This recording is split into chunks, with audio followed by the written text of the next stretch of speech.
Good morning.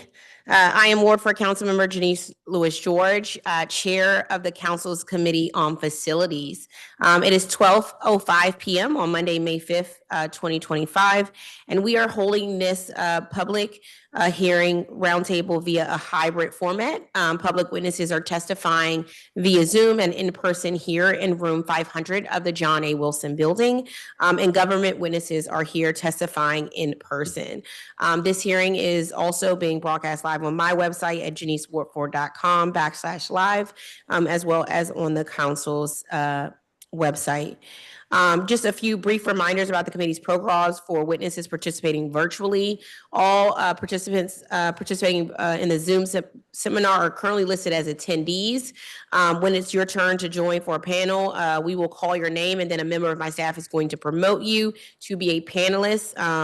Please activate your video while you testify by clicking on the button in the toolbar at the bottom of the screen that looks like a video camera. Public witnesses will be given 3 minutes, and then witnesses from bona fide organizations will be given 5 minutes to testify. I ask that we please try to stay on time so that we can get through all of our witnesses in a timely manner. If you have any technical issues during the hearing, please notify my staff either via the Q&A function on the Zoom or by sending an email to facilities@dccouncil.gov, which we will be monitoring throughout. All testimony and pre-hearing documents that have been submitted are available now on the council's hearing management system. You can go on and look at those. Witnesses are reminded to please submit a written copy of their testimony for the record by either uploading your testimony to the council's hearing management system or emailing facilities@dccouncil.gov. The record for this hearing closes on 5 p.m. Monday, May 19th. Therefore, if you are a witness or you know someone who was not able to testify today, please let them know they can submit testimony that will be a part of this record by 5 p.m. on Monday, May 19th. With that, I am really excited for this roundtable, which is the first of many. I will be holding under the committee's new oversight initiative known as Recharge DPR. Before diving into today's topic, I just want to share the vision and goals of Recharge. This plan aims to transform the Department of Parks and Recreation into a more responsive, efficient, clean, healthy, accessible, resilient, green, and elevating agency. As you know, our Parks and Recreation system has been noted across the country as one of the best Parks and Recreation systems in the country. And we are proud of the work they've done. As the new oversight chair, I want to make sure we can improve our Parks and Recreation to continue to not only be recognized nationally, but for it to be a place locally our residents and our communities are proud of even further. DPR is actually one of the most impactful agencies in our community, and DC residents, I think, deserve a department that truly meets the needs of our city, whether better addressing safety concerns, speeding up repairs, or improving communication with residents. And so today starts a series of roundtables during which we will engage with district residents, government leaders, and subject matter experts. Then using what we discussed during these roundtables, we will be building a comprehensive legislative framework that helps ensure DPR consistently delivers for district residents.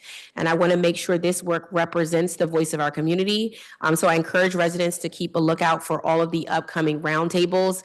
As you know, the council is still grappling with the DC budget. And so scheduling these roundtables in the midst of sort of unknown budget will take time, but we will continue to try to schedule these as long as we can.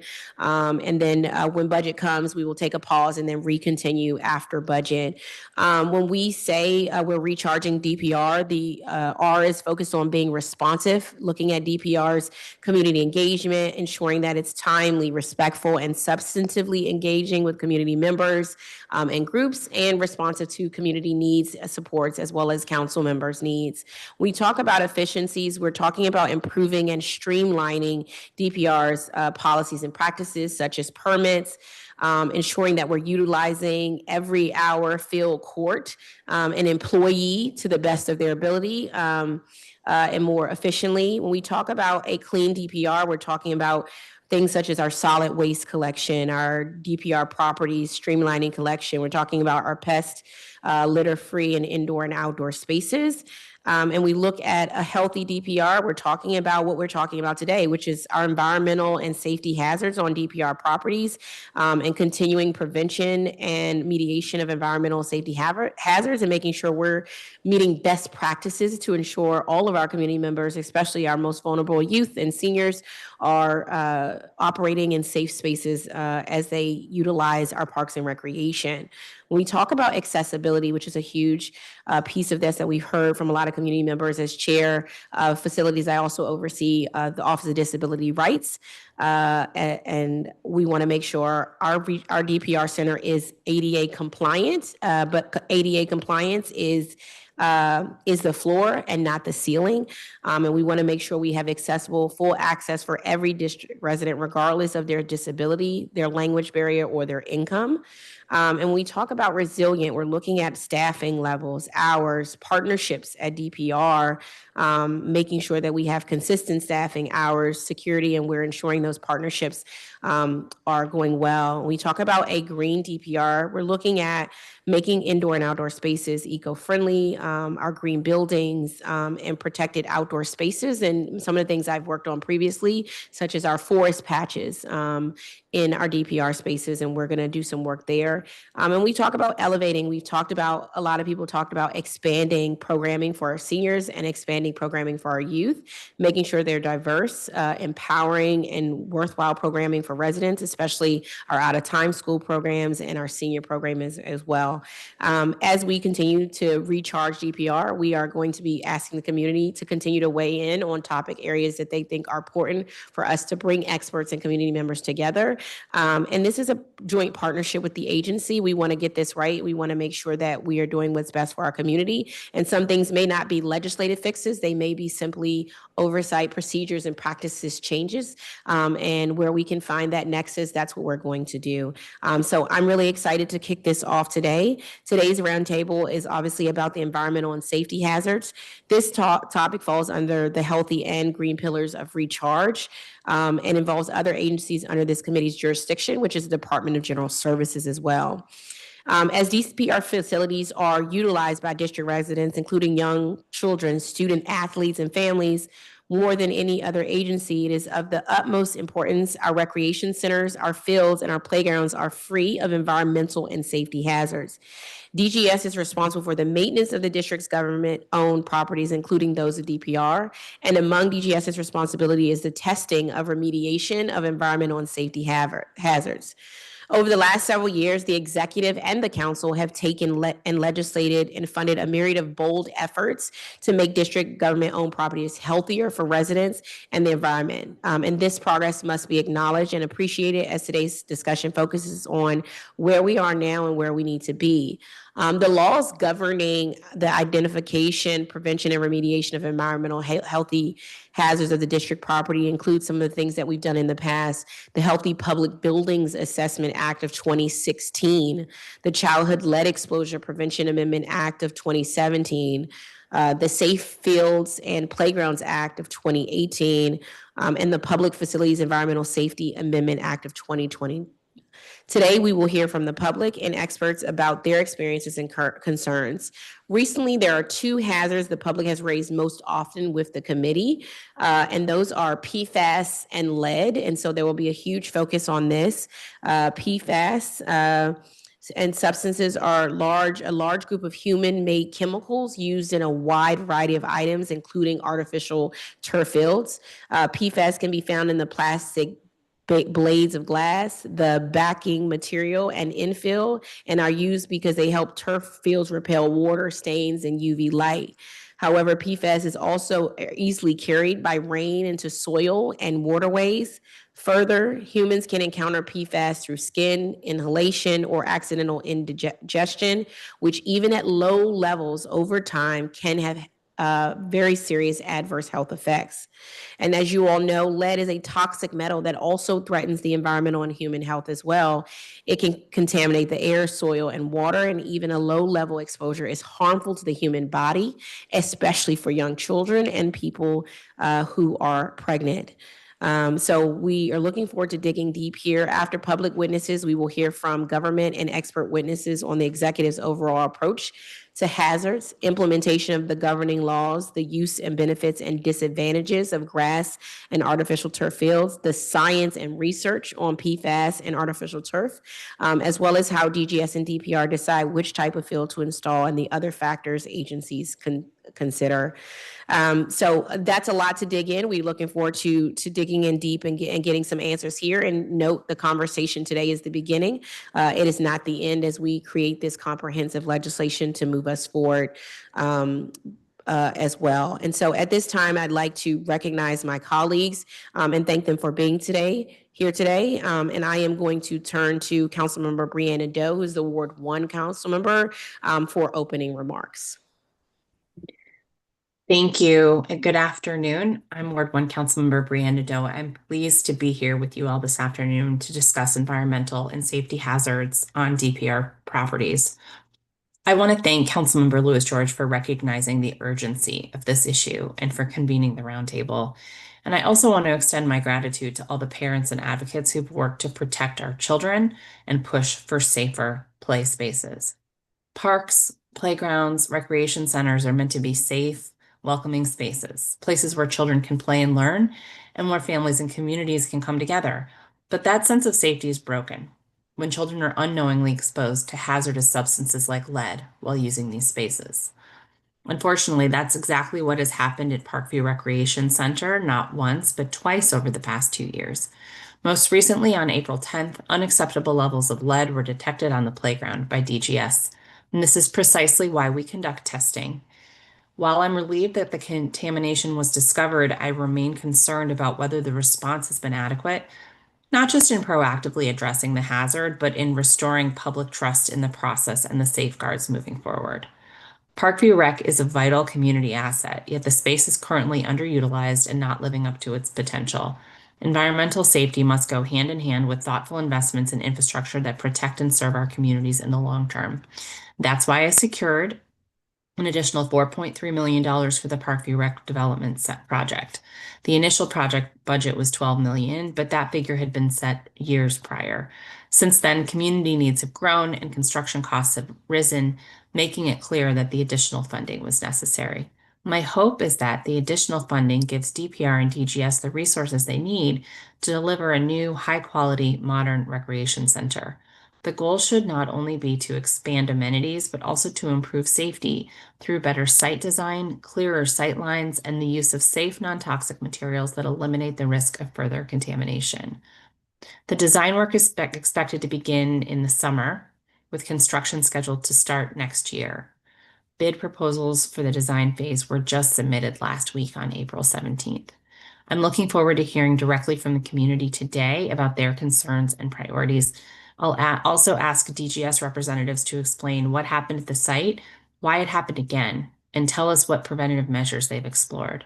I'll also ask for an update on the redevelopment of the site. My hope is that through our dialogue today, we can identify concrete steps and lasting solutions. Thank you, Madam Chair. Thank you, Councilmember Doe. Want to recognize any of my other colleagues who may be here? Okay, I know Councilmember Henderson and Councilmember Allen indicated that at some point they would show up, and so we'll recognize them when they have an opportunity to show up. We're going to get started with our first panel of witnesses. We have Tracy Bowen, public witness, Kathleen Michaels, public witness, Jane Sherman, public witness, Margaret Lynch, public witness, Rachel Furtick Edgerton, public witness. And if you are in person, you may take a seat here at the desk. And if you are online, please look for our promotion to panelist and please accept so that we can move you to panelist.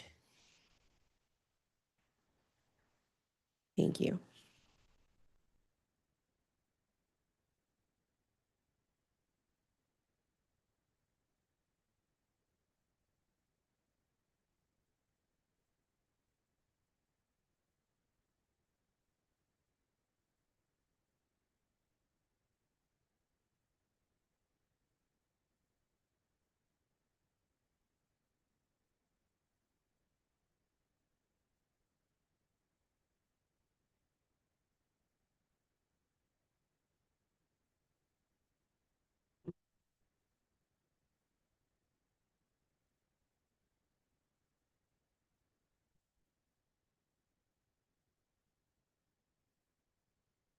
Okay.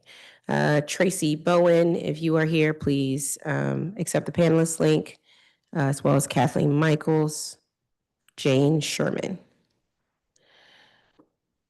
and Margaret Lynch. I see you here. Good morning. Good morning. Thank you for having me. Thank you. You may begin your testimony. Thank you so much. Good afternoon, council members, DPR and DGS staff, and fellow community members. My name is Margaret Lynch, and I am a DC resident in Ward 4. I am the parent of 2 young children who attend DCPS as well.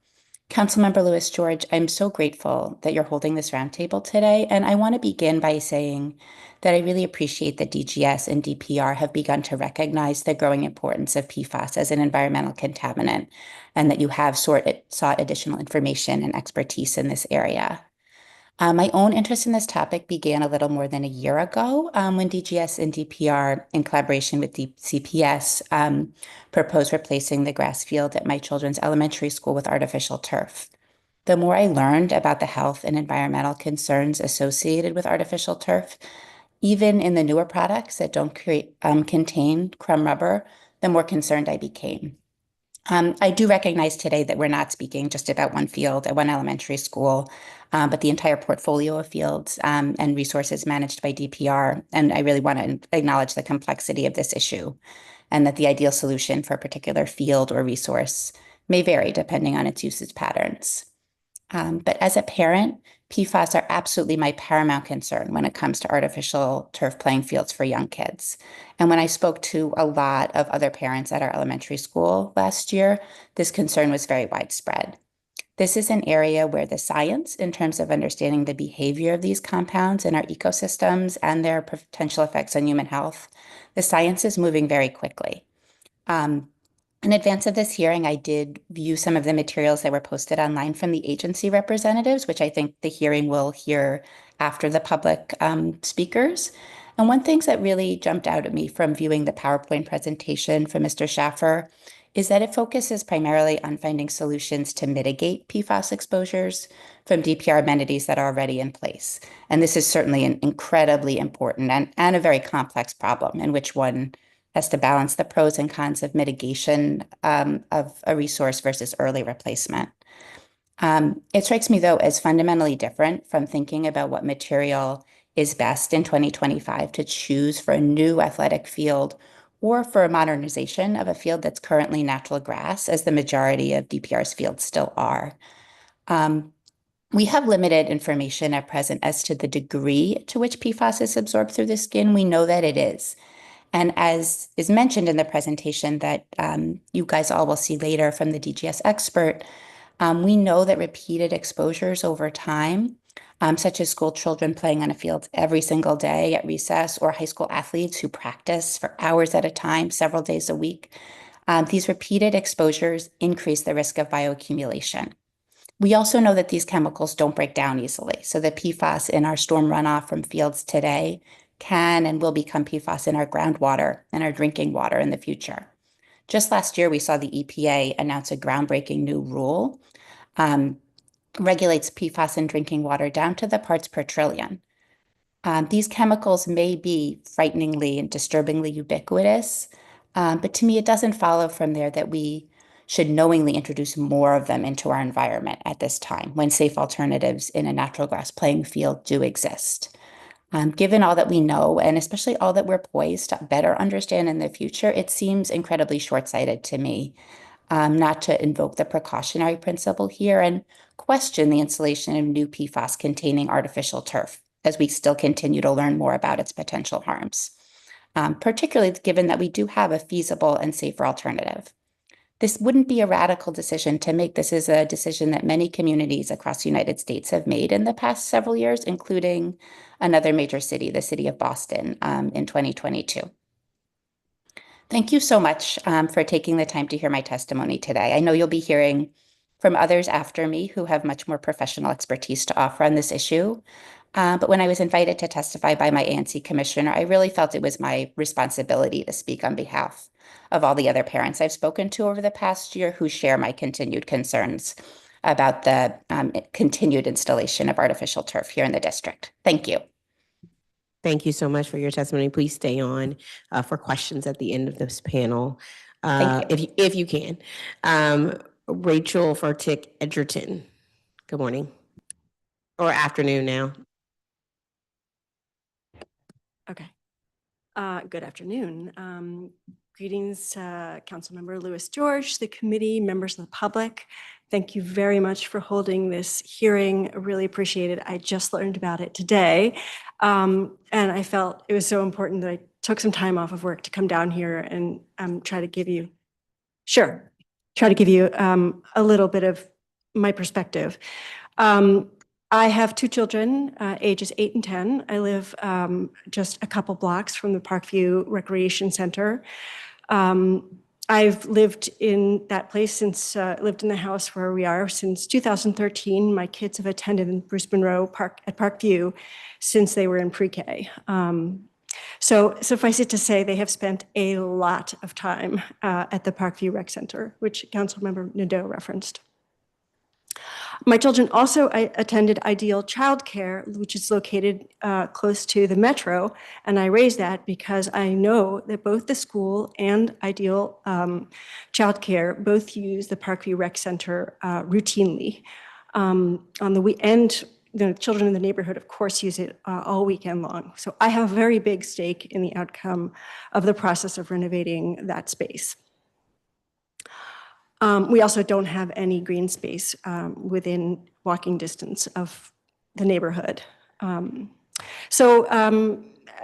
I think Councilmember Nadeau referred to, this is the second time our playground has tested positive for lead in just a few years, which means that the kids that play at our playground could have been exposed every day for the last couple of years. And that is extremely concerning to the parents of the kids in our neighborhood and that attend our school. I've talked to many of them, and many of them have expressed concern about lead as well as the PFAS and other, what I gather, are the heavy metals that may be used or contained in the turf. We need to get rid of all four sources of lead that are occurring in that particular play area. The paint on the field house, the drinking water fountains, the shredded tire under the pip surface of the playground, which is now exposed because the surface is crumbling, and the shredded tire in the outdoor gym. And power washing just doesn't work. The sources of the lead are completely unchanged, and as the prior testifier mentioned, they then get washed down into the soil and potentially down even into the groundwater. I've personally witnessed many children, including my own, playing with snack in their hands or sucking their thumbs out and then having a snack out on the pavilion. Children routinely put their hands on the surfaces and then in their mouth. That's a direct exposure. Very concerning. There's also a significant temperature problem. I see I'm running out of time. I have a photo with laser thermometer reading at 180 degrees on a summer day. So my son, I know, and I'm sure many others have had a burn on their hands from playing on the pip in the summertime. And I know I'm speaking, my last point is that I know I'm speaking on behalf of many parents in the neighborhood who can't attend this meeting and share my concerns. Our neighborhood has a large population of low income and children of color. And epidemiological research has documented that they're most affected from the lead exposure, which can cause a cost in IQ points and also impede self-control. I implore you to protect our children from these toxic exposures and replace the PIP with something safer. Thank you so much for holding this hearing. I appreciate it. Thank you so much for your testimony. Jane Sherman.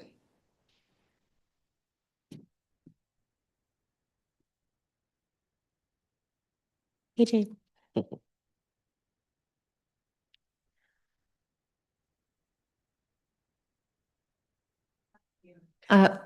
Is this good? Yes. Thank you, Councilmember Lewis George, for having the courage to hold this roundtable. I offer these remarks, but will also submit my testimony in written form with links to supporting documentation. My name is Jane Sherman, and I live in Ward 4. I moved to Washington in 1990 to work at the National Gallery as a paintings conservator. To restore paintings, you need to study a lot of chemistry. My brother is a doctor, a cancer specialist. He began his career at the NIH and now works at the Cleveland Clinic. And I've spent hours talking through studies available on the NIH library website with him regarding PFAS and microplastics and what they do to the human body. He deals every day with the consequences of the choices we make as individuals and as a society. Science and math may be complicated, but they don't lie. It's very hard with environmental toxins to definitively prove A led to B. We are each of us exposed to so many things in our daily lives. It's hard to prove that one particular women's soccer goalie died of cancer at 25 because she played on artificial turf. But the science and math are clear. More artificial turf means more PFAS. More PFAS means more cancer. More cancer means more people, more children will die. We might be able to tell ourselves, we can't prove this child died as a result of playing on this artificial turf field, but we can say definitively that children will die of cancer because we allow artificial turf in our lives. And why? There are things in our lives, medical devices, for example, the tubing that delivers life-saving drugs intravenously that need to be made of plastic. This kind of exposure is necessary and justifiable. But how can we justify exposing our children to plastic grass? Natural grass playing fields have been grown and used for centuries. There have been major advances in the growing of natural grass fields in the last few decades. We actually have a nationally renowned Center for Natural Grass Playing Fields here in neighboring Maryland at the Germantown Soccerplex. They have an institute that trains field managers expert in growing natural grass fields. Ask them. A few simple facts. Grass is cheaper. Grass can be grown with minimal or often even no chemical pesticides, herbicides, and fertilizers. Natural grass fields can be used in the rain. Games don't need to be canceled. Properly designed and maintained natural grass fields can withstand very heavy usage. It's science, but as Sun Rosline, recent president of the Sports Field Management Association, has said, it's not rocket science. The soil must be analyzed and amended with organic nutrients and minerals to make it optimum for growing grass. The right grass seed mixture must be selected. The grass must be watered, mowed, aerated. Are these simple tasks really beyond us? There is a host of experts out there who know how to build and maintain natural grass playing fields. The city needs to hire one. The mayor has justified her position in favor of artificial turf by saying it provides more children access to playing fields. She sees it as an equity issue.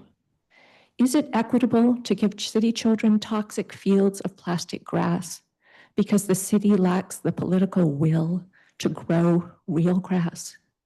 Is the message, we care enough to spend millions giving you artificial turf, poisoning you and your environment and endangering your future, but not enough to spend the time and attention to give you helpful, safe, natural grass fields to play on?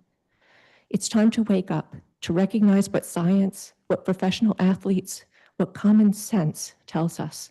Plastic grass is unhealthy and it's completely unnecessary. Thank you. Thank you so much. Next, we will, do they come online? Okay. What is your name in the blue?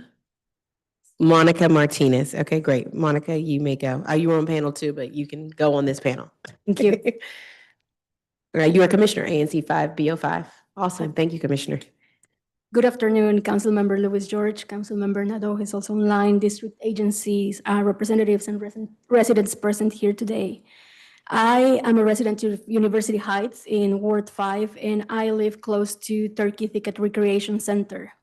It is a facility that I use often, very often, for recreation and for health reasons, for community building and for civic engagement.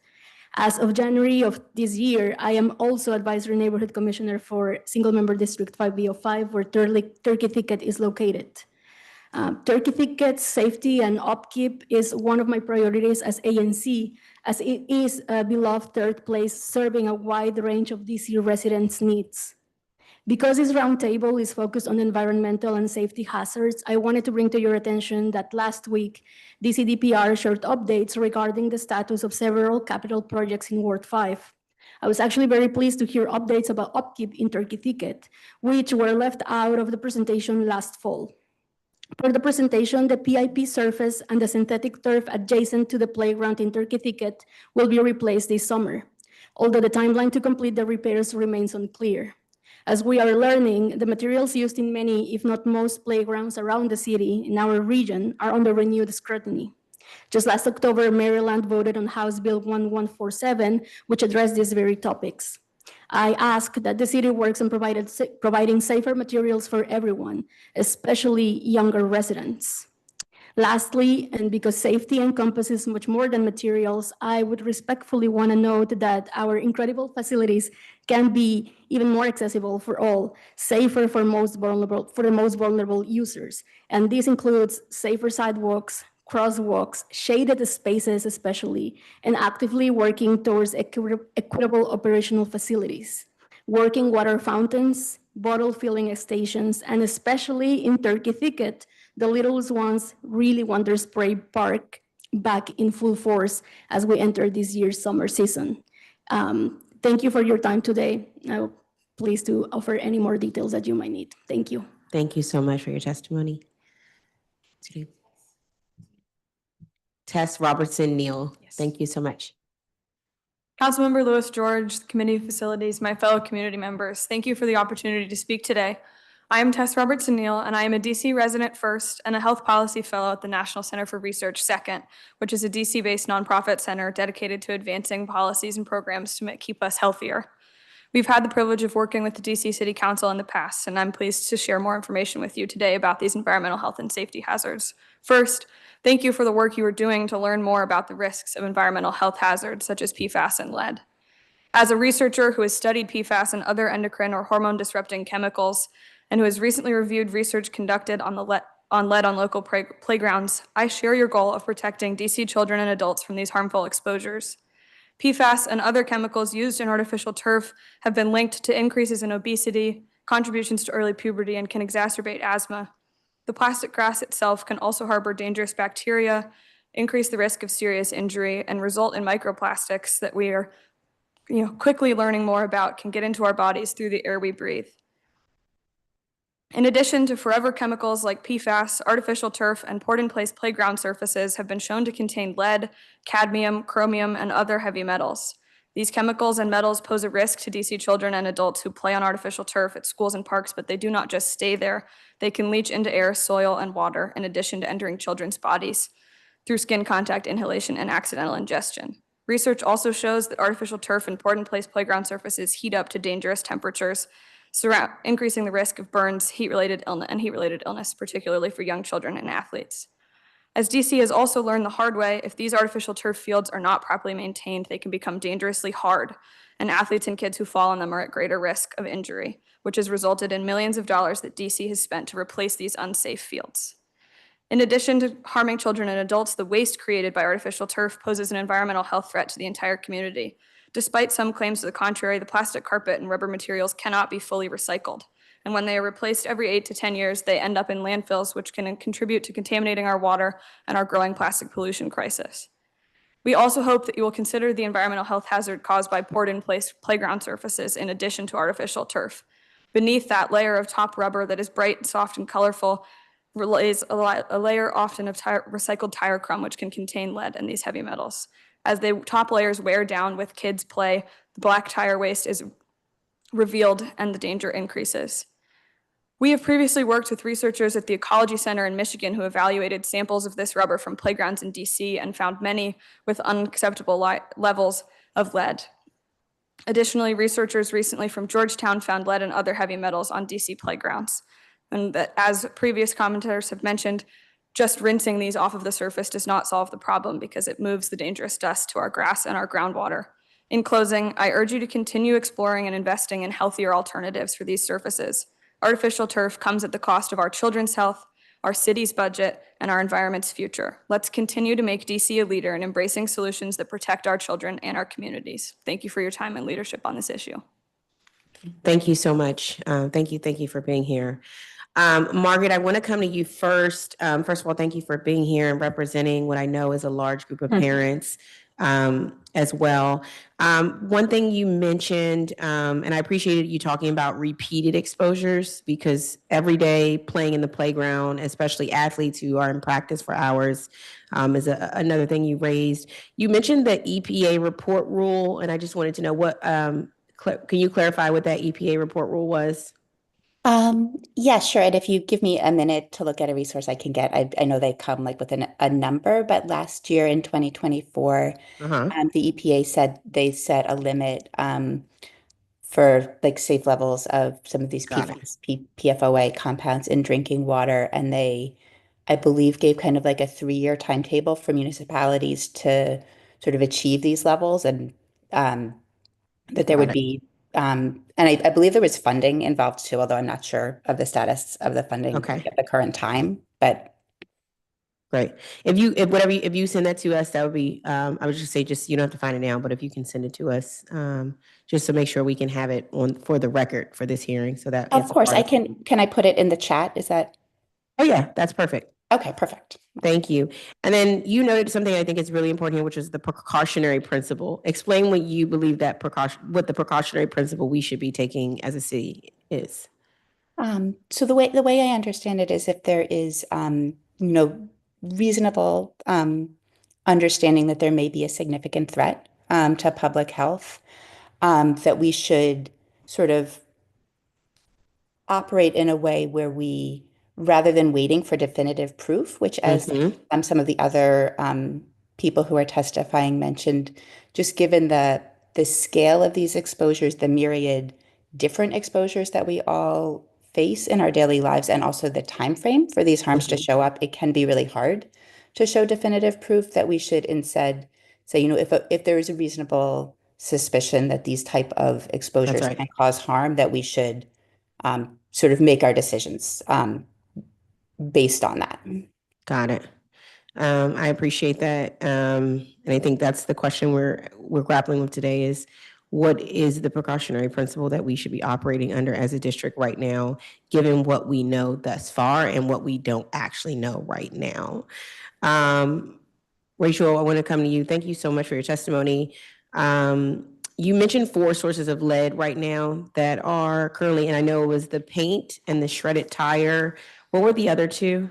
The paint on the historic field house, the Okay. drinking water fountains, the Okay. shredded tire under the pip surface on the playground, which is now exposed because the surface is crumbling, Uh-huh. and the shredded tire in the outdoor gym, which is adjacent to the pool. Yeah, those are the 4 sources. Those are okay. Thank you. And then I think Tess, you've mentioned it, but I just going back and tying it in with Rachel's testimony. Why is it that just washing this off is not a real solution? I can give a brief thought on it, and I'd be happy to follow up with further Yeah. materials as well. But I think the particles of dust that are on the surface don't disappear when they're rinsed. And so I think, to me, the concern is that then those particles are moved just into the soil or the water runoff, rather than, so they're not on the playground surface, but they pose a continual threat to our community. Got it. Is that? And then, and I think that's what you're getting to, Rachel, about sort of some of the concerns you have for your 8 and 10-year-old and sort of their repeated use of that. In terms of the power washing, or in terms of the exposures? Just power washing being the only solution that you've seen presented. Yes, I'm concerned, as she expressed. I'm also concerned because I know that when water percolates down through the soil, it reaches the groundwater eventually. And that then is taken up as part of the sources of drinking water.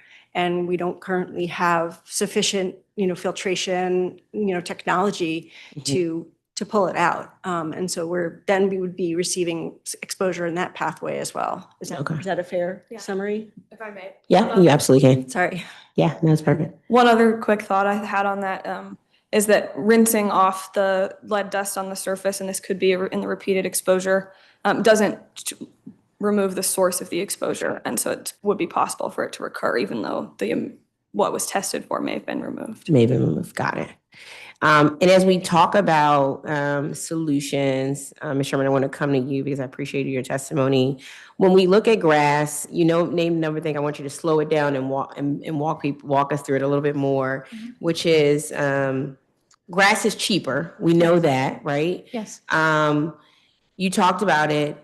You talked about other ways we can do it. And I think there's a center in Montgomery County that focuses on how we can actually have good grass fields without even talk us through, like, what are the other, what can we be doing as a district to maintain our green grass and continue to use it versus just saying, well, there's no other solution. We have to go to artificial.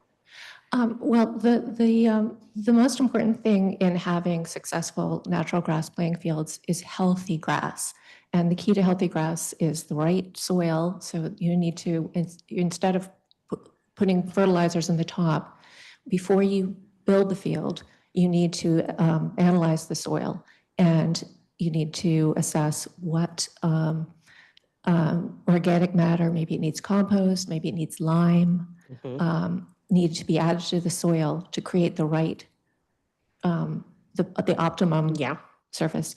And then if you use the right seed, so that if you're looking at the light available to the field and the temperature or the growing zone that you were in, and if you've chosen the right mix, it's usually a mixture of seeds, then you are going to have greater success. And so long as you get the field established, I mean, Sun Roseline, the recent president of the Sports Field Management Association, she manages fields in Golden, Colorado that are used by 5 different high schools. And she has fields that have not been replaced for 25 years.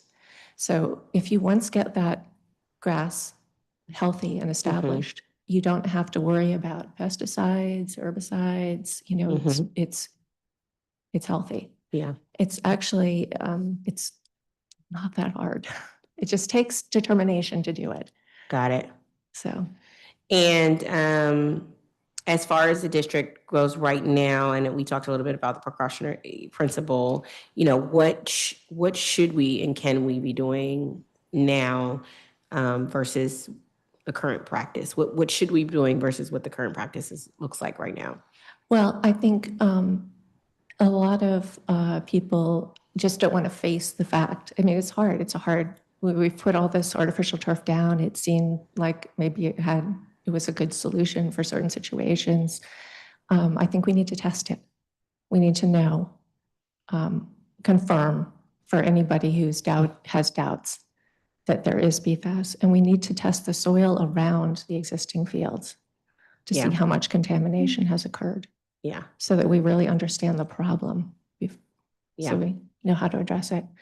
But I just feel that natural grass is such an obvious solution to this problem. We've known about it forever. It's tried and true. If you look at professional athletic associations, they're all embracing natural grass. Athletes want to play on grass, and there's no reason our kids can't too. Yeah.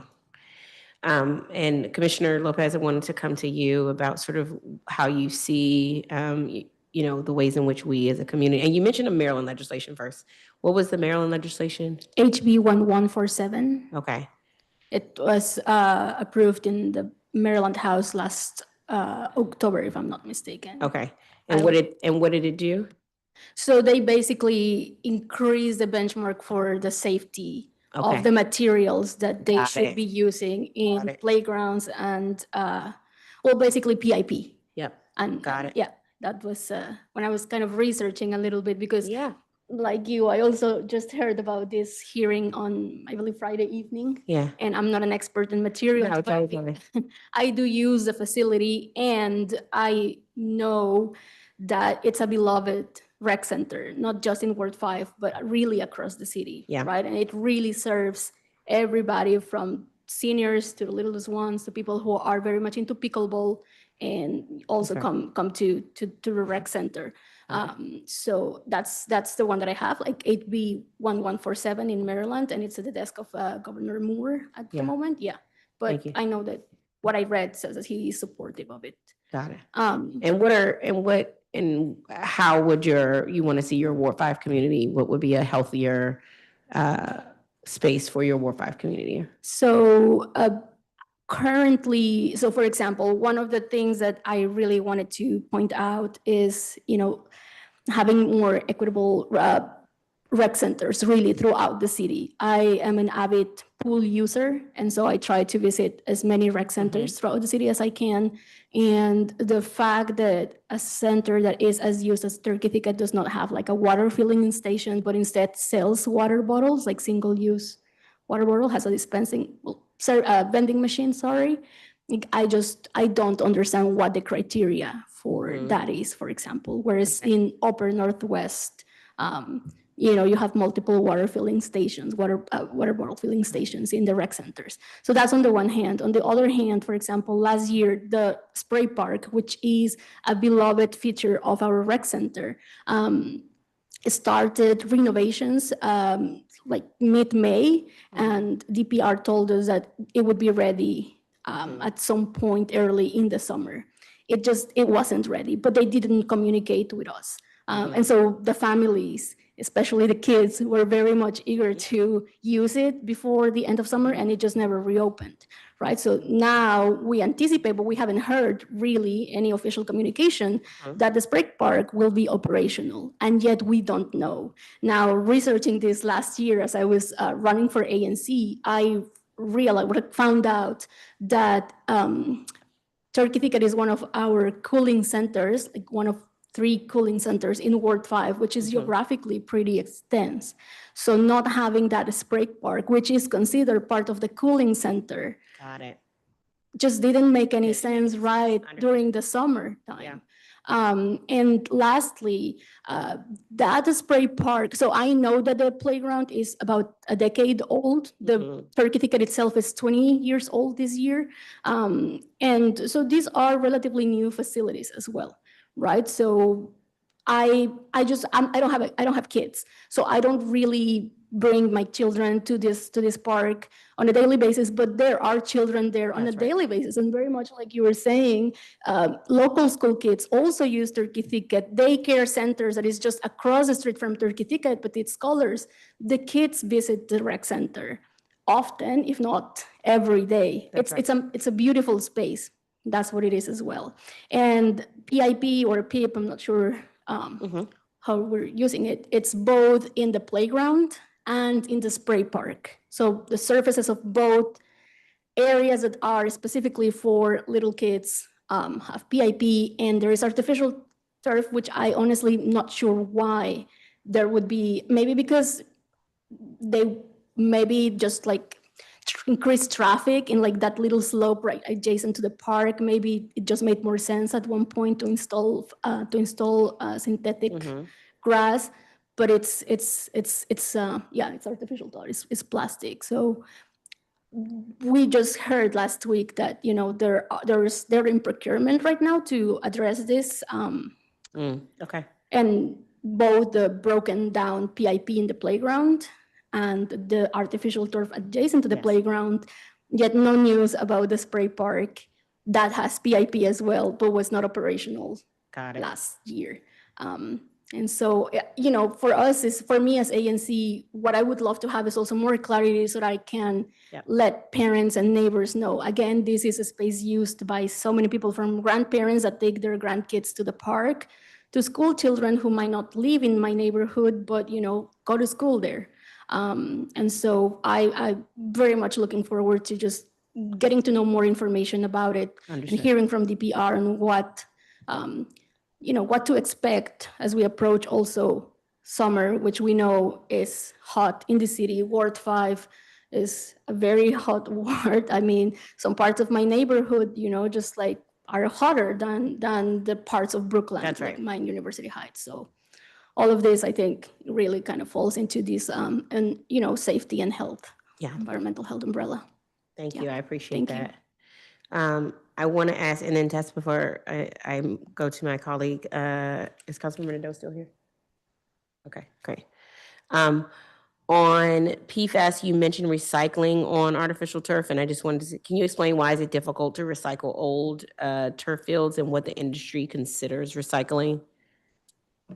Yeah, this is not the recycling element is not my greatest expertise, Yeah. but I'd be happy to have some of my colleagues Okay, great. send information to follow up. But I believe the sort of 10,000-foot view is that when these materials are, or when the fields are removed, they're often, I believe there's like one place in the Netherlands or Denmark where they functionally are able to break parts of it down and reuse it.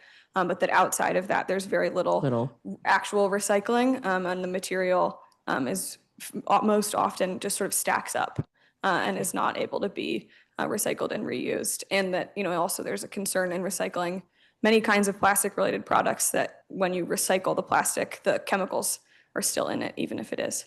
But I'd be happy to follow up. I appreciate that. And what's the big picture on the sort of, there was a Georgetown study that you mentioned that found lead and other heavy metals on DC playgrounds particularly. Yeah. What were the sort of major findings that we need to be sort of worried about as a district? Yeah, I believe what they were looking at specifically was heavy metals, and specifically on the port in place playground surfaces. And they were able in their testing environment to be sort of trying to simulate eye wear on samples from DC playgrounds.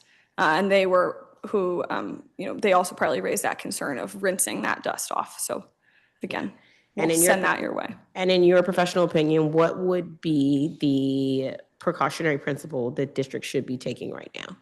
Yeah, I mean, I think everything that you're doing to get started on this is a huge step of just sort of trying to keep exploring what those alternative playground surfaces are, whether it's engineered wood fiber or sort of there are pros and cons to all of these surfaces, and I understand there's a lot of things going into your decision, but just not sitting by and being okay with the status of the port in place playground surfaces that fellow commenters have mentioned are degrading across the city and posing a risk to our children. So I just think staying curious and continuing to ask questions and find better solutions. Right. Awesome.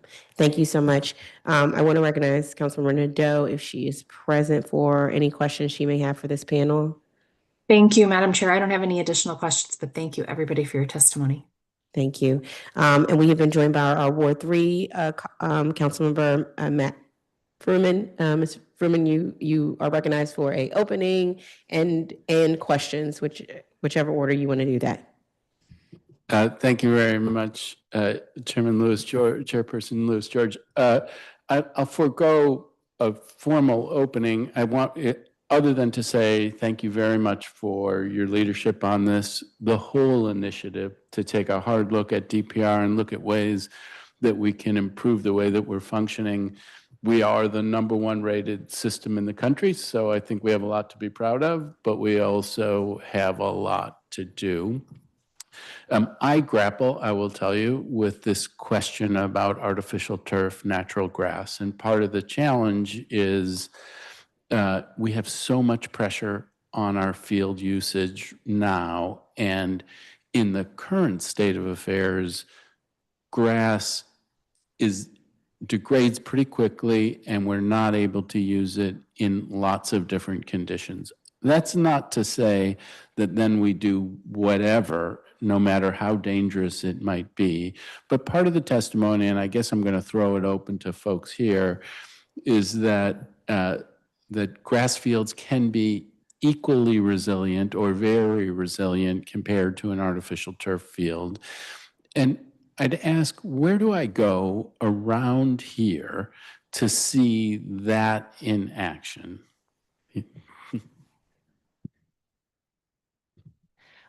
You go up to Germantown and you go to the Germantown Soccerplex. They have 19 natural grass fields. They're very heavily used. They're experts in building and maintaining them, and they'll tell you that they'll stand up to anything you can throw at them, and you can play on them in the rain, and you don't need a lot of pesticides to grow them either.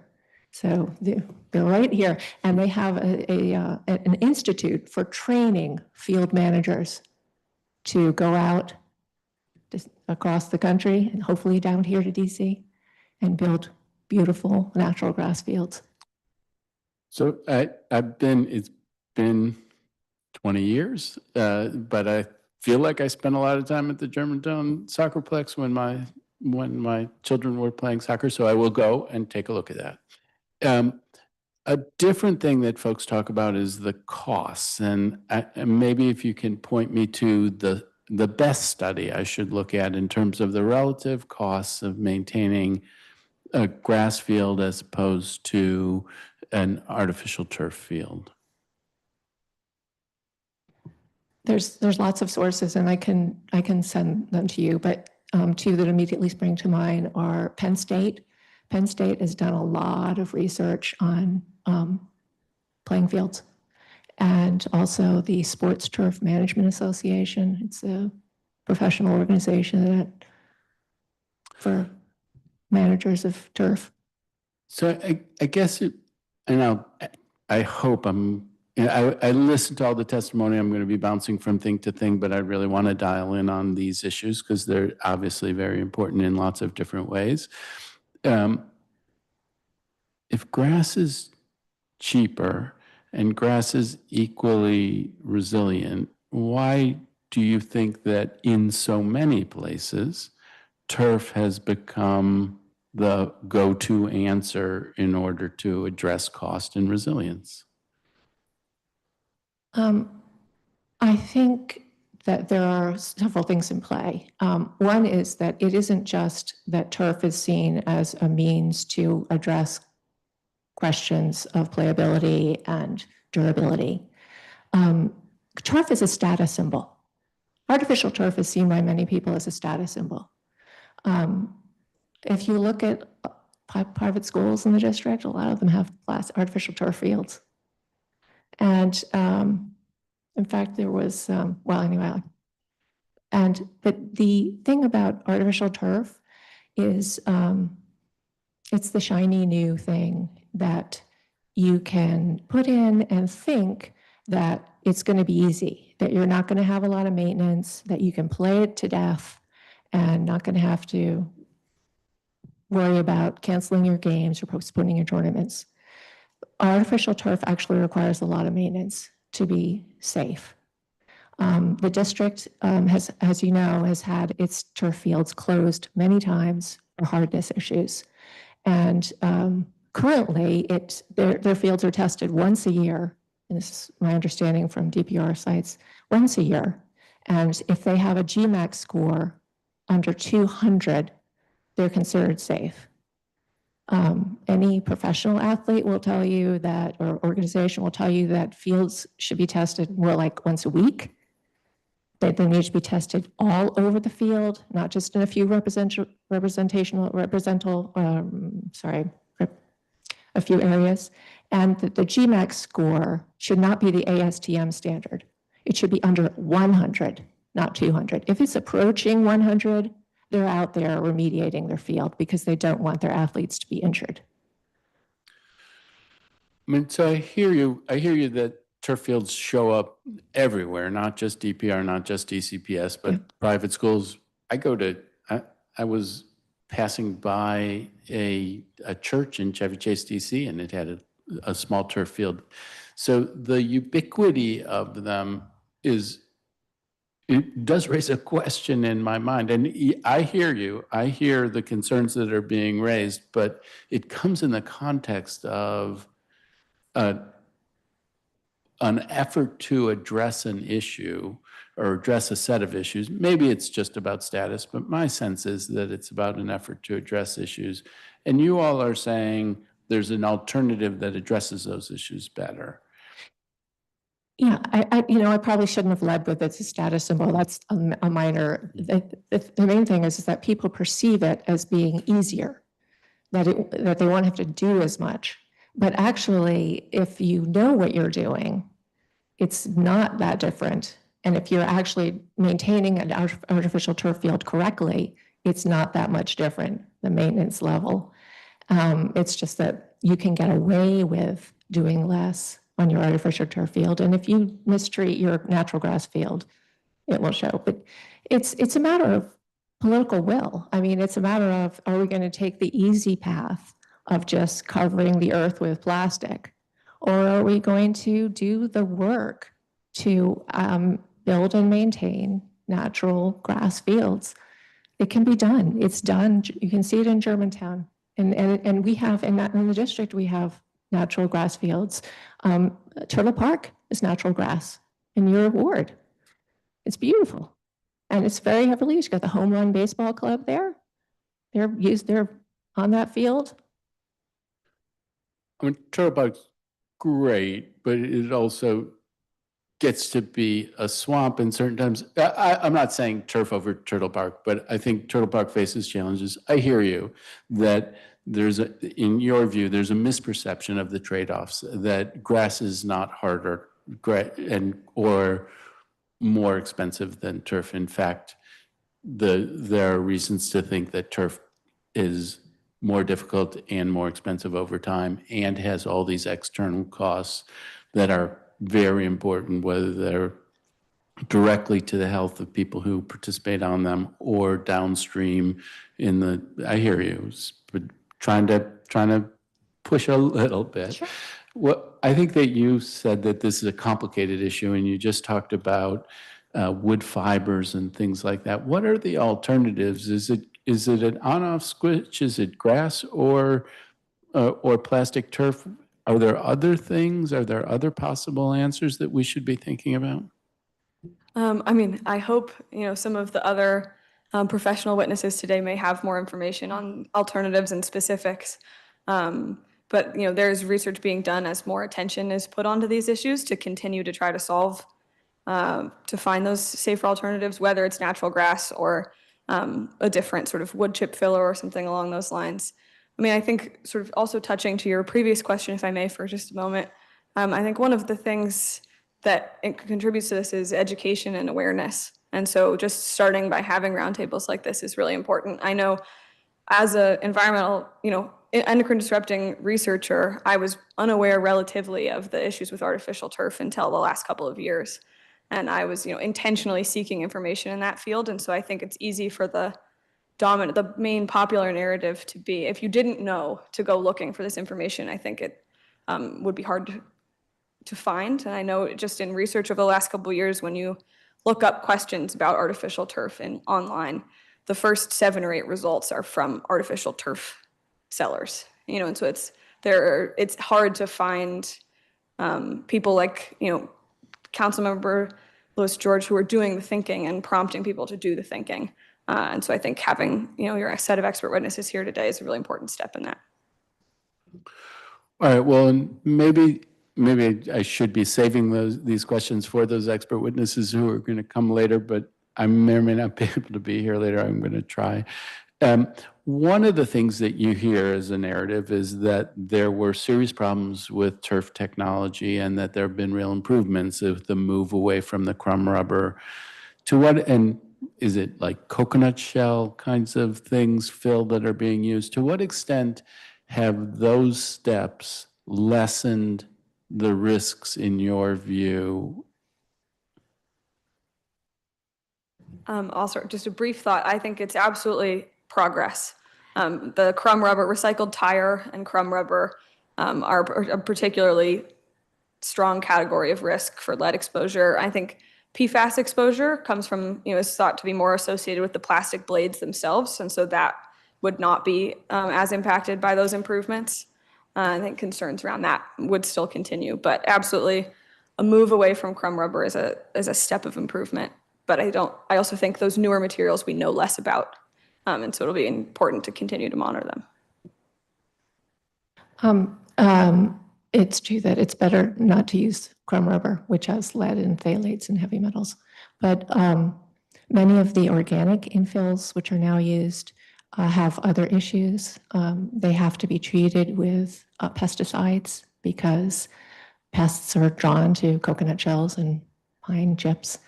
And those chemicals come with their own dangers. But the PFAS is in every single blade of grass and in the backing. It's used as an extrusion aid, as you probably know. And so the infill has no effect in lowering an athlete's exposure to PFAS and microplastics. officially gone over, but thank you very much. And thank Thank you you. to all of our witnesses. Thank you to our panel. Please don't forget to submit your testimony and any responding documents you want to add, any reports or anything of that nature. And then, Ms. Sherman, if you could, the individuals who are in Montgomery County who do the natural grass work, one, if we can get them to submit any testimony for the record, that would be great. But also, would love to have a conversation with them as we go into budget season as well to just see what possibilities are there. Great. Thank you so much. Thank you so much, this panel. Thank you. Next, we will have Bruce Sherman, Commissioner ANC 34G02. Dr. Kyla Bennett, the Director of Science Policy, Public Employees for Environmental Responsibility. Sabrina Rhodes, Community Organizer, Empower DC, and Commissioner of ANC 5D02.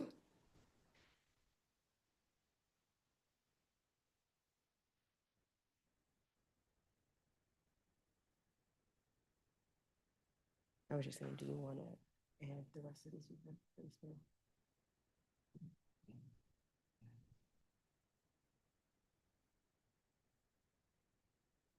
For the doctor. Okay. Okay, so do you add them or don't add them? You can, yeah. Okay, and I'm gonna add Jill McNeese, Friends of the Field. I hope I said that last name right. If not, just correct me. Paul Schwartz, the co-founder of the Campaign for Lead-Free Water, and Claudia Russell as well for the Committee of 100 on the federal city. All right.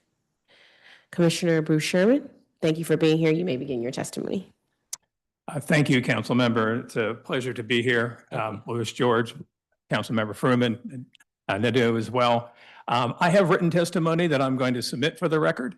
That testimony asks the council to amend the Safe Fields and Playgrounds Act of 2018 to do two things. To cover not just public fields, but private fields. The act is it's limited now to public playing fields. And to mandate PFAS testing on all fields currently and on all artificial turf prior to installation. We talk about the PFAS problem. The testing is possible to do. There's no need to take the risk. Just test it and see if it contains PFAS.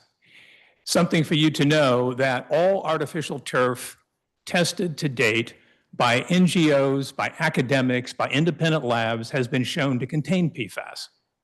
There are now companies that assert that their turf products do not contain PFAS. Those assertions need to be tested, and it's something that the Department of General Services can easily do. I note in reading the Safe Fields and Playgrounds Act that it already had mandated testing for carcinogenic substances and to take precautions against using any material, synthetic material specifically, that contained any toxic chemicals. And to undertake remediation anywhere in the district where there were materials of that sort, synthetic materials, artificial turf, including presumably. So my testimony speaks to that, to call on the council to amend the act, extend it to private as well as public fields, keeping in mind that thousands and thousands of kids in the district play on private fields, not just public fields. So it's something that the act should remedy in terms of an oversight, and then to mandate the PFAS testing. In the balance of the time, I want to be responsive to the conversation that's happening here because I find it intriguing. And Councilmember Fruman, your questions were good, as have been yours, Councilmember Lewis George. Last year, as perhaps both of you know, since I've spoken to you individually about this, I hosted from March through May 3 different public town halls of 2 hours each with 18 national experts on artificial turf and natural grass playing fields.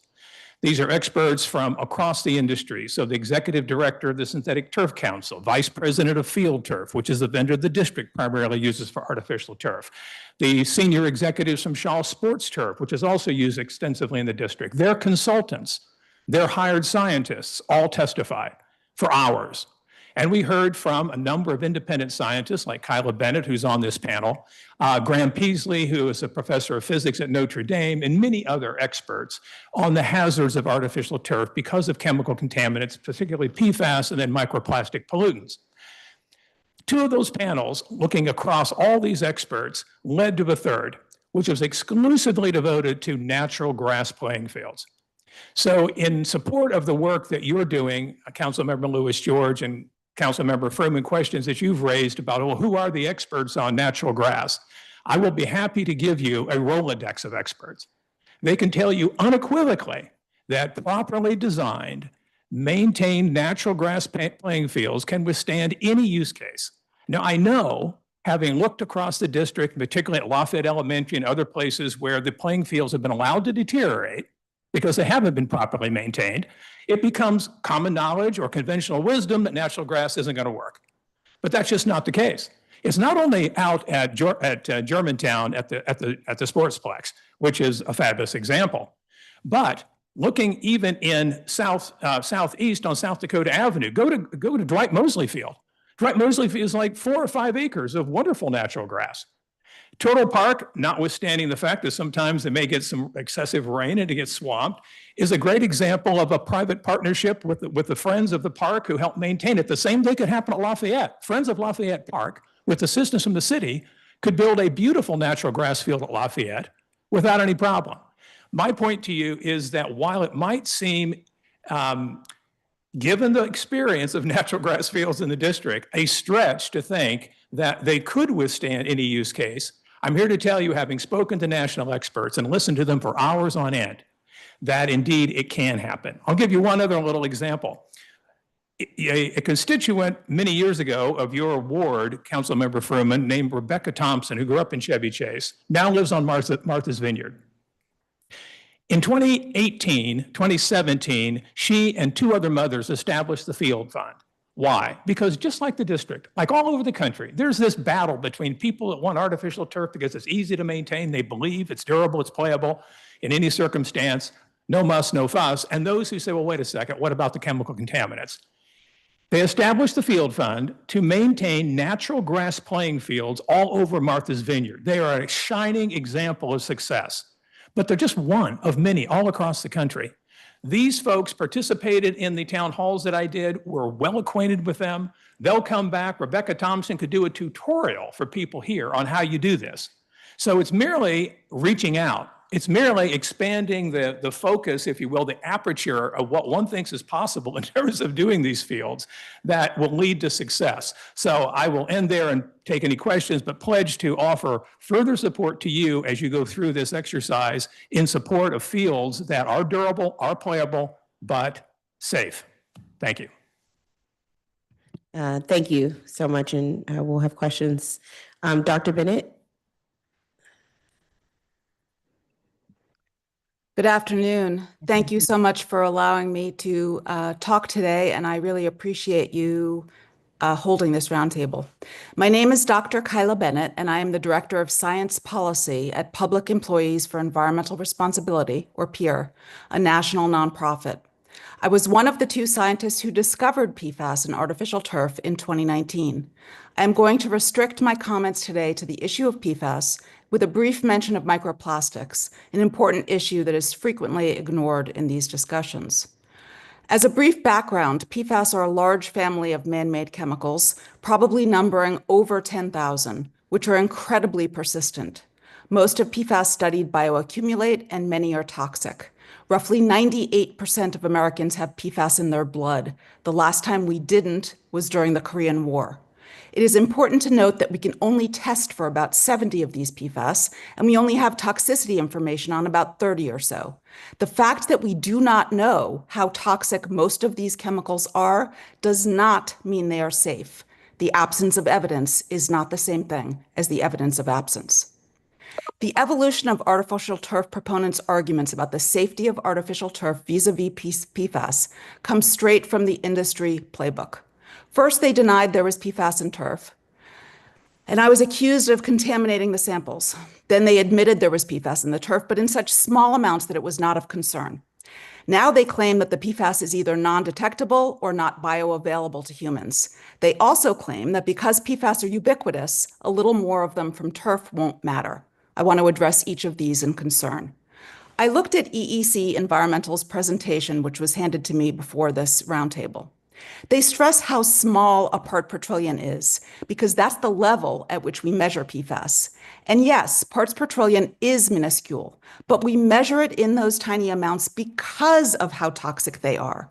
Indeed, as a previous speaker mentioned, in April of 2024, EPA issued final drinking water regulations in which they said there is no safe dose of PFOA and PFOS, two of the most widely studied PFAS. No safe dose means zero, so anything more than that is not safe. EEC also stressed how ubiquitous PFAS are in consumer products, and unfortunately, they're correct. PFAS are everywhere, but it's the result of deception by the PFAS industry for decades and a failure of our regulatory agencies. That being said, this is not a reason to introduce more to our environment. A good analogy is that if you've quit smoking, but fall off the wagon and smoke one cigarette, that does not mean you should go out and smoke 2 packs. PFAS are incredibly persistent. They can last decades or more in the environment and your body, and they are additive. The more you expose yourself to, the more dangerous it is. EEC then makes the point that there's a difference between high PFAS content and PFAS exposure. To illustrate this, surprisingly, they use the example of Scotchgard, which was made with the PFAS as their primary ingredient. They state the typical person has little direct exposure to PFAS and Scotchgard, and not much made its way into the environment to impact soil and water. I was shocked to read that. In the 1970s, when PFAS was being found in human blood, many scientists suspected Scotchgard was the cause. One of the most famous cases of PFAS contamination of a city, its farms, its water supply, and people involved Scotchgard in Michigan. The company Wolverine, which makes hush puppy shoes, used Scotchgard to waterproof the leather. And there are numerous articles from the US, Canada, and the EU who have all investigated the specific side chain fluorinated polymer surfactants used by Scotchgard and have found them to be a major contamination source in the environment. EEC also raises the issue of bioavailability, implying that PFAS from turf may not be bioavailable. Recent research shows that even longer chain PFAS, like PFOA, can be dermally absorbed through the skin. And a preliminary study done by Pierre in California last year found that players on artificial turf did get significantly more PFAS on their hands than players on grass. There are more studies being conducted on this. Finally, EEC states that the highest risk from PFAS is in the infill. I don't know where they're getting this from, but I do not believe it's true. Some turf companies claim they have PFAS-free turf. I have not seen independent tests of that turf to confirm this claim. Indeed, recent tests done on 27 samples of turf at Notre Dame University found PFAS in all of them. 76% of those samples had PFOA, one of the most dangerous types of PFAS, of which there is no safe level. Moreover, studies done on Martha's Vineyard show that this PFAS leaches off the fields and gets into the environment. Now, one last note on microplastics.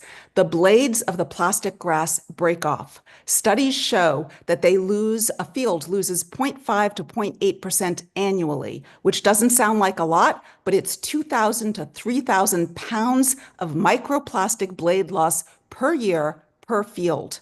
These microplastics themselves are dangerous to humans and the environment, and recent studies show that there is a synergistic effect between microplastics and PFAS, making them even more dangerous.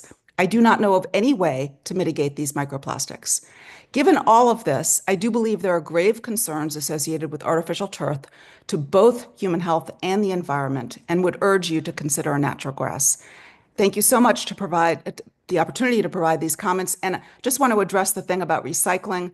That one recycle center in Denmark actually closed down because they were unable to do it. The only recycling in this country is in ExxonMobil's advanced recycling facility in Baytown, Texas, which is burning. They burn it. It's pyrolysis. So we do not know of any actual recycling facilities in this country. Thank you. Wow.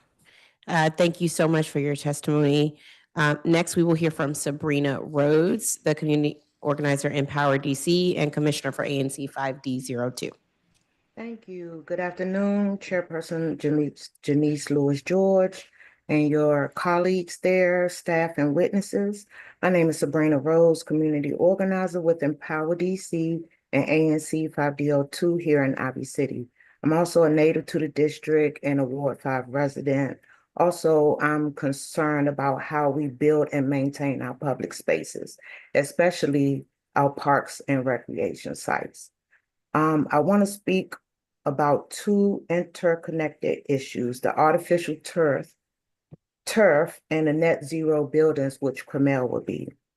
Now, I'm not going to repeat myself. I'm not going to repeat what everything was said because it's about the same thing as far as the chemicals that's coming out of the artificial turf. But our community center hasn't been renovated yet, Cromell. And there was a meeting with the architects, and we was concerned about the multi-purpose field. What is it going to be made out of? Artificial turf or natural grass? I'm not. Some of the chemicals that's in artificial turf has been explained and will continue to be explained throughout the day. But one thing that stood out was the VOCs, the volatile organic compounds, which we already have in our air. If everybody has been keeping up with Ivy City, is one of the most polluted communities in the city, and also it suffers from the urban heat island effect. Now, what I didn't hear was how the artificial turf, and the reason why I'm talking about artificial turf, because we're not sure exactly what's going to be on the multipurpose field, but the artificial turf has a way of bringing in more heat, and our community already suffers from the urban heat island effect. So the artificial turf will exacerbate that and make it 50 degrees hotter in our community, especially with the lack of green space that we have. Also, we won't have a pool, but we'll have a splash pad.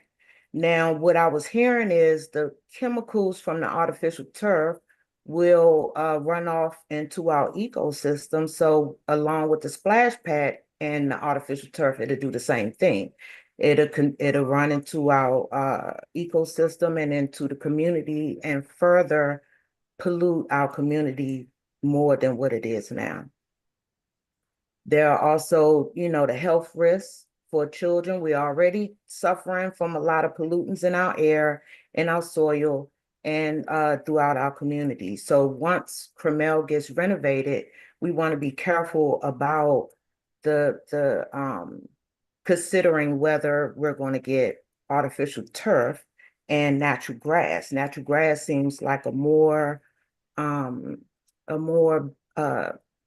better option for the community and for Ward 5. Also, I want to talk about the net zero building, which Cromell, the community center and the recreation center is going to be like. A net zero building is designed to produce as much energy as it uses over the course of a year, using solar panels and high efficiency systems. These buildings are critical to reducing carbon emissions and combating climate change, especially in our community, which suffers from high levels of toxins like formaldehyde, creosotes, and phenols. So that's just contradictory to have a net zero building and artificial turf. Natural grass is a more better option. So I'm going to wrap up. That's a contradiction that I want to call out. We're doing a beautiful community and a beautiful community center, and it doesn't make any sense to have artificial turf right outside the building. Thank you. Thank you so much for your testimony. Jill McNeese, Friends of the Field. Hi, I'm Jill McNeese. I'm a resident of Chevy Chase, DC. I volunteer with the Potomac River Keepers. I do water quality testing in our watershed. I kayak in the Potomac River, and I'm an advocate for a clean, healthy environment. I'm also a member of Friends of the Field. We're a coalition of 250 Chevy Chase neighbors who worked unsuccessfully to get the Moray School to install natural grass at the athletic fields that they're building at the ECC, which is at the intersection of Nebraska and Utah Avenues. That's where I live. Unfortunately, Moray is just about to lay nearly 4 acres of toxic plastic carpet on the site. I'm here today to speak against installing plastic turf fields anywhere in the city, including Lafayette Pointer Park, adjacent to the Lafayette Elementary School, which is only 2 blocks from my home. There are many reasons to be concerned about plastic turf, and you've heard them already, but I'll go over a few. For the children who use the field, there's heat. Yes, on an average summer 90-degree day in DC, the surface of artificial turf will be 165 degrees, which is hot enough to cause serious skin burns within 10 seconds of exposure. Dehydration and heat stroke is also common on plastic turf. Every football preseason, we hear about high school athletes collapsing due to excessive heat. Plastic turf must actually be watered to cool it down. So you're not really saving any water. Also, the hardness of the engineered base causes high level of non-contact injuries, including increased concussion, 32% more knee injuries, and 69% more foot and ankle injuries. DC fields are frequently closed due to dangerous levels of hardness. We also talked about that it can't be recycled. So every 8 to 10 years, the plastic carpet wears out and needs to be replaced. That's 40,000 pounds per field of carpet that can't be recycled. It piles up in landfills. But my greatest concern is the exposure to toxic PFAS chemicals in the plastic turf. And I don't need to go into detail about this because you've heard about it from many experts already. You know what PFAS, effects of PFAS on the body is and how it gets into the soil, air, and water through microplastic particles. Eventually, these PFAS particles, these microplastic particles laden with PFAS, end up in the Potomac as they get washed through our watershed, which is the source of our drinking water. This exposes everyone in the DC area to PFAS contamination. You may have heard a lot about PFAS because it's been in the news lately. In 2023, DuPont, which manufactures PFAS, concluded a $1.19 billion settlement, and 3M, another manufacturer, a $10.3 billion settlement over PFAS contamination. 26 states have taken action against PFAS. Maine banned all use of PFAS in 2021. Boston and other cities have instituted a moratorium on artificial turf fields because of PFAS contamination. 17 states' attorneys general are suing PFAS manufacturers. And in July of 2023, our own DC Attorney General Schwab sued 3M, DuPont, and others over PFAS pollution of DC's environment. And this is interesting. Even President Trump, who's not known for being an environmental advocate, is against PFAS. On February 10, he issued an executive order banning the procurement of paper straws in the government, saying, quote, "Paper straws use chemicals that may carry risks to human health, including forever chemicals, PFAS." It has been proven that there is PFAS in plastic turf, and we've heard about this from Kyla Bennett, who was one of the people who originally found it. In 2019, the Ecology Center labs in Ann Arbor, Michigan, found it. Testing in Sweden found PFAS in every single field they tested in quantities up to 38 pounds per field. Every variety of plastic turf that has been scientifically analyzed has been found to contain PFAS, including those which industry claims is non-toxic. There is no eco-friendly artificial turf. Ironically, while PFAS-shedding plastic fields are being installed in DC, DC Water is working hard to remove PFAS from our drinking water. This is at great cost to DC taxpayers. The EP standards limit PFAS in drinking water to 4 parts per trillion, which is a minuscule amount. Think of PFAS like DDT. There was wide use of DDT, and you could argue that it had an important role keeping us safe from insect-borne illness. But growing awareness of the environmental and human effects of DDT, plus the publication of Rachel Carson's book Silent Spring, turned the tide, and our government banned DDT in 1972. This is the Silent Spring moment for PFAS. It's a historic moment. I hope the DC Council will not be on the wrong side of history on this issue. The children of DC, whose future health is in your hands, deserve better than this. Natural grass, properly maintained, as you heard, can support heavy use, is environmentally friendly, uses less water, and costs less than plastic turf. I ask you not to allow plastic turf at Lafayette Elementary School or on any of DC's playing fields and parks, public or private. All children deserve protection, whether they are playing on public or private fields. I thank you, and the people of DC will thank you too. Thank you so much for your testimony. Next, we will hear from Paul Schwartz, co-founder of the Campaign for Lead-Free Water.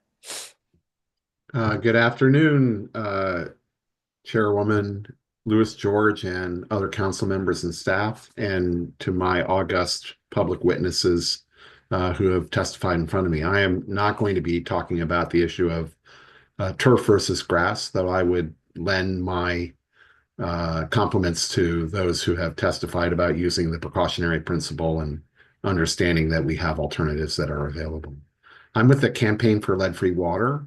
We're a community-based national organization. I live here in Ward 4 in the Tacoma neighborhood, and I'm here to talk a little bit about lead in our buildings in the District of Columbia, including in DPR buildings. And to say that it may be surprising to learn for many people here that a lot of plumbing materials that deliver drinking water within our homes, within DPR buildings, within schools, in every building in the District of Columbia, according to DC Water's own compliance data, contain lead. And as we've heard, lead is a potent neurotoxin with no safe level of exposure. The health-based level for EPA is 0 parts per billion. And safe drinking water is critical for healthy childhood development and lifelong health. And so it's important to know if our plumbing materials present a risk of lead exposure. Anytime lead is in contact with water, some of the lead can leach into the water, and the less lead in the plumbing, the less lead can get in our water. Prior to 1986, plumbing materials could be made up entirely of lead, but the lead content has gradually been reduced. The current lead-free plumbing is not lead-free by definition. In fact,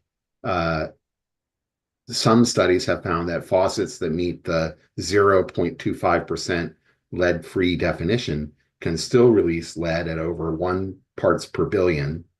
And the lead and water action level, which is the lead and water action level that's recommended by the American Academy of Pediatrics, Parks et al., in the Council on Environmental Health, 2016. Luckily for us, as of January 1, 2024, California State Legislature AB 100 made a new requirement for lead-free faucets and plumbing components that provide safer materials and new markings to identify lower lead plumbing materials for use in homes, schools, childcares, parks and recreation centers, and office buildings and restaurants where we drink water and cook with water every day. This Q1 standard, which is NSF ANSI CAN 661, Q meaning 1 gram of lead or less, identifies materials that meet the new requirements and reduce the amount of lead in drinking water. It's our recommendation that as we move forward in significant renovation or replacement of plumbing materials, that we direct DGS and DPR and other district agencies to find plumbing materials that meet this Q1 standard. In the absence of that, and because there are so much lead coming out of taps all over the place, the aforementioned drinking water stations that are not ubiquitously available at DPR facilities like Turkey Thicket, which we just heard today, need to be made more available. Filters that are certified to remove soluble lead and lead particles are the way for the moment right now to protect people from this lead exposure. And as we've heard before, people of all ages, but especially kids, pregnant women, and those who are most susceptible to uptake of lead from drinking water, which is near ubiquitous across our city, should be thinking about a filter first program. We want to commend DGS and DPR and DCPS for being part of implementing the first in the nation filter first program for schools and childcares and other facilities. But we have a ways to go. I will be happy to submit written testimony to talk more about some of the ways we also can upgrade our approach to filters in all of our buildings. Thank you so much, and I look forward to questions. Thank you. And next we will have Claudia Russell, the Committee of 100 on the Federal City. Oh, good afternoon, and thank you so much for convening what I believe and we believe to be a very important discussion. My name is Claudia Russell. I'm a district resident and a member of the Committee of 100 on the Federal City. For over 100 years, the Committee of 100 on the Federal City has been an independent advocate for sound planning. We are active citywide in land use, housing, transportation, historic preservation, and the environment. The committee's vision of a beautiful and livable city for all has guided its actions and priorities throughout its long history. The Committee of 100 on the Federal City advocates for a citywide ban on any further use of artificial turf in any new or replacement application on public and private property. Emerging scientific evidence has raised new questions about toxic chemical contaminants as well as microplastic pollutants associated with artificial turf and the risks they pose to players, the community, and the surrounding environment. These are added to other concerns about artificial turf, which include heat, increased injury, and climate effects. We should not be hurting our children, our communities, and our environment. We should be looking towards the future by actions we take now. And please consider the safer alternative and stop the use of plastic turf on both public and private land in our city. Healthy playing fields are deserved by all our citizens without distinction. And I will just read the resolution. The Committee of 100 Resolution on Artificial Turf. Be it resolved that after review of all available scientific research, the Committee of 100 on the Federal City has determined that the use of artificial turf poses unacceptable risks to the environment, climate, and human health. Therefore, consistent with the actions of numerous states and other local governments, the Committee of 100 recommends the adoption of a citywide ban on any further use of artificial turf in any new or replacement application on public and private property used for human recreation purposes, and urges the City Council to review and amend the Safe Fields and Playgrounds Act of 2018 to incorporate and apply the Act's relevant provisions to private as well as public playing fields to safeguard all children in the district and its residents. Further, the Committee of 100 encourages the development and maintenance of natural turf fields by relevant DC entities, including DC Parks and Recreation, DC General Services, and DC Public Schools, and urges the Department of Parks and Recreation to develop, post, and enforce guidelines for safe play on pre-existing district artificial turf fields during hot weather. This was approved unanimously by the board on April 16th of this year. I'll post this and a very lengthy background paper that we put together as our testimony. Thank you so much. Thank you. And we'll hear from our last public witness, who is Laura Finizzi, who is the Commissioner of ANC 34G 04. Sorry. She's not available. I think she had a medical Oh, no, appointment. she is. Yeah. Unless she's come on otherwise. She's on. She's on. Oh, okay, good. I'm glad she is.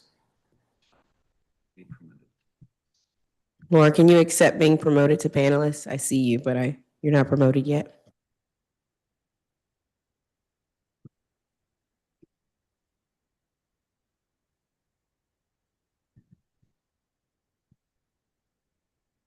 You can just allow him to talk.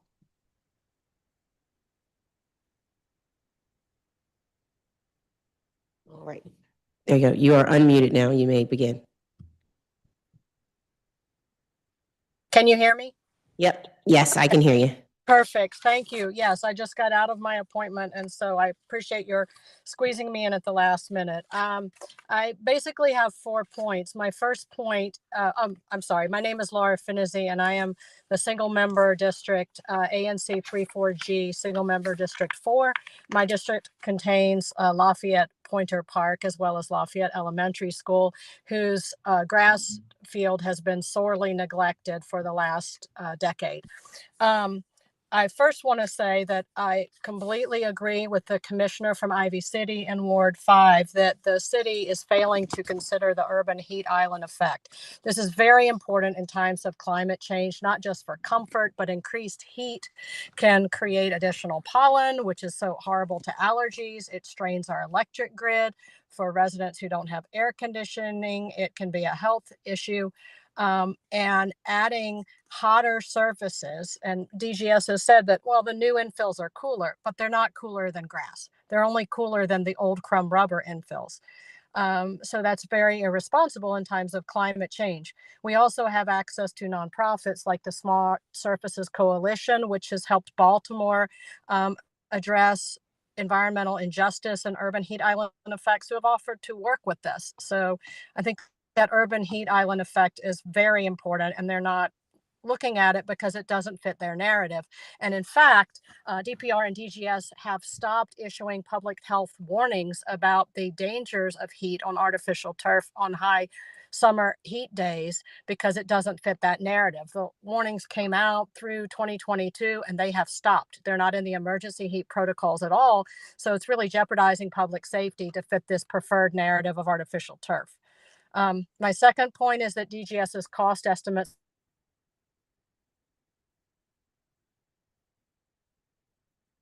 You went out for a second.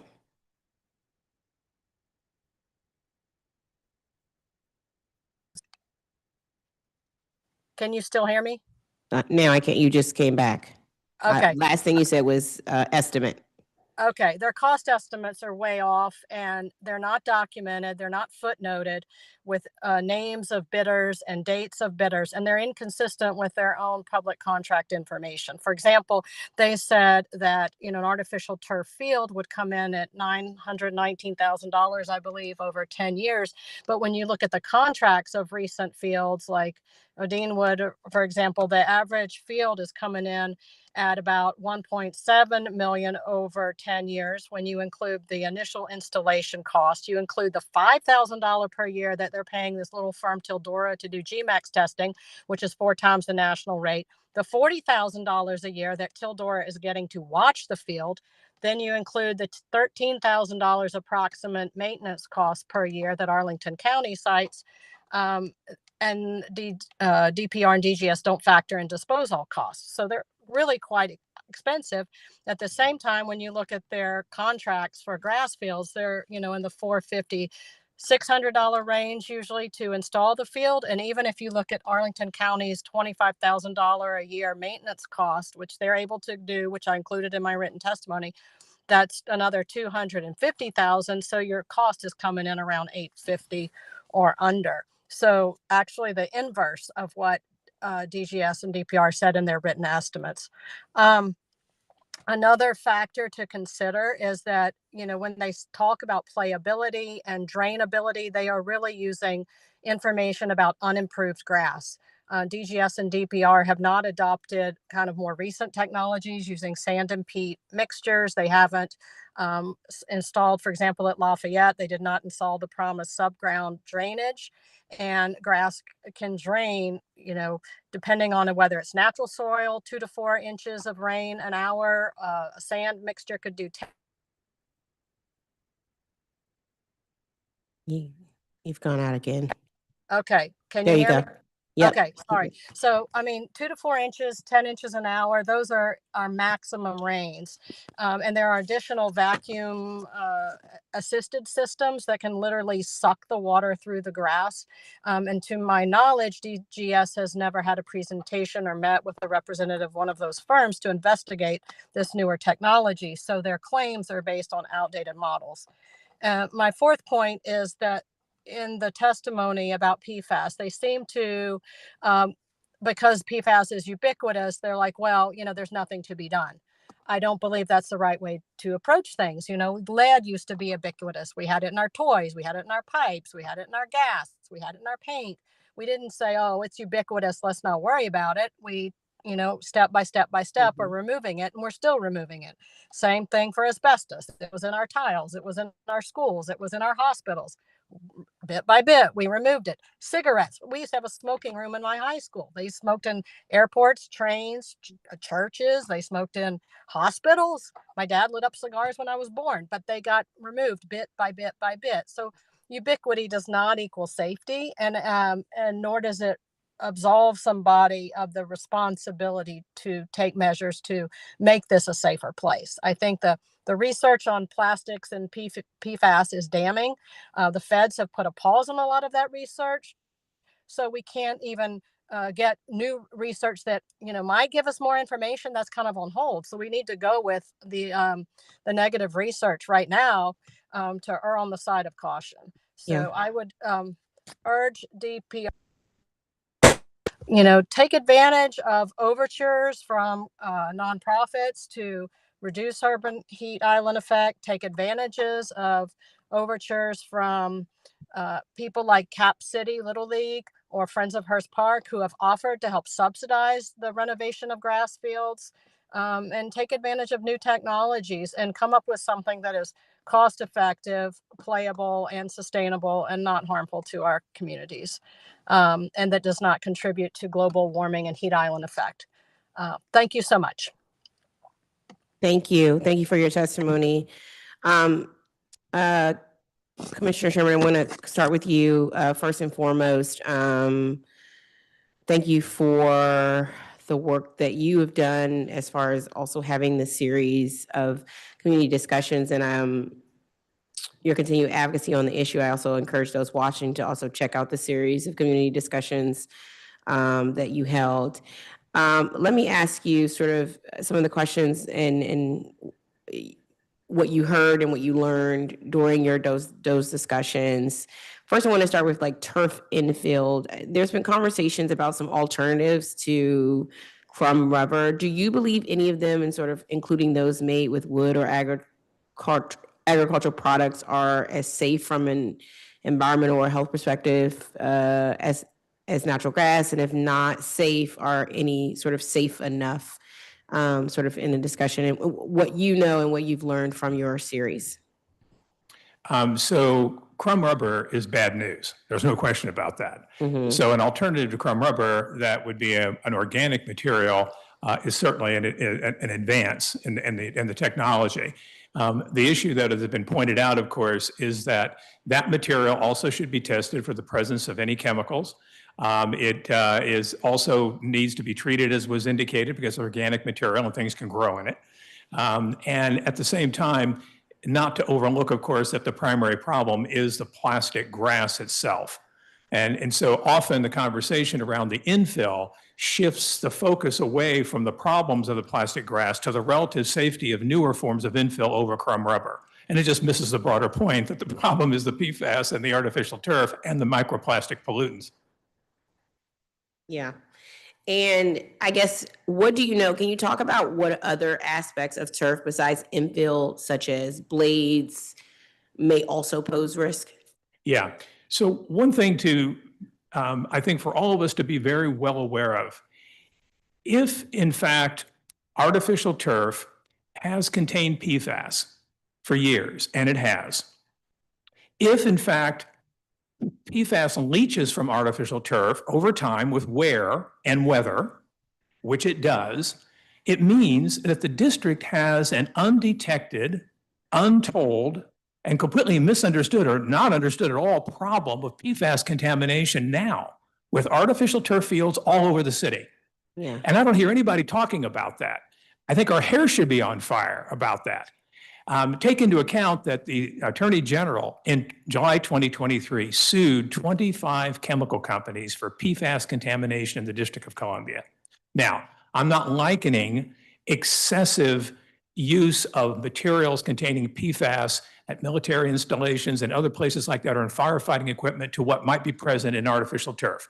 The point simply is that any contamination of PFAS is something the district should be mindful of, should be monitoring, should be treating, and should do everything possible to prevent from happening in the future, which is why I'm calling for amendment to the Act, Safe Fields and Playgrounds Act, to have mandatory testing of PFAS. Yeah. I know Dr. Bennett, I think, had to drop off. Let me see if she's going to come back. But I want to know from your series of conversations, I've heard that low levels of exposure from PFAS result in sort of little risk to the environmental and human health. That's sort of what we get back in conversation when we're starting the conversation. Do you agree with that conclusion, and sort of what effects on the environmental and human health can occur even from low levels of exposure from what you've learned? Right. So what we have learned, what we have heard from leading experts is that even minute levels of PFAS are extremely dangerous. Let me give you an example. In the first town hall I hosted last year on March 26th, Dr. Graham Peasley, who's professor of physics at Notre Dame University, testified that a single acre artificial turf field, leaching from that field will contaminate 800,000 gallons of groundwater annually. So imagine that. In the district in which, the district I represent currently, with the fields that are being installed at the Episcopal Center for Children by Murray School and the fields that exist already at St. John's College High School, we will have nearly 10 acres of artificial turf in my single member district. I don't know how that compares to other SMDs across the city, but it's a very high concentration of artificial turf. 1 acre field will contaminate 800,000 gallons of groundwater annually, according to one of the foremost experts on PFAS in the country, Graham Peasley, professor of physics at Notre Dame. So even minute levels are extremely dangerous. Yeah. And what are sort of some of the effects that we've heard on sort of environmental and human health that can occur from those low levels? Well, the EPA, in not only announcing last April the levels of PFAS, no levels of certain types of PFAS are acceptable for human exposure, and it's in the parts per trillion has been identified already. But the EPA has also looked at the health effects particularly on children, of exposure to chemicals like PFAS and PFAS in particular. And it's a cautionary tale. Dr. Sarah Evans, who is at Mount Sinai, and I believe is submitting written testimony for the record. I reached out to her and I believe she's submitting testimony, is one of the country's foremost experts on child health and exposure to environmental toxins. So I would direct attention to her testimony and to her findings, and we'd be happy to follow up on the very specific research regarding the effects on child health. Yeah. And outside of sort of quantity of exposure, how does the duration of exposure matter? Sort of does time spent on a turf field, whether for a game, season, or multiple seasons, determine sort of if the exposure to low levels is sort of safe or unsafe? So the duration is a matter of ongoing study and analysis. How long, how much exposure results in how much adverse health impacts from PFAS is certainly very hard to know. Yeah. But it's something that, again, we can follow up with you on available research studies. that have been done. But the thing to be mindful of is that when young people are playing on the fields, they, through the wear, are causing PFAS and other chemicals to escape from the turf. That's how it happens, right? So they're subject to ingesting the material, to breathing it, to dermal exposure. If they have a cut, then it can get into their skin, get into their bloodstream that way. So it's multiple levels of different types of exposure. But in terms of what the effects are specific over time, it's something that science is still looking at. Yeah. As far as a community leader and advocate in this space, sort of what has your experience been like as far as, working with the executive, and what would you like it to look like as far as engaging with the community around what you believe, what is a very real issue for your community, both health and safety risk and concern? First of all, I try to be mindful, and I know members of our community do, that families with children want access to playing fields. We all support access to playing fields. So we start with that we acknowledge that. That's natural. And people look at artificial turf fields and see that they are durable and playable under many different types of conditions. And they look at the existing natural grass fields, many of them, not all of them, but many of them, and say that they simply can't withstand the use because they're not properly maintained. So we try to come at this from an understanding of the needs that people have for access to fields. At the same time, we're not seeing a responsiveness to the technology supporting natural grass fields that we believe the district should be showing. Again, we can introduce the district to countless experts across the country in how to make this happen. I would say, though, as I mentioned earlier, that there are some thriving natural grass fields in the district. And DGS and DPR deserve credit for that. I cited the example of Dwight Mosley Field, which I visited frequently because our two boys went to St. Anselm's Abbey School on South Dakota Avenue, and it's just down the street. And St. Anselm's, by the way, has all natural grass fields, and they flourish. So the idea that we don't know how, can't see examples of, can't find our way to make natural grass fields work is contradicted by the very experience of DGS and DPR in the city already. Yeah. I think that's right. And as sort of, we've been having this conversation, what do you think sort of moving forward as we look at reforming the policy? I know you have your suggestions about what we should be amending. What can we be doing now in the interim before sort of we go through legislative process to be reducing risk at this time? Well, in the case of the most immediate case, which you're very, very familiar with, and my colleague Laura Finnessy represents, which is Lafayette and the renovation of the ball field at Lafayette, that could become a model case for public-private collaboration to design, build, and maintain a flourishing natural grass field. The technology exists. We can find the experts. We'd be happy to work with DGS. I'm not speaking for my colleague, Finnessy. My district abuts hers. I'm only 2 blocks away from Lafayette Elementary. I have 603 children under the age of 18 in my district whom I represent that want access to playing fields. They want Lafayette fixed, and they want natural grass. Peggy Lynch, who testified earlier, Margaret Lynch, was one who led this petition drive of 1,200 Lafayette parents and other members of the community who expressed their desire for natural grass fields. So when you ask me about the responsiveness of the executive branch, I would say, please consider the views of the neighbors, listen to the neighbors, and the neighbors are willing to work with DGS and DPR to make this happen. Yeah, thank you. I appreciate that. I want to come to you, Sabrina, and just ask sort of, right, you've raised a number of issues, and I want to see sort of what your conversation thus far has been around what you all have seen as, Ward 5 has had its share of environmental fights and continues to have these environmental fights, has taken the brunt of sort of environmental dangers over the years. Right now, as you all prepare for Cromell and other changes, what has been the reception like from DGS and other parties, and what would you like to see moving forward? I would like to see more community engagement, Okay. first of all. We have been working, as you know, Empower DC, along with the residents, have been working tirelessly to make sure that Cromell is renovated into a community center. But like I said in my testimony, we don't want, because the grounds of Cromell is over brownfield, we don't want to exacerbate the toxins that's being released into not only the environment, but into our bodies.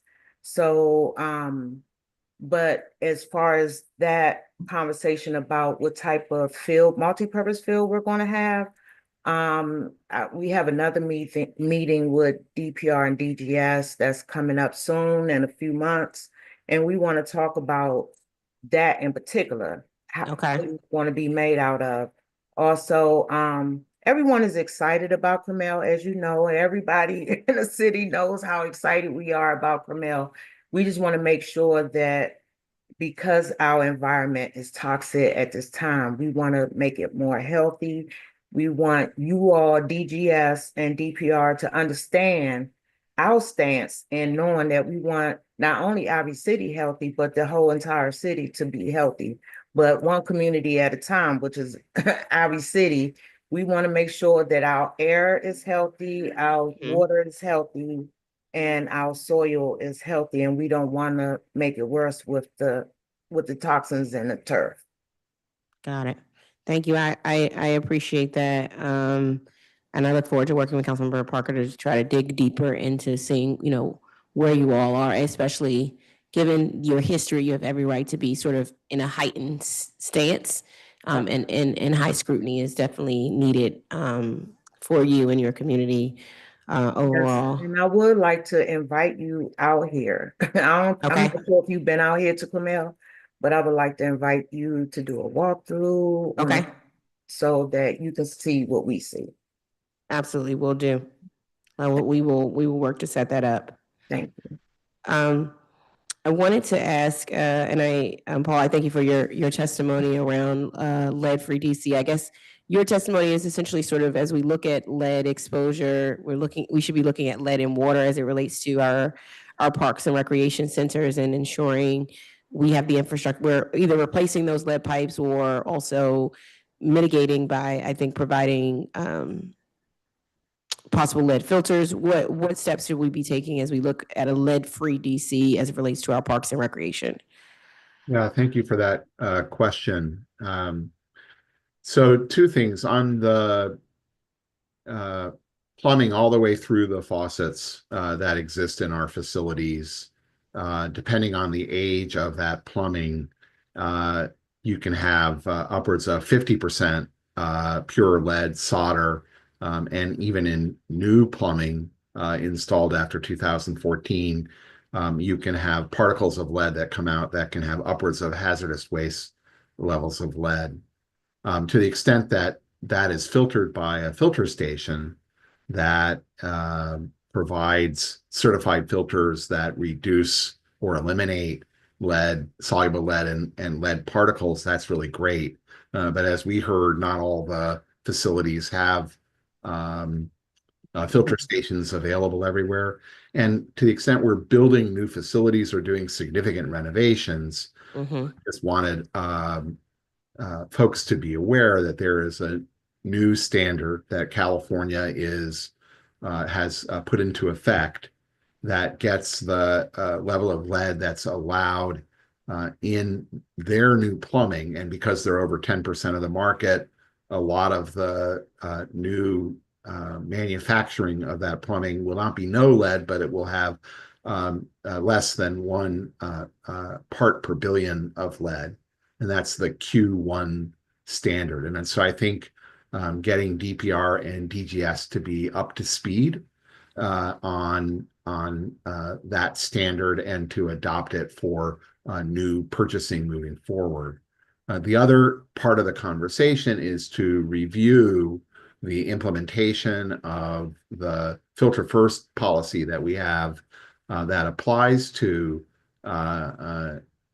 Department of Parks and Recs buildings, and to make sure that we have the filters placed in the right places so that we're capturing the last part, like faucets and other things, of of lead that's being dispensed. And so sometimes we think the filter placement is in the wrong space. And we just really want to review that and make sure that we're building on the progress that's been made here in DC in these facilities. Yeah. Thank you so much. Thank you. And then Jill McNeese, if you're still here, I just wanted to ask, because we talk a lot about public-private partnerships. And when we talk about in some of the natural fields, what we've heard is sort of, what we know is not true based on testimony and information we have received is sort of the maintenance of natural grass fields and sort of the state of them in the district is because we're not maintaining them well versus them not being effective field uses. But when we look at the Friends Group, sort of what type of public-private partnership would you like to see as far as the Lafayette field?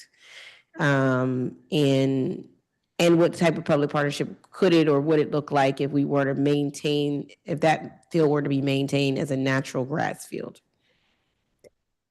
Well, I think the idea is that the community supports natural grass and will come together to help to maintain natural grass.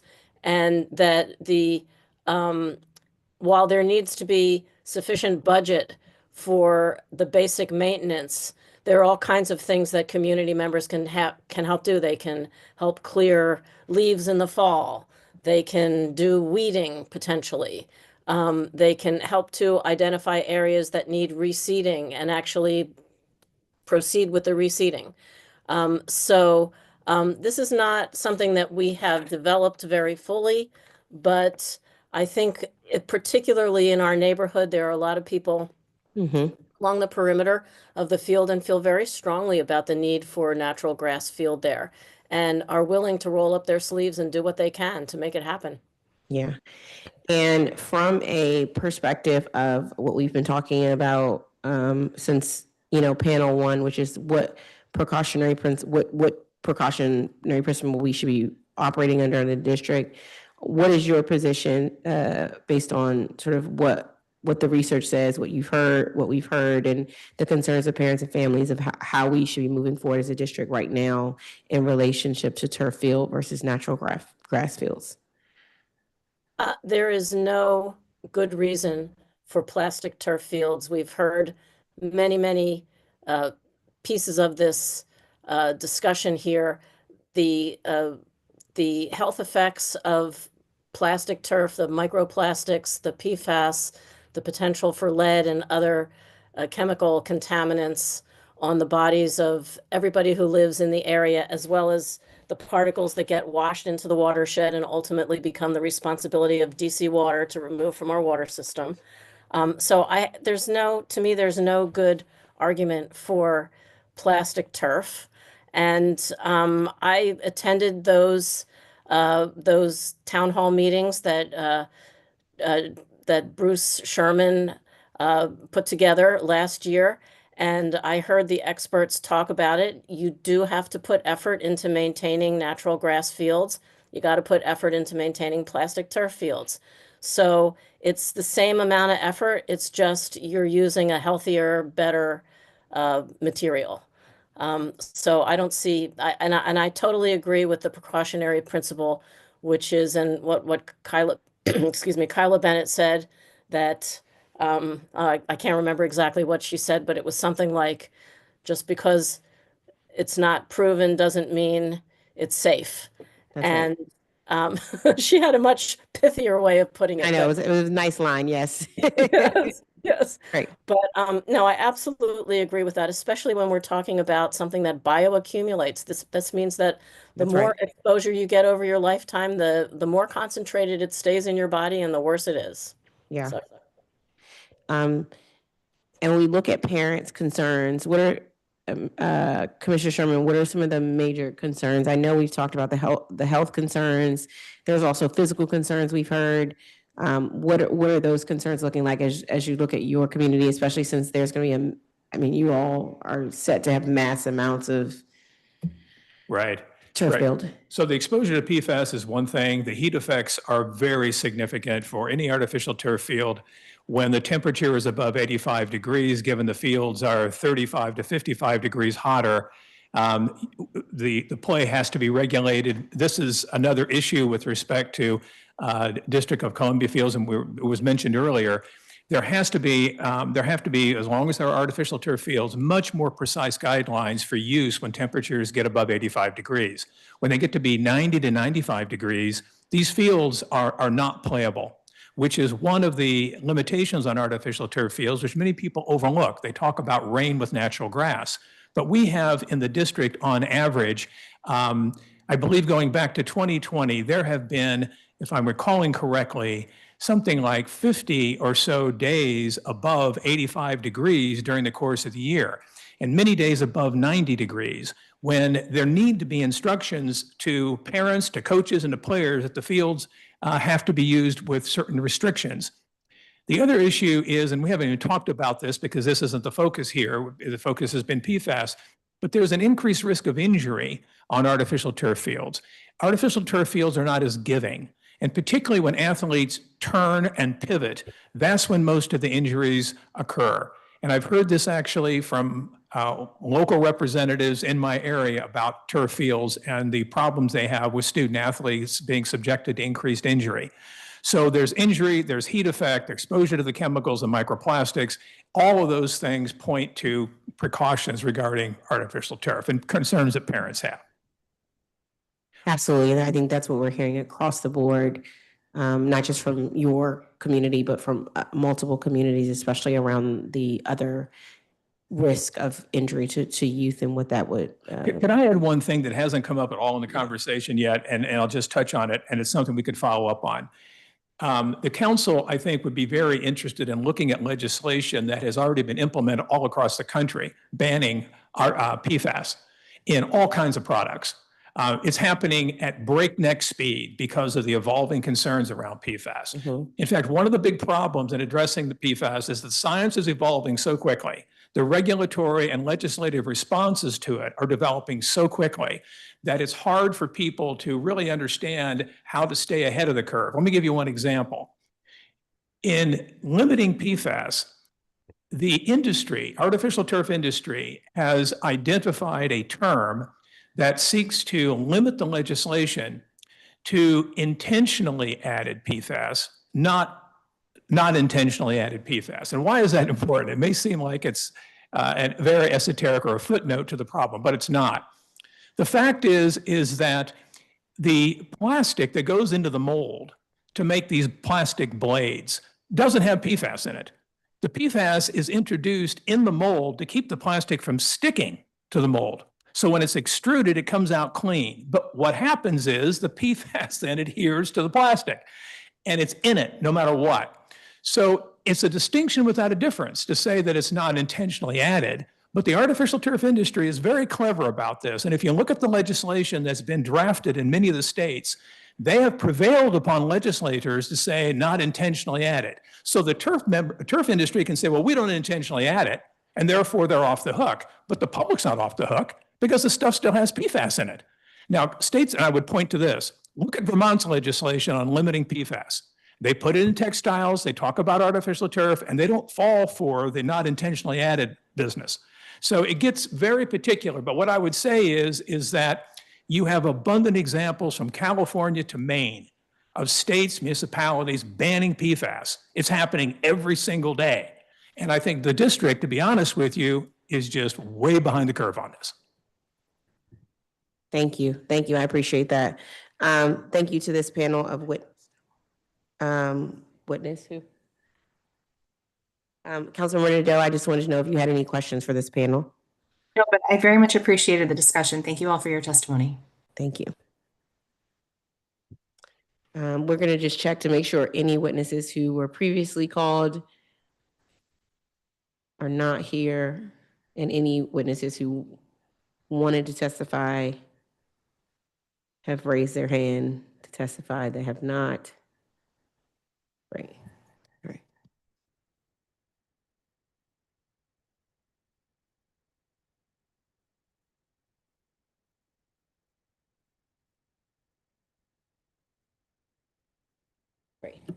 All right, we are going to take a brief recess and come back at 2:35 p.m. to begin the government witness portion of the hearing. So at 2:35, we will return and we will be on a brief recess until then. Thank you so much for your attention to this problem, though. Thank you very much. Thank you.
All right, let's get started.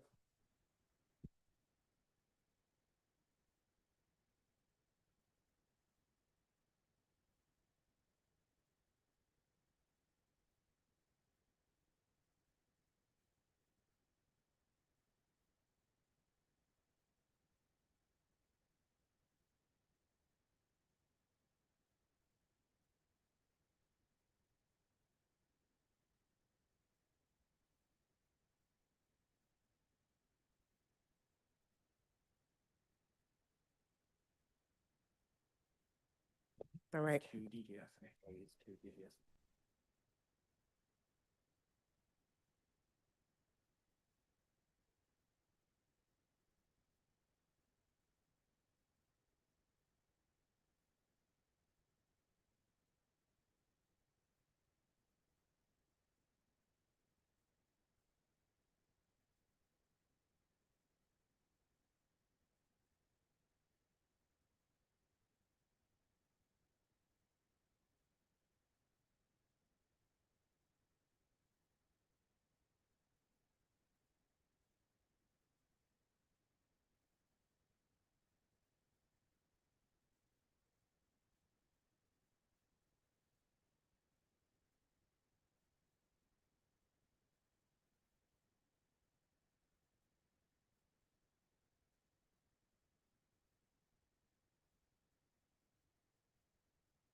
All right, we are reconvening our roundtable from earlier.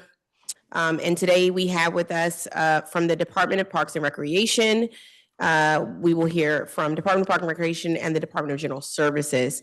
We will hear from Director Athene Freeman, who is the Director of our Department of Parks and Recreation. Osei Headley, Interim Deputy of Capital Construction Services, DGS. Brian Killian, who is the Supervisor of Environmental Health and Safety, DGS. Mark Applegate, the Certified Industrial Hygienist and Certified Safety Professionals from Salute Inc. I hope I said that right. If not, just correct the record later. And John Schaefer, Principal Chemist and CEO of EEC Environmental. Thank you all for being here today. Before you begin your testimonies, I'm going to administer the oath to you. If you could raise your right hands. Do you swear or affirm under penalty of perjury that the testimony you're about to give to the Committee on Facilities is the truth, the whole truth, and nothing but the truth? Thank you. We will start with the Department of Parks and Recreation testimony, and then we will move to DGS. And so with that, Director Freeman, it is good to see you. Thank you for being here, and you may begin your testimony. Thank you. Good afternoon, Chairperson Lewis George, members of the Committee on Facilities, and members of the public joining us today. I am Athene Mack Freeman, Director of the DC Department of Parks and Recreation. Today, I will be sharing a bit about the ways we address safety and environmental hazards on DPR properties.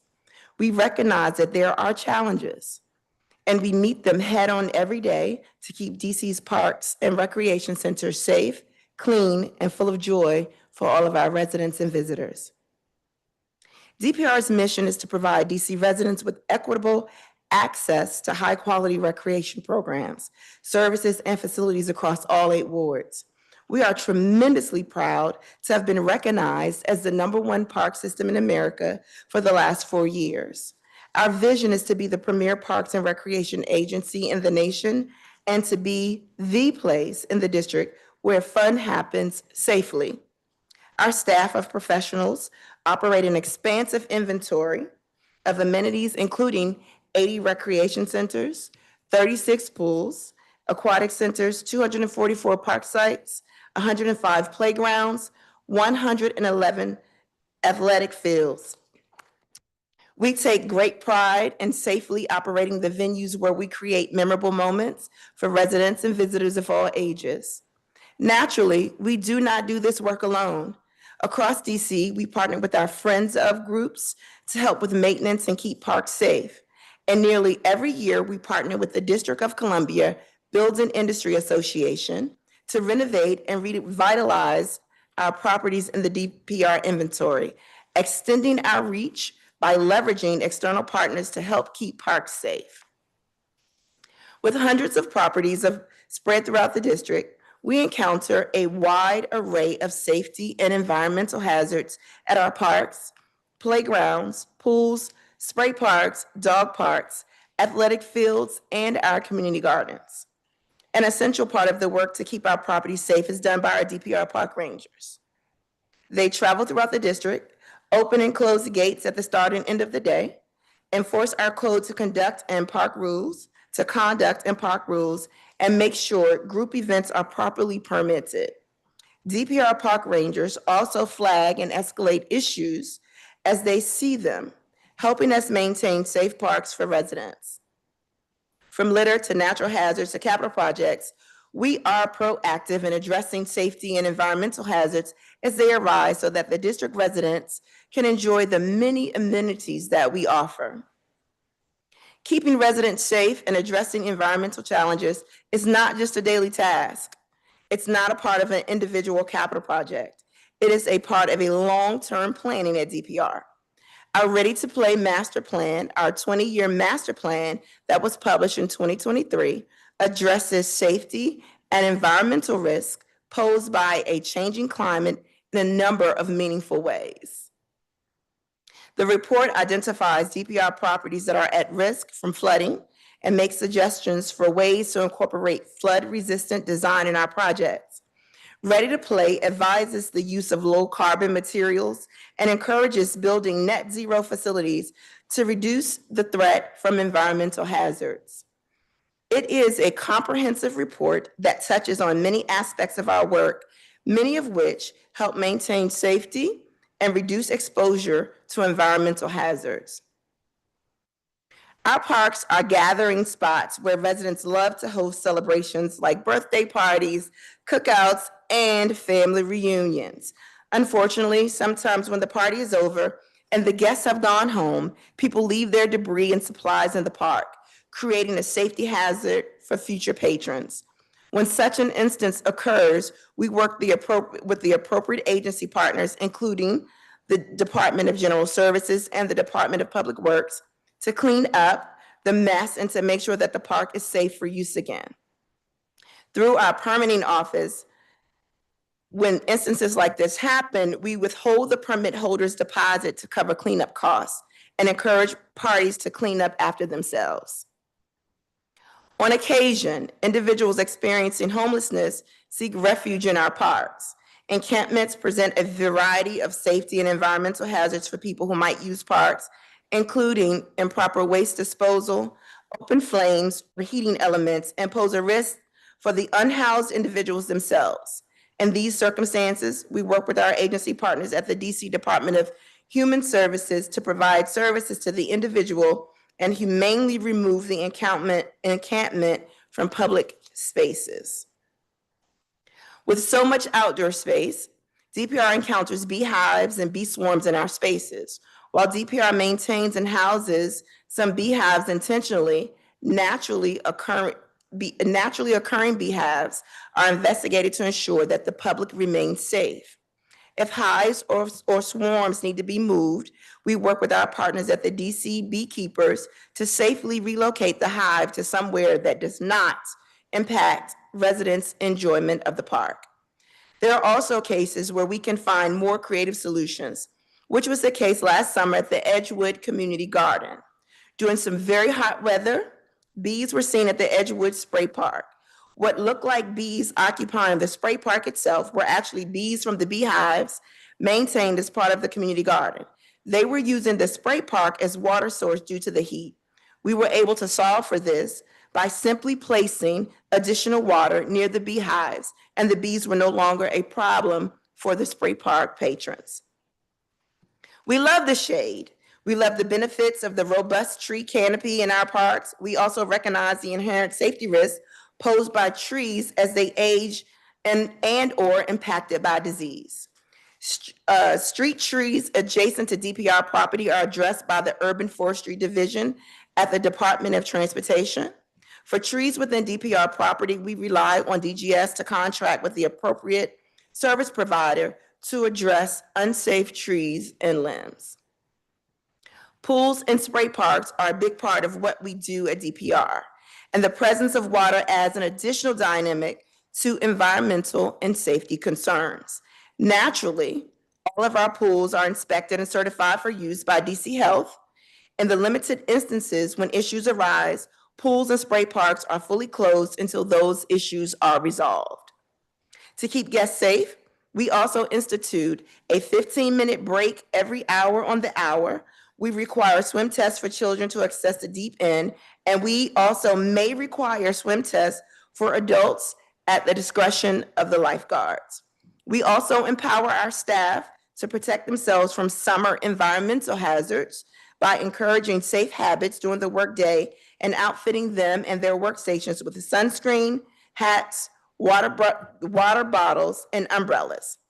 It doesn't stop there either. In times of extreme heat, DPR has set up cooling areas on outdoor pools with popsicles and other options to keep staff hydrated. In our spray parks, we have procedures supported by DGS to make sure the water is clean and safe. We have two kinds of systems in our spray parks. Some use fresh drinking water that then drains into the sewer or storm system. Other systems have recirculating water, in which case we perform weekly scheduled maintenance to check the tanks and filters and ensure our little ones and our big ones are splashing in clean water. Part of what makes our parks so popular and welcoming to residents is because they are clean and free from trash.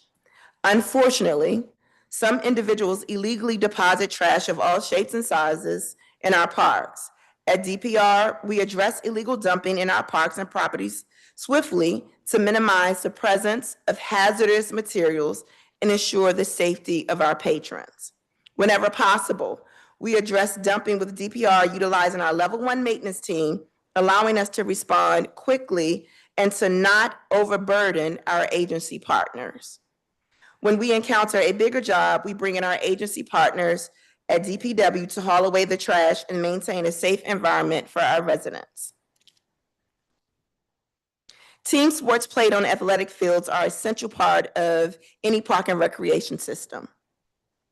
Just as they are at DPR, district residents stay active by playing football, soccer, lacrosse, baseball, softball, kickball, and many other team sports on our 111 athletic fields. Our athletic field inventory is made up of 27 artificial turf fields and 84 grass athletic fields to meet the distinctive needs of each community.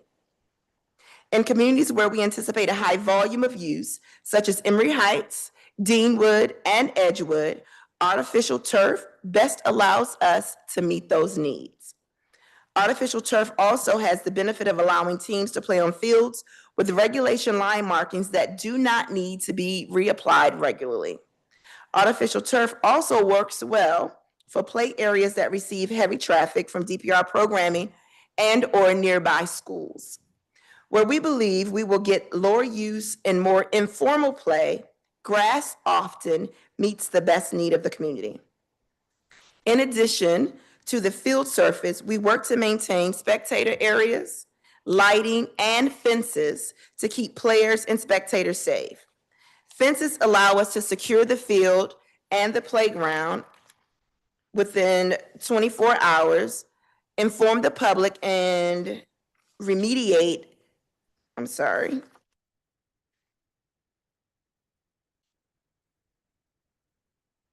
Fences allow us to secure the field and discourage unauthorized uses that may leave hazardous material and litter on the fields. We are currently working with DGS on a capital project to update and replace netting that keeps the balls from leaving the field of play at several fields, including Randall, Chevy Chase, Guy Mason, Shepherd, and Upshur.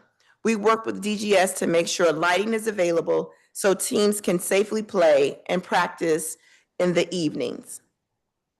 We recognize the danger that lead presents to children, pregnant women, and people of all ages. In recognition of the potential danger, In 2019 and 2020, we worked with the DGS and a contractor to test every poured-in-place playground in DC, and the results and findings were published in the study, Evaluation of Lead Associated with DC Poured-in-Place and Recycled Rubber Playgrounds.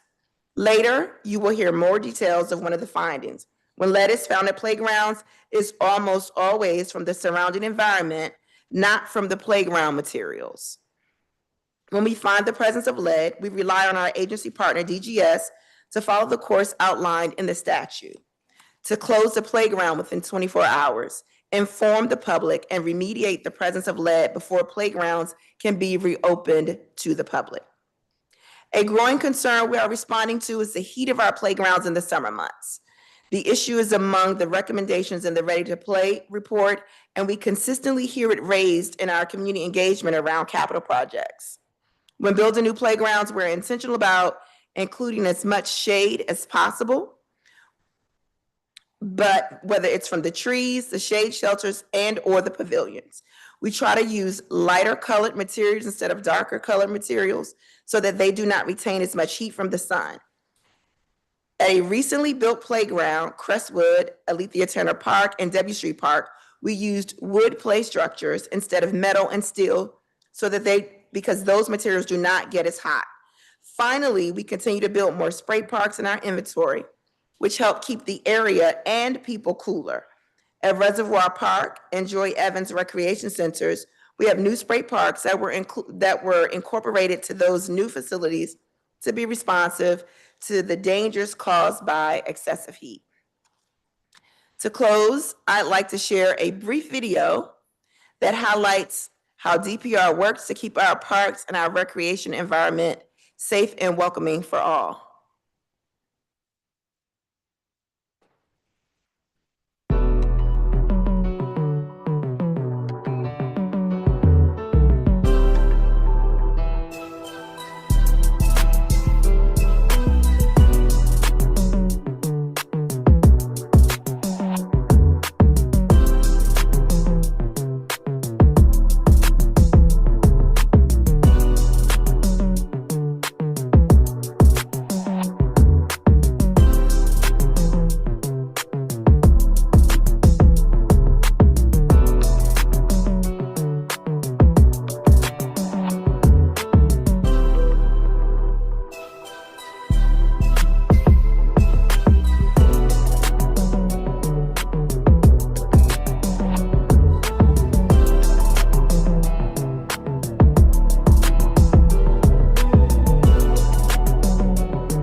As you can see, DPR is charged up. We are fully charged, and we are ready to keep environment and safety first.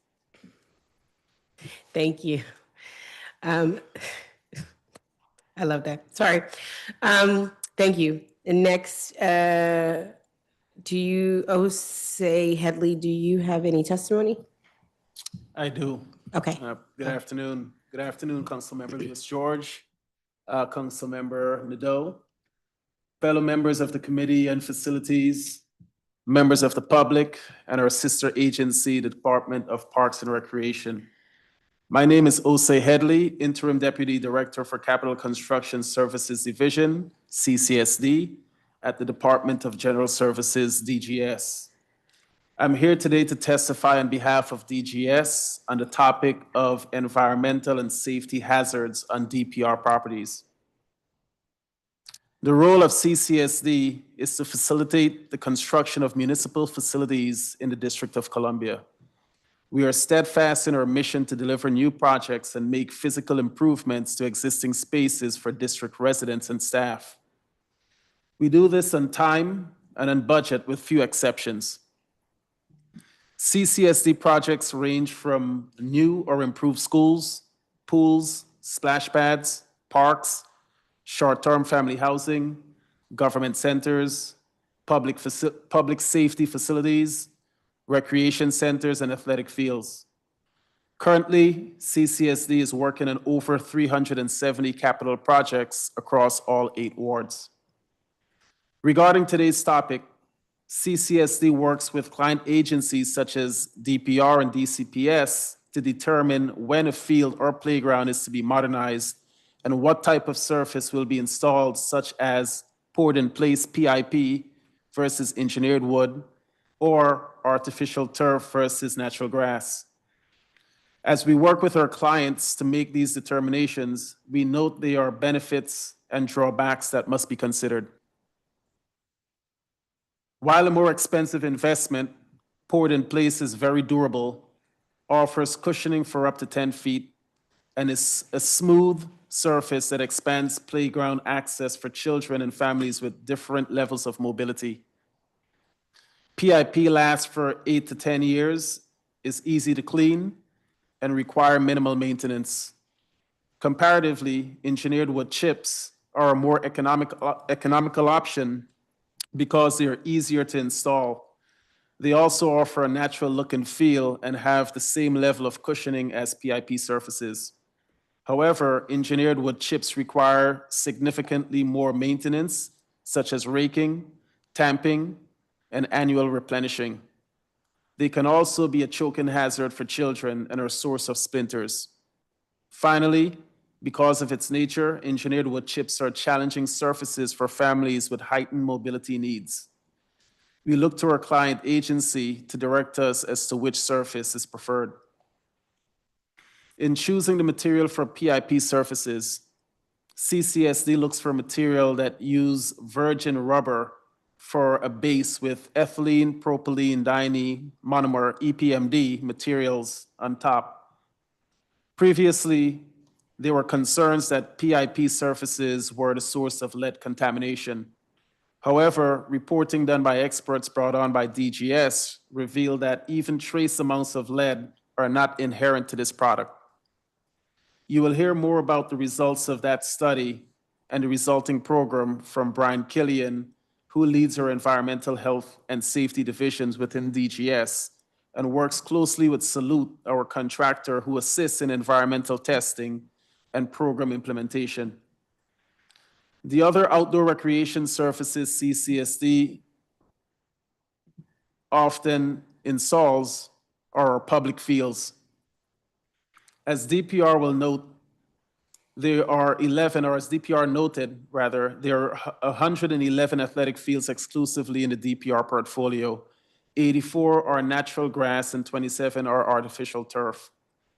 Consideration for whether a field modernization will be artificial turf or natural grass is determined by DPR based on several factors.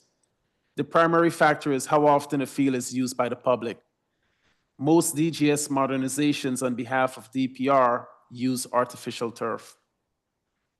Our practices for choosing the right artificial turf for the district improved over the years. In 2018, DGS stopped using crumb rubber, which is recycled rubber tires, for insulation or infill in fields due to contaminants in this material. This is in part due to the artificial turf working group, which was created in 2018. While the sentiment to use recycled materials was in the right spirit, science informs us that it is not the best material for use. Today, DGS uses EnviroFill and Brockfill to provide infill which, aside from the artificial blades of grass, are most likely to come into contact with players. We do this to reduce heat impact and because it is safer for players and staff. There are other benefits to the use of artificial turf fields. Artificial turf fields allow district residents to use the fields in the days following rain and even the same day it rains. This is simply not possible for athletic fields that are natural grass because the field has to rest to allow the water to drain away and the surface to harden to prevent players from ruining the grass turf by running on muddy fields. Grass fields also must rest for several months in the winter through March to ensure that the grass turf has been restored and filled out to withstand the heavy use of play that comes from public use. Natural grass requires irrigation, fertilization, and more overall maintenance to ensure that grass turf is at its high standards required for an athletic field.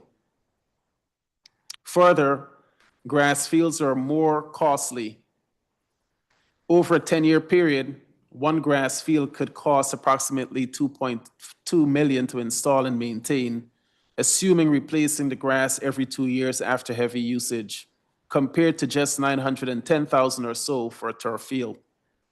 These are among the top factors client agencies and the community consider before deciding that artificial turf is the best choice.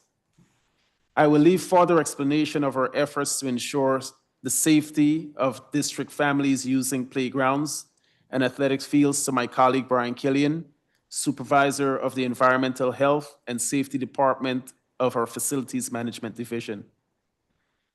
I'd like to thank the committee for your time to share our work on creating safe playgrounds and athletic fields that are available for play year-round. I'm available to respond to any questions you may have. Thank you. Thank you. Mr. Headley. Next, Brian Killian. Good afternoon, Councilmember Lewis George, fellow members of the Committee on Facilities, and members of the public who have joined us today. I am Brian Killian, Supervisor for Environmental Health and Safety under the Facilities Management Division at the Department of General Services. I want to thank you for the opportunity to share with the committee and the public the significant and forward-thinking work we do to identify and remediate environmental hazards such as lead, mold, asbestos, and other hazardous materials, and now per and polyfluoroalkyl substances known as PFAS. EHS researches, develops, and implements and maintains comprehensive safety and health services to support the mission of DGS within the Facilities Management Division. We directly oversee daily operations, assessments, and the abatement of safety and health issues in DGS facilities to ensure compliance with federal and local regulations. I appreciate being able to openly and constructively communicate about the work that we do, and I'm particularly proud of the team's efforts regarding our nation's leading program on lead in drinking water. We recognize that lead poses a health risk to families, especially pregnant women and developing children. Beginning in 2016, we welcome the chance to collaborate with former Councilmember Che, with the support of Mayor Bowser, to address growing concerns from the public and district government leadership about lead in the sources of drinking water within our schools and recreation centers. Due to these efforts, in 2023, DGS was named the nation's leading lead in drinking water program based on an Environment America Research and Policy Center and US PIRG Education Fund report called Get the Lead Out.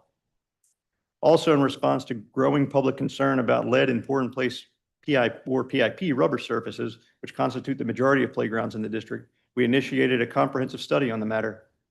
The study was one of the most thorough evaluations of lead hazards associated with PIP playgrounds in the United States, which was released in March of 2020, just before the COVID lockdown. Last year, with an increasing awareness regarding PFAS throughout the district, we sought leading experts to assist us in researching and developing our PFAS program at DGS. As we learn more about the complexity of PFAS, it is critical that we adhere to the science. These chemicals have been found nearly everywhere, from the clothes we wear every day to the polar ice caps. We're currently identifying materials and products that contain PFAS and developing operating procedures for testing and mitigation. In closing, I would like to introduce John Schaefer, who has prepared a presentation for the committee on PFAS. He is our subject matter expert, and he will help us address any PFAS-related questions. I'd also like to introduce Mark Applegate, who has prepared another presentation for the committee. He is our subject matter expert who conducted the PIP lead study and will assist us in addressing any lead-related questions. So I'd like to thank the committee for giving us this opportunity to share our work on creating safer play spaces for district residents. John and Mark will provide their presentations respectively, and then we'll respond to any questions you may have. Great. Thank you. Mr. Schaefer's going to go first. Okay. Thank you. Good afternoon, Councilmember Lewis George, members of the Committee on Facilities, and members of the public. My name is John Schaefer. I'm the CEO and Principal Chemist for EC Environmental. I'll talk more about that later. But thank you for allowing me the opportunity today to speak on PFAS. And this won't be on just artificial turf. It's really more of a general discussion because we've been hired by DGS to address PFAS in all the different products, but I will be talking about artificial turf as well. Got the slides up there. Just realized that. Yeah.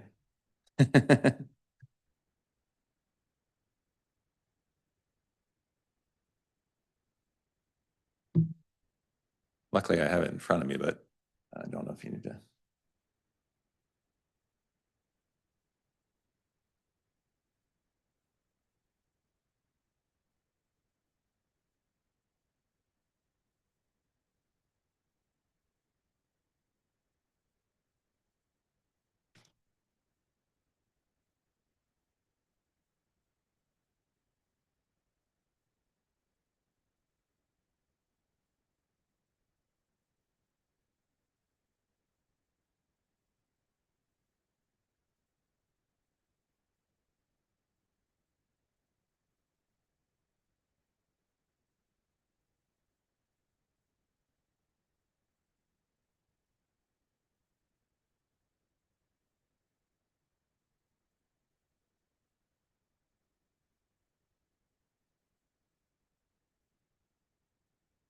Who's going to be moving the slides?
Okay, great.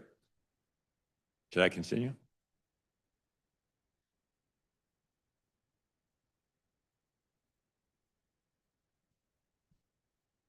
Should I continue? Yes, please Okay, continue.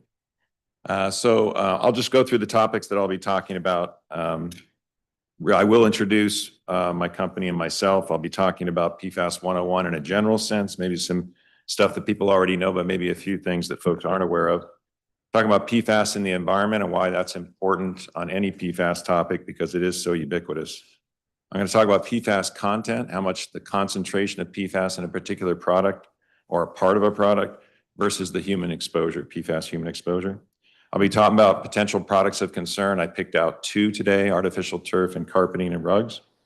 And then I'll talk about the concept of product replacement versus potentially other mitigation measures. Next slide, please. So just a little bit about my company, EC Environmental. We're a national environmental engineering consultant. We have chemists like myself, engineers, geologists, regulatory experts. We do a lot of work on PFAS. Majority of the time we're hired for characterizing, like sampling PFAS, trying to determine the concentrations, where it's at, where it's coming from, and then treatment methods. Or is there other types of mitigation other than treatment? We do a lot of PFAS guidance for municipalities like DGS. We're working with Salute on PFAS fact sheets and SOPs right now to support DGS, again, in all the areas of PFAS. I am the CEO and principal chemist at EEC. Emerging contaminants has been my focus throughout my whole career. And PFAS has been my primary focus for the last 7 years. I'm the group leader for our company. Typically, it's water, wastewater, and products that I'm involved in. Let's see, we jumped ahead here. Should be PFAS 101 slide. Next. All right, I can there. Well, maybe there's not a PFAS 101 slide in there, but that's okay. We can go back to the 1 part per trillion slide. So just real quickly, since so many people know so much about PFAS, but I do want to stress something Brian said. It's really important to understand how ubiquitous it is, not just in products, but it's in dust. And that means we're finding it everywhere. And when we measure in parts per trillion, when analytical measurements are in the parts per trillion, as opposed to most other toxics, it seems like it's absolutely everywhere. And in some cases, it really is.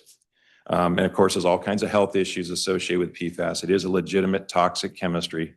As a chemist, I know the power of that carbon-fluorine bond and why it would be very effective for water resistance, stain resistance, oil resistance. One thing about myself, I should have said in the introduction, I do not consult currently for artificial turf companies, PFAS manufacturers, grass turf sellers. I have no dog in the fight of the artificial turf versus the grass. I just want to help DGS have technically based findings and make technically based decisions from that. But I do want to stress on this slide, this 1 part per trillion. And you can look at the different definitions. 1 drop in 20 Olympic swimming pools, the one that really kills me, is the 1 second in 32,000 years. And that just gives an idea of how low a part per trillion is. And I think Dr. Bennett made a really good comment earlier in her testimony that I want to speak to. I'm not bringing up the fact that laboratories measure to low parts per trillion or that it's everywhere. I'm trying to stress that when you're talking about what potential action levels there may be for any products in the DGS service area, if you try to look at any concentration, if it has any PFAS at all, and you're measuring the parts per trillion, it will literally be everywhere. Now, if you have a standard of parts per billion, which is 1,000 times higher, like most toxics, or parts per million, like some toxics like lead, it won't seem like it's everywhere. So the health standard is the important thing to look at here. But just so you understand, when somebody says a product contains PFAS and it was analyzed by a laboratory down to the parts per trillion, that should not be a surprise. Even if it wasn't manufactured with PFAS, even if it wasn't a manufacturing aid, if it simply has dust on it, it could easily have PFAS. So there's all kinds of products, next slide, all kinds of products that contain PFAS. I won't go through all of them, but it's literally thousands of products in your homes, in this building. The clothing that we wear, you hear about waterproof clothing, like rain jackets. It's in most of all clothing.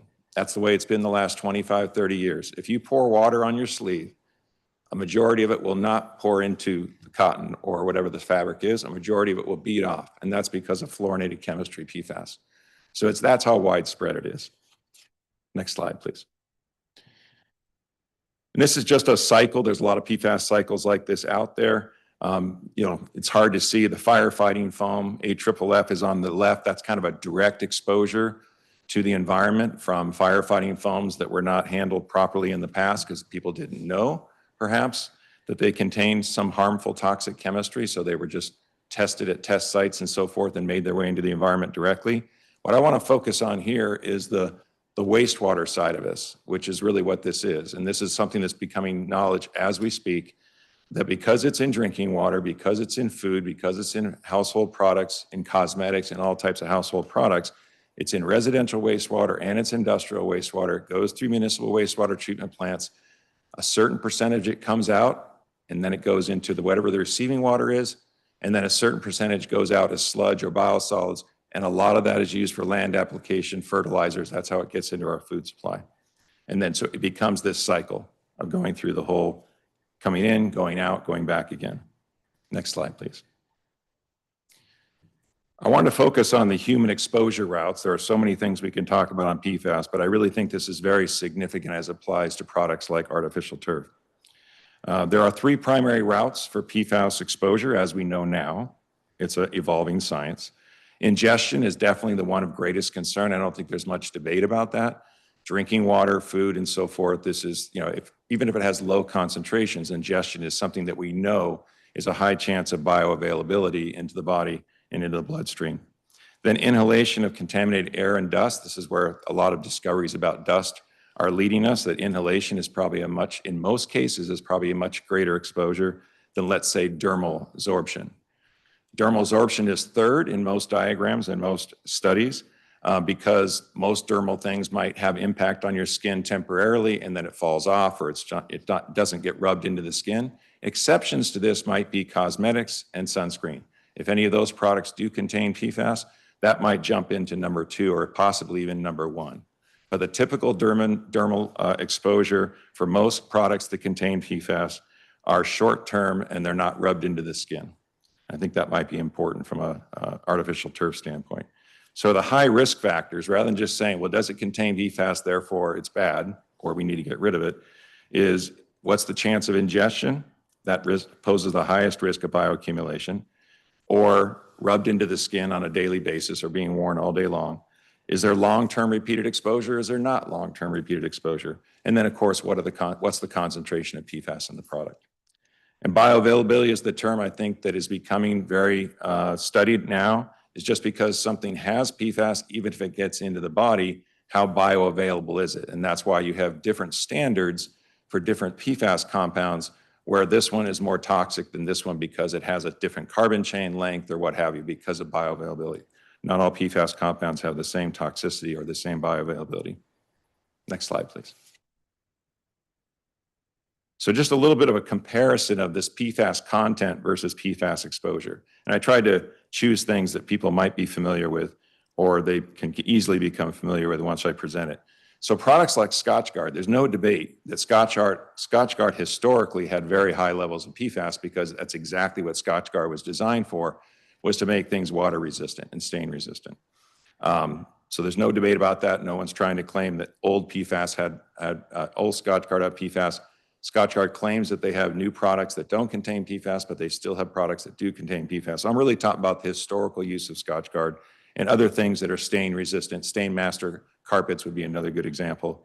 The typical person on Scotchgard did not have much direct exposure to PFAS due to the use of Scotchgard being used on the outside of clothing, on boots and so forth, on upholstery and so forth. I'm not saying no exposure, but very limited direct exposure to Scotchgard. And the use of Scotchgard meant the way it was used, there wasn't much Scotchgard that made its way into the environment to impact soil and water.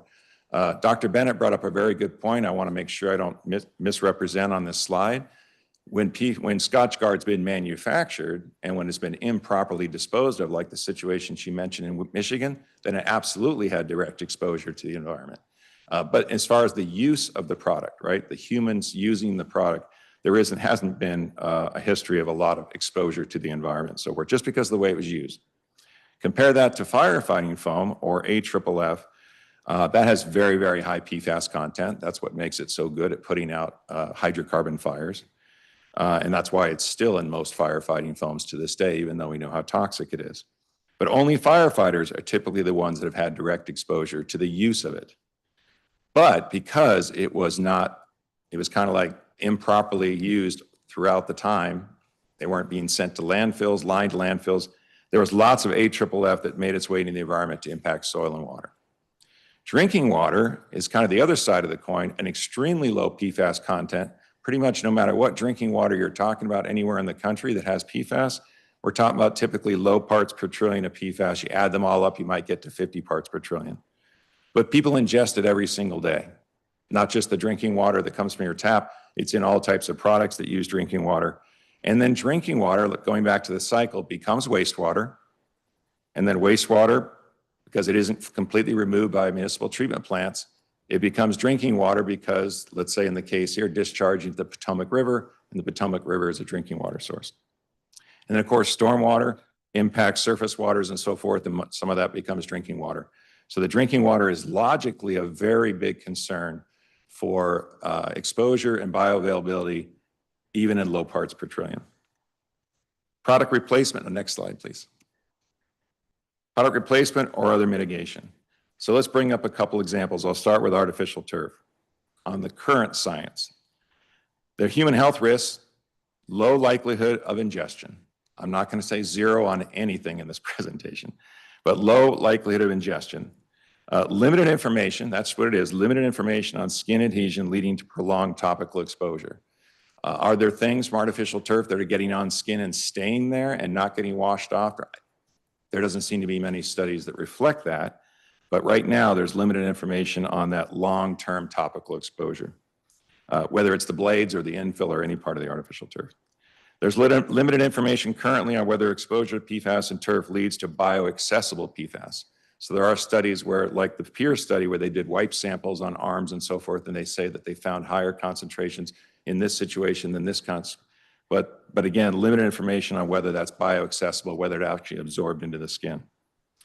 Now, my opinion, and the opinion of many who have looked at artificial turf, and again, I don't represent any companies on this, the infill appears to be the likeliest, the highest exposure risk of all the layers in general. And that's because of the fact that they come off the blades, they get onto people's skin. When my kids, my grandchildren play soccer, they're not complaining afterwards about the blades that are inside their clothing and everything else and what comes off in the shower. It's the infill. And if there is any chance for ingestion and so forth, it again would be the infill. So if that's the case, and I'm not saying this is a hard conclusion, but if in a particular artificial turf field that is tested, if it turns out that the infill is the largest exposure risk, not necessarily the highest PFAS content, but the largest exposure risk, human health risk, can there be significant mitigation by replacing the infill with something that doesn't have anywhere near the same exposure risk? Next slide, please. Another example would be carpeting or rugs. That's not been talked about today, but I think it's important that we talk about it. It's another kind of example of if you just sampled carpeting or rugs, you'd find high PFAS concentration. And then you might say, well, we got to get rid of all our carpeting and rugs. Maybe. Or is there other mitigation measures that can significantly reduce the human exposure? So carpeting and rugs, it's the resulting dust. That's pretty much a consensus at this point. Sure, there's plenty of PFAS in the fibers because they have stain master type chemistry on top of them. So it creates dust that right away has high PFAS content. But it's not just a source of PFAS with the dust, it's also a sink. And this may speak to the lead study. I want to read that a little more detailed, where the lead apparently was coming from other places and settling on the playground. So that would be a sink for lead. So maybe the PIP that you're using now is not a source of lead, but it's a sink. So that makes the sampling tricky on artificial turf, carpeting, whatever else. If I were to worry about the PFAS in this table, I need to be aware that there could be a lot of dust on this table that contains PFAS because it's directly over carpeting.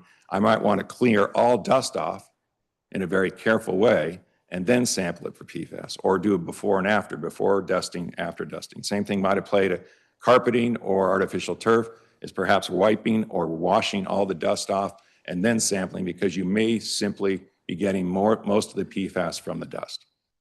You at least want to know that. So that's a good example. There are mitigation measures that are being talked about now with carpeting and rugs, that because it's primarily the dust, and that's pretty well known at this point, can there be different vacuuming techniques using HEPA filters?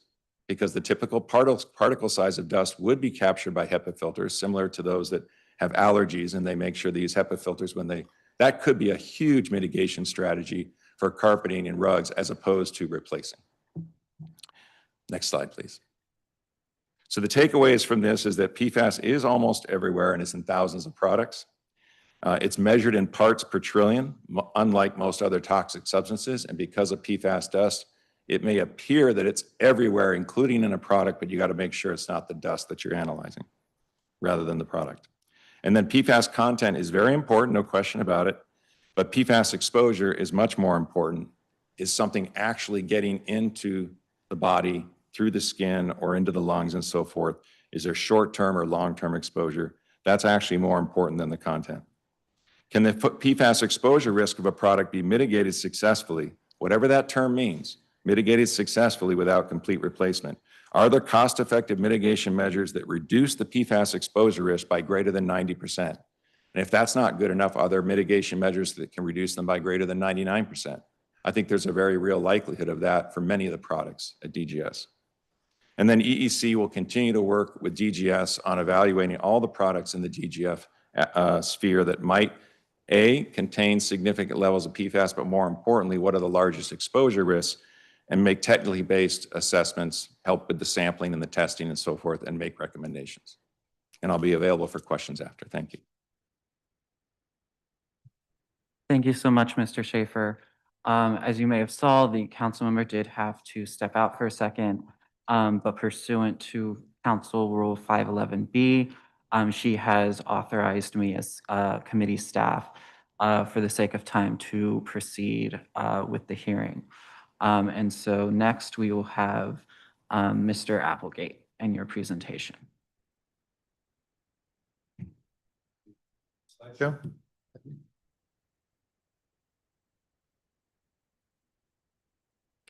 There we go. Okay, good afternoon, council members Lewis George and Nadeau. I guess council member Lewis George isn't here, but members of the Committee on Facilities and members to the public. My name is Mark Applegate. Thank you for allowing me the opportunity today to speak on lead in reference to playgrounds at DPR facilities.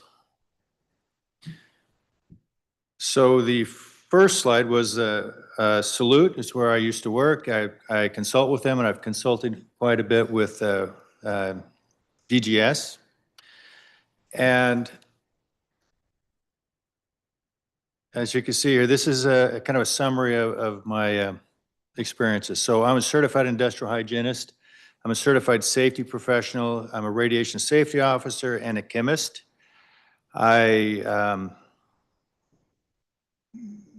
Part of that, the certification, I don't know if too many people know what a certified industrial hygienist is, but basically we do evaluations of exposures of workers, the public, for any types of chemicals, any hazards, airborne hazards, the works, radiation, biological, it's a wide range. And then as a safety officer, it's involves more safety and radiation also. In June 2019, I was working with Salute, and I was tasked with evaluating the lead hazards associated with poured-in-place playgrounds in Washington, D.C. Concerns have been raised about potential lead exposure for children suspected to originate from the PIP materials.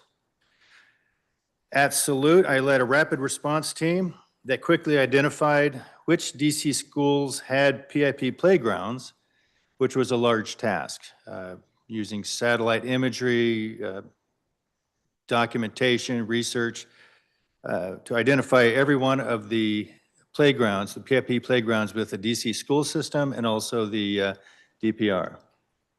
And there were quite a few.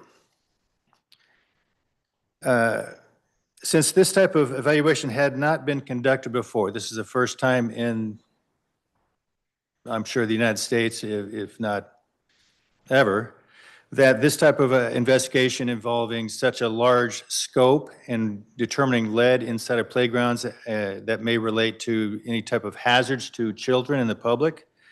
It was taken very seriously, and I conducted it in a very scientific and methodical manner. We developed and implemented a sampling and analysis protocol within days of identifying the school systems and the locations with the playgrounds. I have a protocol that's 29 pages long. As a senior certified industrial hygienist with extensive experience, I'm uniquely qualified to conduct an evaluation of this complexity and magnitude. The final product ended up being multiple reports, the final product being almost 3,000 pages long, providing each location, each school, and each recreational park with their own report for the evaluations, and then a full report for combining all of the information. Okay, next slide. So the slide I have right up now, we're talking about lead. It's a heavy metal, but it's always about lead, exposure to lead. But lead can be combined with other compounds as well. So you can have, for example, lead oxide, which is red lead, which is commonly used in red paint. And it stops rust and minimizes decomposition. Lead acetate, which has a clear and a sweet taste, which was used by the Romans for sweetening their wine.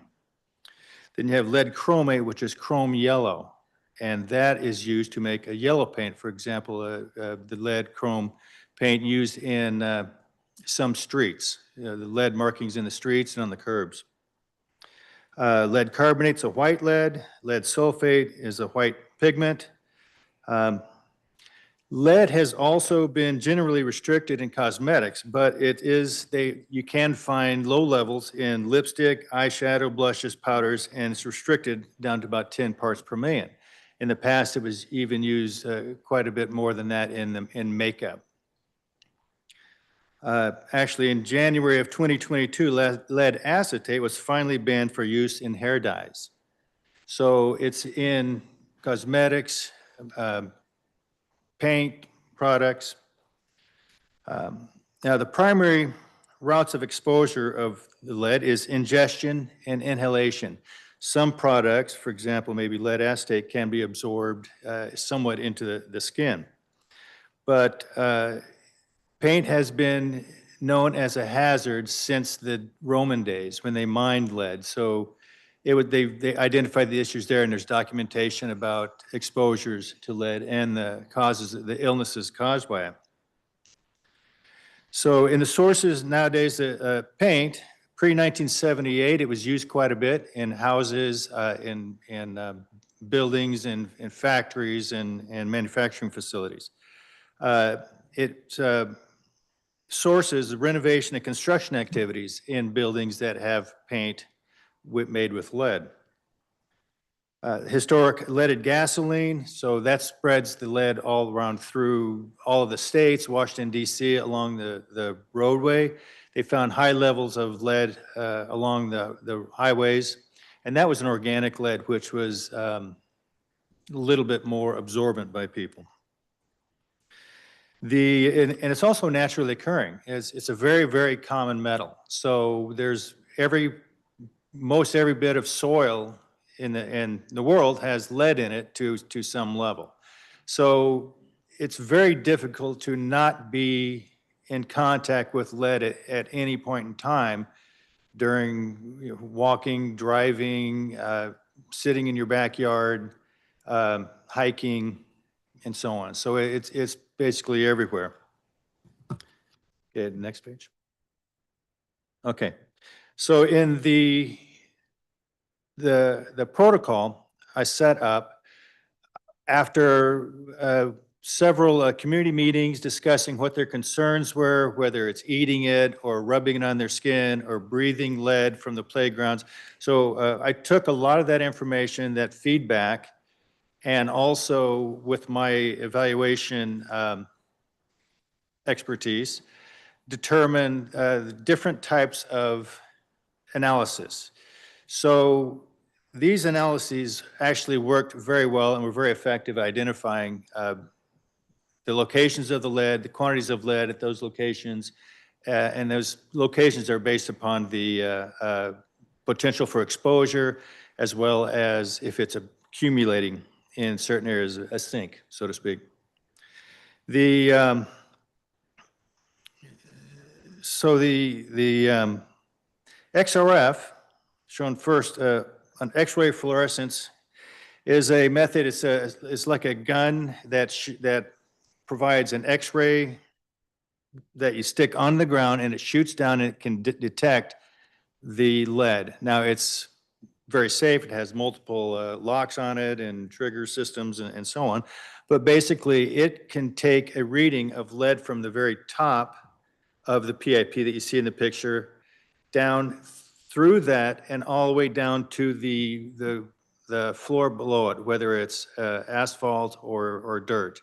So you're getting a straight shot down that identifies if there's lead in that location. The second one is dust sampling, and that's related to the HUD housing and EPA testing protocols for wipe tests for lead on flooring in housing, daycare centers, and so on. So that one we used because my thoughts were that any of the lead on the top surface would be more accessible to children because of their touching it, rolling in it, and so on. The bulk rubber sampling was what was originally, the common comment was that they're feeling that this has recycled rubber tires, and there's lead in that, and we've seen it, and we've measured it. So it was very important that I identify specifically just the rubber compound to identify if there indeed is lead in that rubber compound. And then also we did a rinsate. So as you can see, that's a piece of the PIP right there. It's very porous, and so the water on top and the materials, any dust on top, can get washed down and filter through the whole system down to the bottom of the playground, the base. So the rinsate would gather and evaluate any of the dust that's been trapped inside. There was a concern about if that type of material was eaten, is that bioavailable? Is that going to enter the bloodstream of children or anyone that eats it? So I set up a sampling strategy and analysis strategy where they had a artificial stomach that was developed, and it simulated the digestive juices in an artificial stomach with the temperature of the body, and it was as if it was being digested, eaten and digested. And so that determined if lead, then what was digested or what, if it was dissolved, would be evaluated for lead. And so those type of testing was conducted. And also with another lab here locally, we did an analysis of just the PIP. So they would take it, break it up, and wash it with deionized water to completely remove all of the lead, all of the dust and the particles in there, and to isolate just the PIP. So the types of results we're getting then, there's multiple levels of results. This particular piece right here is a bright orange piece. On top, it actually gets oxidated from the sun, and it looks pink. That piece right there was found on 5 different playgrounds, and that is the only piece that actually has lead in the dye, in the ink for the PIP. So every one of those pieces very easy to spot. They were removed. One of them was actually sealed and a new PIP put on top. Okay, so we can go to the next slide. Okay, so what we found in this is that the lead was not actually coming from the playgrounds except for those orange pieces of PIP. They were coming from the environment around them, whether it's a building or let's say a metal bench that's painted with lead, or a fence that's painted with lead, or if it's coming from the dirt and dust that's blowing around the area, or from the feet of kids, or from local construction. So what we found there, I'll read from the executive summary. This was a preliminary report that we provided immediately after we conducted half of the sampling. So it was providing rapid answers and responses so that actions could be taken right away. So this report, the current data has identified multiple sources of lead present on some PIP playgrounds. In general, almost all of the various rubber components evaluated have indicated trace amounts of lead up to 50 ppm or 0.005%. However, other sources of lead present on the PIP playground surfacing were identified. Principal sources of elevated lead found on PIP playgrounds were identified as the following. 1, leaded paint chips drifting onto the PIP playground from nearby buildings having unstable lead paint. There's about 12 locations. Now, this was just for the schools, but the same testing was done for the DPR.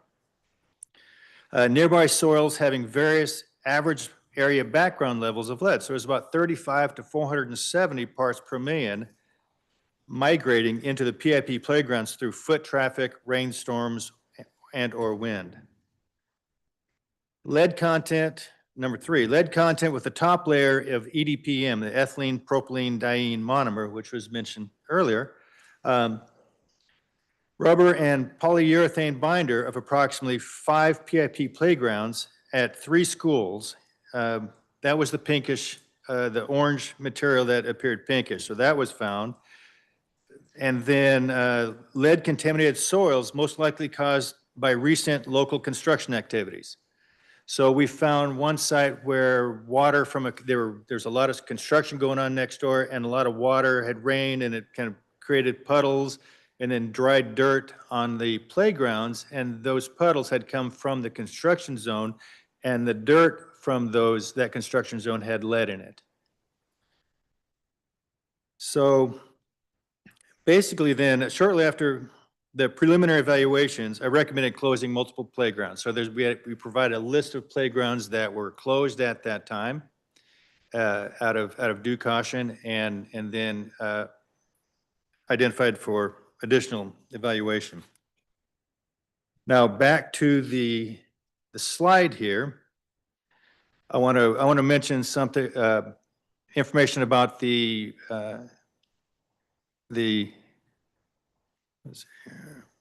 thresholds. So these thresholds, there was no threshold for lead in PIP. There's a threshold for wipe samples for indoor housing, but there's nothing for even wipe samples on a PIP. It's a very different type of material. But by using all of this information, we were able to identify that in the middle of a playground, there is less lead. And if there's elevated lead, it was typically along the borders where water from off-site, not on the playground, actually flows, and it would filter out, it would carry dust and dirt particles with it, which had lead, and then that's where there was kind of a sink for lead. So one playground, there's actually, the whole 2 foot of the section of the playground was removed, and then that was tested. That was what I used to send off to test for digestion. And by the way, they found that there was no digestion of lead from the PIP and from the lead contaminated inside the PIP. Okay, where are we at? Okay. So one thing that we developed was an exposure limit for PIP, basically a threshold to determine whether or not it had lead in it, and that was 400 parts per million. That's also identified as the level for lead in soil. Then we used a laboratory analysis. We used a very, very safe low level, which at the time was 10 micrograms per square foot. That was the level at the time used by HUD and EPA for housing, basically housing small infants. It's designed for potential exposure if an infant actually crawled on the floor and picking up lead that way, as opposed to the exposure from the playground would be much less, even on the top of the playground. Also, this particular PIP rubber, it was so porous that when it rains, it actually washes the dust off the top that potentially drifted in from wind or from the contaminated dirt, and also potentially from construction. So every time there's a rain, it actually cleans that up. And then the playgrounds that we closed, they were pressure washed, and I provided protocol for pressure washing because we found that the sink is on the edge. So pressure washing the edge can easily shove out the dirt at the edges, and then typically that dirt goes onto the asphalt or the concrete floor, and then it's moved towards a drain. So there's a lot of water added with that dilutes down any types of lead that would be in the PIP. Okay. All right, so let's switch to the next. Okay. So action items from the report. Well, the report that I provided, the 3,000-page report and the summary report, they all had actions to do. So shut down the playgrounds, pressure wash playgrounds, HEPA-vac, and then pressure wash playgrounds, let that dry, and then resample. So that was done, and that cleared all of the playgrounds. Also, besides pressure washing, is to remove those orange sections. So that was done. And then further, we identified what buildings might have lead on it, and those were remediated. So that was the lead paint was removed and or stabilized. When it comes to the DPR, we found much less lead in the playgrounds because there were much fewer buildings on the DPR playgrounds. So the playgrounds around schools could be around an older building that had issues with lead, but the DPR did not have that many. And also they analyzing their fences and their play equipment and whatever benches. Didn't really identify a whole lot of lead. So most of at the time, the DPR facilities were very low on that. We did not find quite as much as we did near some of the schools. Let's see. So, but some of the actions was one, prompt closure. We had community engagement. So I went to 3 or 4 town hall meetings, discussed it with the public, answered questions, and gave assurances that the information I'm providing is accurate. Also, the engineering controls. So there were sections removed and other types of engineering controls. There's resurfacing, sealing, encapsulation was done for any areas that had paint that was to be covered. Specialized cleaning, so they used cleaning solution and high pressure hoses after vacuuming the playgrounds. They had clearance testing prior to opening up, and then community engagement again, and then source control. So the source control actually has gone in and taken the lead out or cleaned up or contained any sources that might get on the playgrounds in the future. Right. So I'm going to pause you. Councilwoman Nadeau has questions for you specifically, and she has to run to pick up her child. So I want to pause and let Councilwoman Nadeau have a round of questions. Okay. She has some lead-focused questions, particularly. So Councilwoman Nadeau, I want to just recognize you for a round of questions. Oh, that is so kind of you. Thank you. Sorry, everybody. This very informative presentations today. Thank you very much.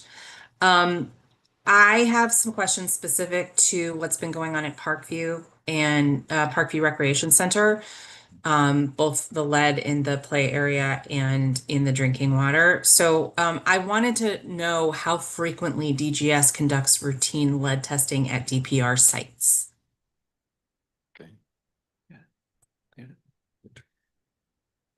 So all DPR and DCPS locations are tested annually. And are certain sites tested more often? Not unless there's an issue or a possible complaint. The program basically is we do annual testing along with annual filter replacement. And then there are times where, we would test in the event of, a complaint or a concern, something of that nature. So would you retest after remediation? 100%. Yes. Okay. Yeah. So remediation being different.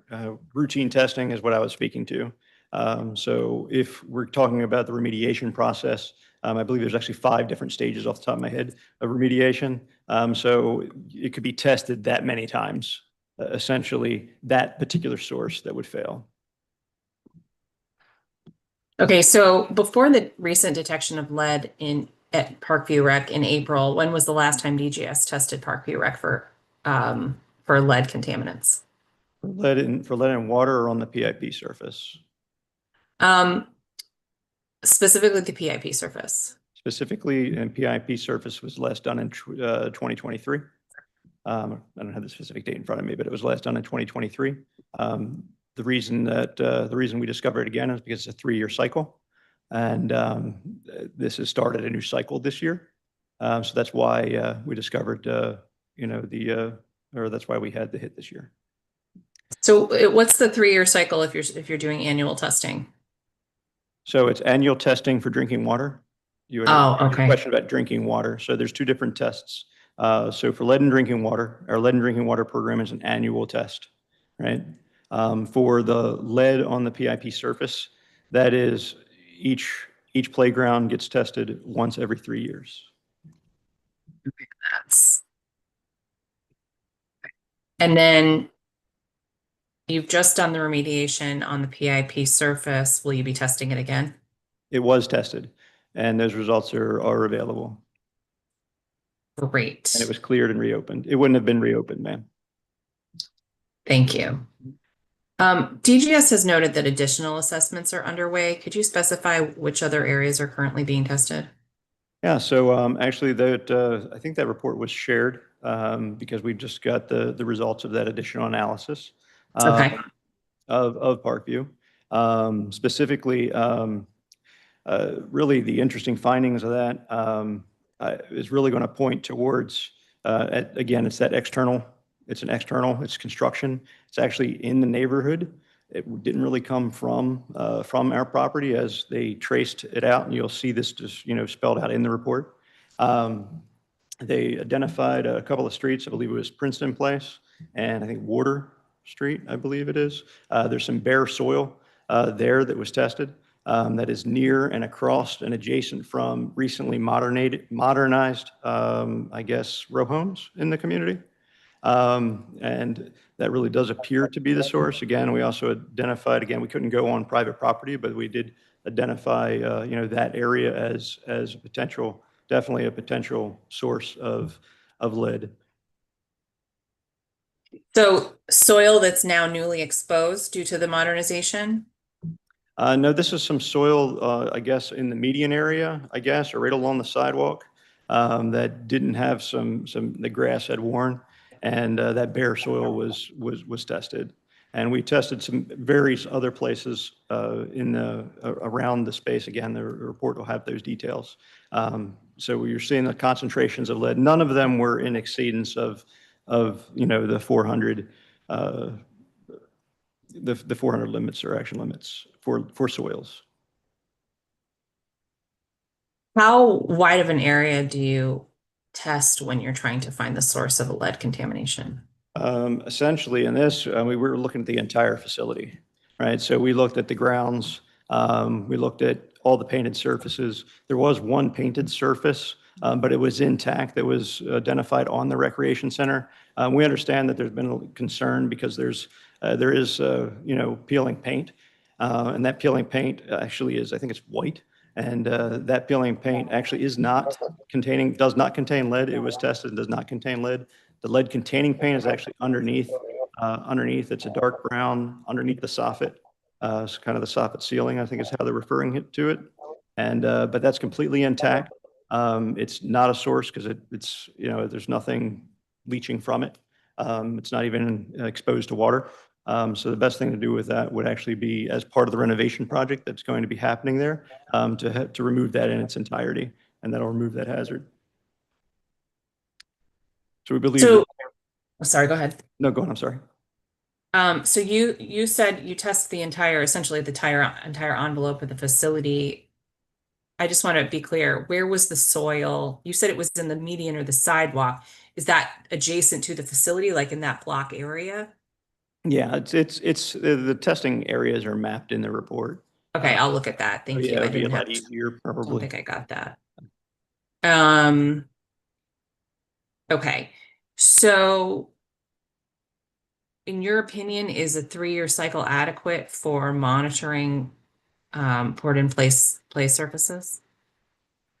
So what we've discovered in the testing, and this being the second round, we're getting roughly, with or without, I guess the washing cycle, we're getting roughly 3% of those. So we do about 90, it's roughly around 90 playgrounds that are tested, right, each year, and about 3 of those, roughly 3 or 4 of those, are what's coming back that require remediation.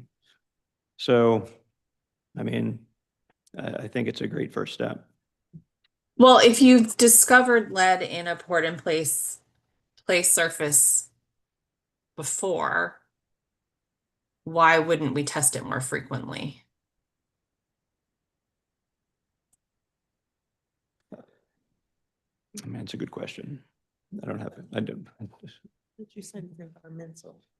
So, yeah, so I guess, I mean, it's a good point, right? So the issue is, again, looking at the environmental hazard that's there, right?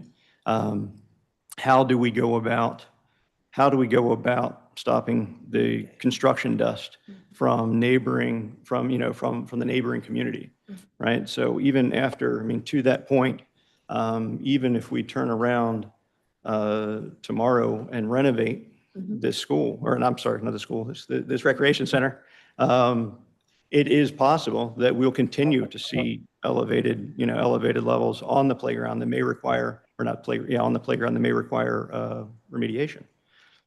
Simply because it's an outside influence that's coming into the park from, I mean, it could be tracked in on the shoes. Yeah, I mean, I buy that. Right. Obviously, there's a lot of sources of lead. Yeah, yeah. But if you have playgrounds you're testing every 3 years and they never pop in the lead testing, but you have one that's popped the last 2 times it's been tested, right? Wouldn't that suggest that maybe we should be testing it every year until we're not seeing it? I mean, I don't know, maybe the criteria is neighborhoods with a lot of development of older buildings, or something that sort of speaks to the external environment that helps us gauge how often we should be doing it. But I would argue that until we renovate this one, or maybe even after, that we be testing it more frequently. We can move on from that. To explore that. Yeah, that I would appreciate it. I think a logical approach could be to look at that, but. My understanding, Parkview's Rex water fountains were supposed to be lead tested a few years ago, but still haven't been. Are you saying they are being tested every year? So the external water fountains are not. The program is only for those attached to the building. All the external water fountains are not part of the lead and water program. We rely on the DC water results for that area. Seriously? So we haven't tested the fountains outside at all? Not since 2016, no. That's a problem. Can we test it? Anything can be tested, yes. I'd like to request that the water fountains, the exterior water fountains at Parkview be tested this month. Okay. Thank you. Okay, well, this was very informative. I appreciate it. We will follow up, and I'll make sure that I get a copy of your report so that I can get into it in more depth and see if I have any follow-up questions. Thank you very much, everybody. I appreciate you letting me cut the line, and I will make sure I get your deck so I can see the rest of the testimony. Awesome. Thank you, Councilmember Nadeau, and I'll work with you, I guess, whether it's DGS or DC Water to get that external testing. Thank you, Councilmember Nadeau. Thank you. Awesome. Okay, since we're on lead, I want to just finish here since we're here, lead, and then we'll go to PFAS. Mr. Applegate, thank you for the testimony and presentation. I want to start with federal and district thresholds for lead. For some surfaces, such as the poured-in-place playgrounds, the threshold is less than 400 parts per million. What is the science behind that number? And do you know when that number was established? Okay, this is for the PIP? Yes. Okay. What's the red button? So we had meetings and discussed that to how we could provide some type of a threshold. So the lead in soils for DC is the same as less than 400 ppm. 400 ppm or above, it has lead in soils. So we use that because this is outdoors. Yeah. And it would be having soils, dust from outdoors going into it. So that's how we use that, is just for the soils. It's actually a very, When it's a was different that measure. number established? Prior to the sampling. So we established the thresholds before we went out and set, because our sampling protocol has to Got it. have that type of information. Are there any health or environmental effects for exposure to lead paint under 400 ppm? Well, that's not lead paint. That's the 400 ppm is for soils and for the PIP. So lead paint has a different level. It's in micrograms per cubic or square foot, I believe. And can you explain to me then what's the basis for the different thresholds, particularly the 400 ppm for poured in place versus 300 ppm for artificial turf? Yeah, so I didn't, we put that in here. I didn't do any evaluation as far as the artificial turfs. Okay. So are the levels the 400 pp, are these DC specific levels or based on federal guidance, like this EPA or the CDC? If there's a federal, for example, the synthetic surfacing PIP is the 400 ppm. So that's the same as for soils. And so we use that. And is that federal guidance? Well, so the 400 ppm for soil, that's the DC and federal, yes. And federal. Yes. That's what I'm asking. Okay. You mentioned the PIP rubber playground lead study, which Mr. Applegate, this is Mr. Killian, where can the public find the 2,700 page report on, is that on DGS's website? I'm sorry, which one? I'm sorry. The PIP rubber playground lead study? Oh, the entire, so yes, it's on the DGS website, and it's been posted honestly since March of 2020. Okay. I could make sure you have a direct link to it. And Mr. Applegate, you stated the objective of your study was to assess the lead levels in synthetic PIP playground surfaces across DC. What was the reason to focus on PIP surfaces? Are those surfaces most common? Are there other surface types that could have lead that were not included in that study? Okay, so the report involved the PIP in playgrounds, and I looked at any way that children playing on those playgrounds could become exposed to lead. So there were playgrounds that were broken up, and so I evaluated is that a cause? Could that be a reason? So it wasn't just specifically just the PIP, but there was issues from the community meetings saying, well, if we eat this, we're putting it on wounds and we're throwing it at each other, and so as a CIH, I evaluate any route of exposure that could be occurring. So it's either eating it or right, getting it, putting it in your mouth, getting it in your eyes, breathing the dust, and so I evaluate any and all potential routes of exposure. Got it. And you would agree that those are, I guess, one of the fears is like kids eating it, ingesting it, sort of that firsthand exposure. Was that sort of, that's a real risk, and our parents are sort of rightfully saying we are worried about this. So one of the analyses that I had conducted was using the artificial stomach. and artificial digestion. So I sent a copy, I believe, this PIP that had lead in it and also, several samples that were evaluated in this artificial stomach. So they simulated digested juices that humans produce. They simulated the warmth of the body in the digestion process, and they evaluated, is it being digested? I mean, does the rubber even get digested? Right. So that was one of the processes, one of the analyses that I had done. And it indicated that wasn't as far as the PIP went, that the PIP doesn't dissolve in the stomach. Got it. It just would go right through. Okay. So therefore it would not be it wouldn't sort of, I guess, be in your blood system, or? Not if it's lead in the PIP. Got it. Okay.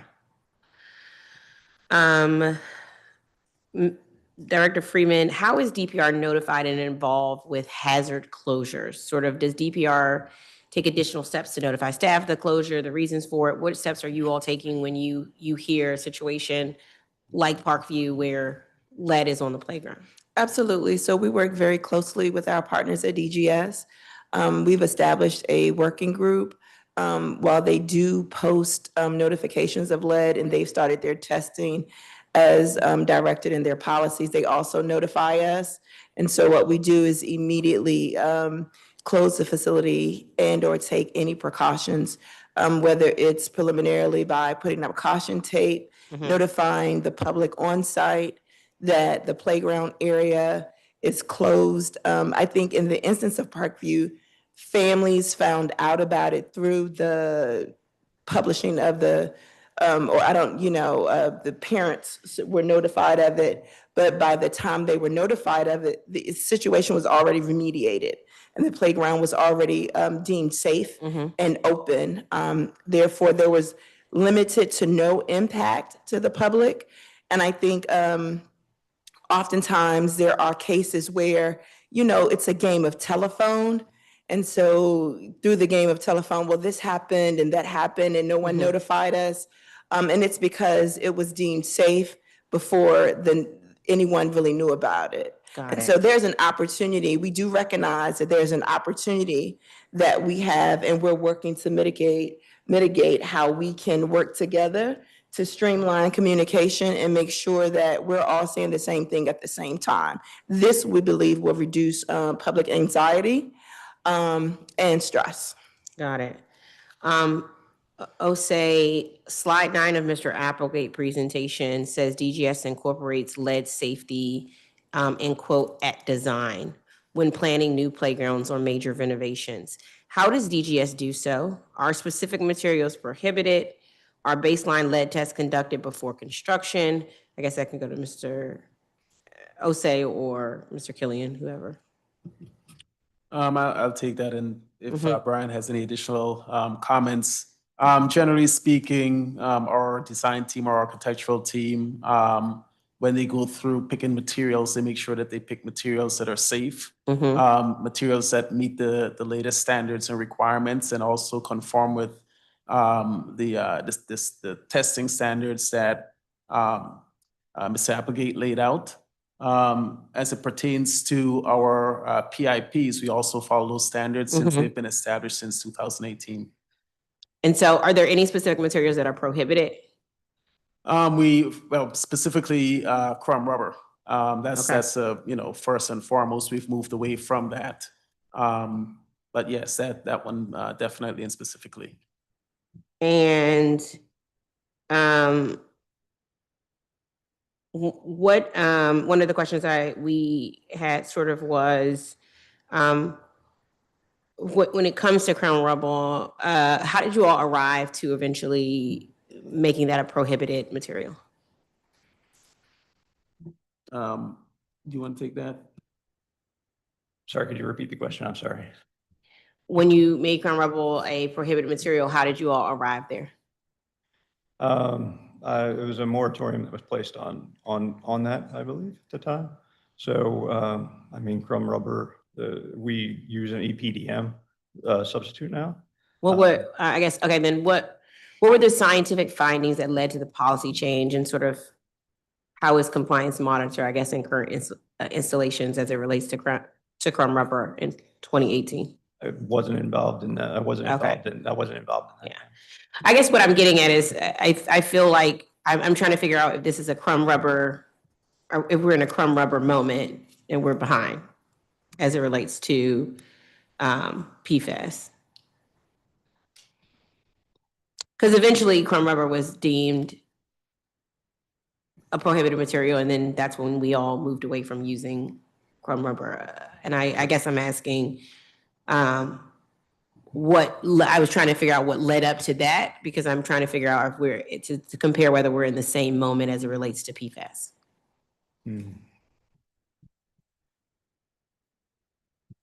So there were concerns in the very beginning that the crumb rubber might have been from recycled tires and such that was made with lead. Also, it looked like a couple of the playgrounds that used the crumb rubber tend to have large holes, and the crumb rubber was kind of spilling out. That's right. So as far as the majority of all of our PIP playgrounds that we sampled, they did not have the crumb rubber. It was only, from what we saw, just maybe 2. And there's another type of playground, PIP playground too, that was. So there were different styles, but most of them were the PIP that showed in the That's your picture. presentation. Yeah. I guess given what we heard today about crumb rubber, initial studies, and it's still prevalent, I think, knowledge gap, I think we can acknowledge. I'm wondering if we will be looking at these sort of safe EnviroFill and Brockfill materials like we are now looking at crumb rubber. And I think, I guess the question is, do you think it's more likely EnviroFill and Brockfill will be considered safe as years go on and the knowledge gap is filled, or that we will be looking at EnviroFill and Brockfill and other alternatives sort of in a few years, the same way we are looking at crumb rubber now, is what I'm getting at? So I think that as technology changes or there are best practices, I think that we're always at the forefront of what makes the most sense, what is safer. As the studies came and showed us that that was the first iteration of turf fields was the crumb rubber. As the technology has changed and the industry changes, we try to go with the best possible. And so I think when there's information and data to support that we eliminate the usage of something, we do it. And so I hear you, and I hear, and I know that there's all types of technology, and as you know this, in everything, and it's ever changing. And so the evolution of what turf fields were and what they will be when it is no longer safe with, or something, if the industry says that this is best, then we will try where we can to implement those. Yeah. I guess it's because, crumb rubber was deemed safe for years, sort of just like EnviroFill and Brockfill is now. And so I guess, are any of these artificial turfs, sort of regardless of material, more safe than grass? So going back to, and, thinking a little bit more about your question, right? And even this one. Like I said, we started last year, we engaged EEC, trying to determine that very thing, right? And earlier you had asked a question of how this relates to PFAS. Where are we with PFAS? Kind of how this relates to it. And I think that how I look at this right now and where we are, and one of the reasons that I wanted to include lead and water, and working with Councilmember Che and the mayor at that time, the reason I felt that was an important component to include was I think that we are at that same juncture now as a district to where we need to partner, right, to determine what is the right level, right, and what is safe and what isn't. And I understand that there's also, in our current environment, I understand, as it was mentioned during testimony, that there were some, that some of the federal, some of the federal support from the EPA may not be there. But it's something where, EHS and DGS, by engaging EEC, we are looking at, as I had mentioned also in the written testimony, that we are looking to build out our protocols and mitigation, which is kind of the first step, and then start testing these products so we can use that science. So even though there might not be something else out there, we need to answer those questions too. Right. When we look to partner, we're honestly looking to partner just like we did in the past, which is why I mentioned that in testimony. Mr. Headley, has DGS conducted a comprehensive inventory of PFAS containing materials at DPR properties, including turf, PIP, and other facility elements? And if so, sort of what specific DPR sites have already undergone PFAS testing? To my knowledge, we have not conducted studies specifically for PFAS at our various facilities. Okay. And why have we not? Because as the testimony said earlier, the PFAS element, it is ubiquitous. We have not really had any alarms as yet that would cause us to have to perform that study. But as Brian mentioned, and as we continue to evolve and follow the science, now this conversation that we're having could lend to us expanding our research criteria, if you will, and ask our experts to look into that. Got it. We did have this conversation just recently as we're preparing to meet with you about expanding, the varying levels of chemicals that we look at and make that part of our sampling. So as we move forward, we can address those as well. Understood. Director Freeman, there are 111 athletic fields exclusively in DPR's portfolio, 84 of which are natural grass and 27 of which are artificial turf. Are my numbers Your numbers right? are numbering. All right. Can you discuss how a field being turf or grass impacts permitting? Is one type permitted more or less frequently than others? So there are different uses, but of course, our turf fields are permitted more frequently, especially for our athletics, and for our sports programs and our community partners.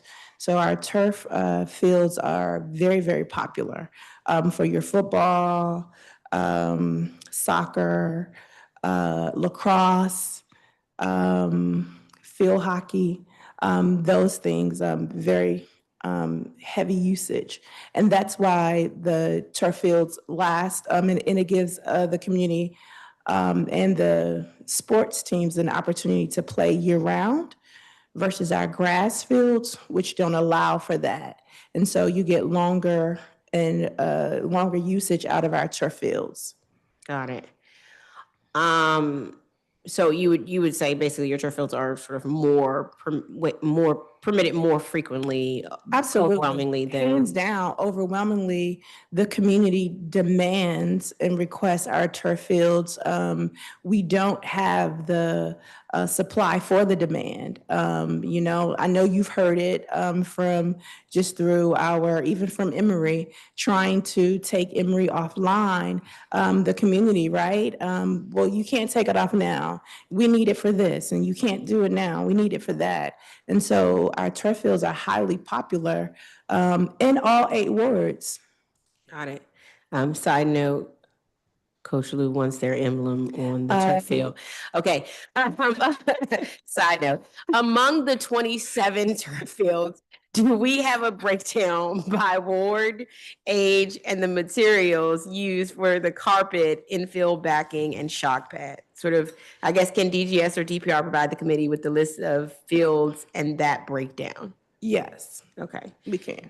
Mr. Schaefer's presentation mentioned that infill is, and quote, likely the highest exposure risk in artificial turf. What types of infill are in DPR's current portfolio? I think. I wouldn't really. Yeah, I was gonna say, I think it's a mixture. combination. Yeah, it's a mixture of things, yeah. Right, it's a combination. So we had, I think it's Nike grind. Nike grind, Nike yeah. grind was what was used in the past. in an effort to sort of consolidate and move towards standardization between DCPS and DPR, we started using Brockfill and EnviroFill.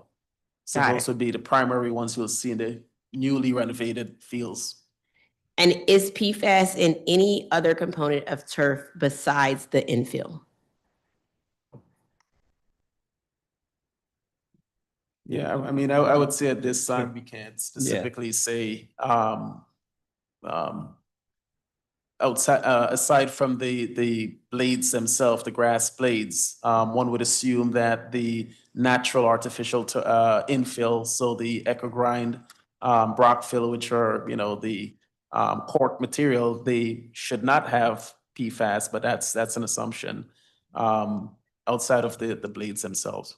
Yeah, I Mr. think Schaefer. just to add a little bit, I think this speaks to what I was presenting on when you say, does this have PFAS? There's a very high likelihood that everything in the artificial. That was my first question There's for a you. high likelihood that everything in this carpeting has PFAS. So it's the levels, the relative level of PFAS and how easily it could be bioavailable to the body. That's why I Got meant infill. Not that the concentration is necessarily the highest, although it could be. It's because it would be so much more bioavailable than the other layers. Got it.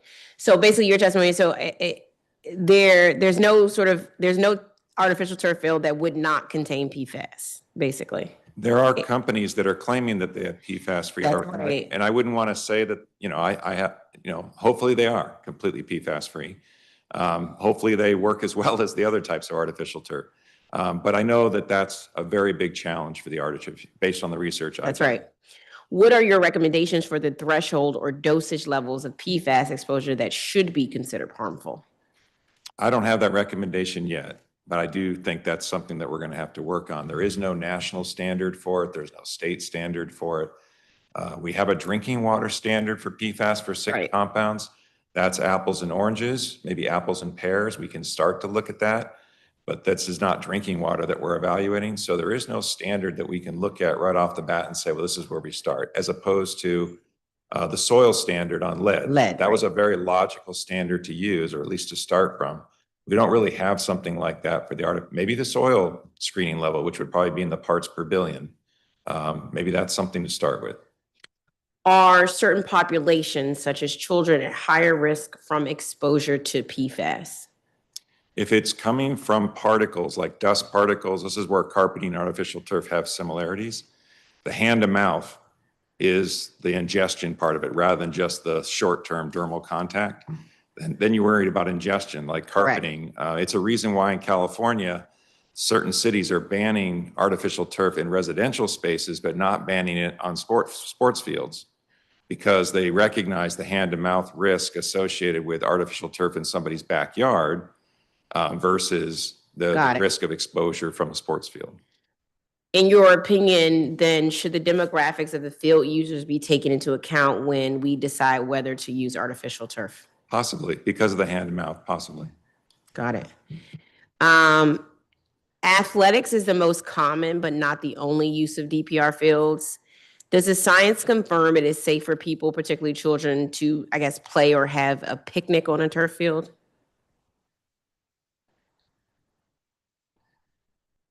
Yeah, I would say that it's a huge, it depends, right? Is there fertilizer frequently being used on the grass versus, you know, that sort of thing? What chemicals are actually being used?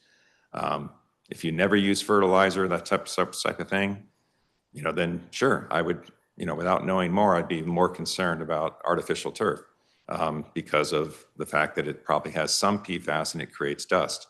But I'd have to look at all the other factors to make an opinion on that.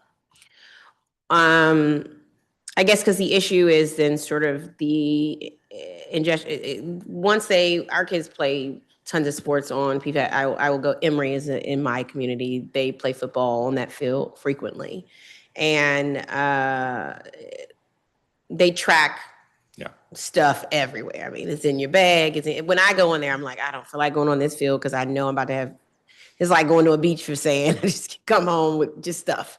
And I guess the question is whether, you know, I have a child now. So should I be worried that when I come home, I'm tracking this back into my house where my son may be crawling on I'd the be more floor. concerned, today, what I know today, I'd be more concerned about the carpeting and rugs in your home than what you're tracking in from artificial turf. Got it. Are there any other carcinogens besides PFAS in artificial turf? I'm the PFAS guy. All right. I'm only asking because I've read studies about the presence of other carcinogens such as like benzene and arsenic, and as well as neurotoxicants such as lead and zinc, I guess, reproductive toxicants and things like that as a part of it. Those have come up as I just well. wanted to bring up, because this might speak to that, when people talk about companies saying they didn't intentionally add something or it's only used in the manufacturing process. That may be a dodge, an attorney-written letter or what have you. It may also be something that would speak to how low the PFAS concentration might be in the final product, as opposed to Stainmaster type chemicals and Scotchgard that we know have very high concentrations of PFAS, because it depends on that in order to be water resistant, stain resistant, oil resistant, and so forth. So it's complicated, but I just, to say if PFAS is used anywhere in that plant to manufacture that product is a big difference from the fact, does that product rely on PFAS chemistry to actually work? And those are two different things. So that could come up in a lot of these assessments of products at DGS. Is it something that actually needs PFAS or fluorinated chemistry to be water resistant, stain resistant, oil resistant, like carpeting? Otherwise, you'd have stains like they had 50 years ago. Or is it something that is in a very small concentration? We can test it because it's only used in some way to keep the plastic from not sticking to the equipment, that sort of thing. Right. I hear a lot about the low level of exposure of PFAS from artificial turf. And I'm not quite sold on the notion that low level exposure means safe. How would you characterize the EPA's view on PFAS exposure? And I'll note that in their 2023 PFAS strategic roadmap annual progress report, they said PFAS are an urgent threat to the public health and the environment. Communities across the nation are discovering them in their air, land, and water. The science is clear. Exposure to certain PFAS poses significant risk to human health, including cancer, even at, I quote, very low levels. So I know a lot about the strategic plan. I know a lot about the development of the water standards, the drinking water standards, because I was involved in commenting on the drinking water standards on behalf of small water systems in the country. So I know how they developed them. I know what they're talking about there. Most likely is they're talking about drinking water. So EPA has been very candid about the fact that low levels, low parts per trillion for those 6 compounds is extremely problematic, 4 to 10 parts per trillion. I don't think they're referring to that when it comes to things outside of drinking water, because I don't think they have studied enough. You don't think there's... They're pretty careful about that if they don't feel they can back it up by a study, they're pretty careful about it. But I may be wrong. That general statement is usually referring to drinking water. Not that the EPA is saying, don't worry about everything else. What they're saying is we're studying it, or we're looking at state studies or Europe studies. Got it.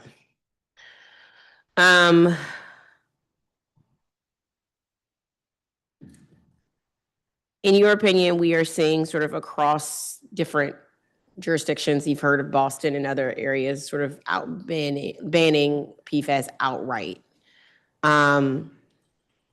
Do you think that is where the standard, where the industry is going as it relates to PFAS? So on the topic of PFAS bans, like a lot of states are looking at banning it in textiles, for example, because it's now people are becoming aware that it's in the clothing we wear every day and so forth.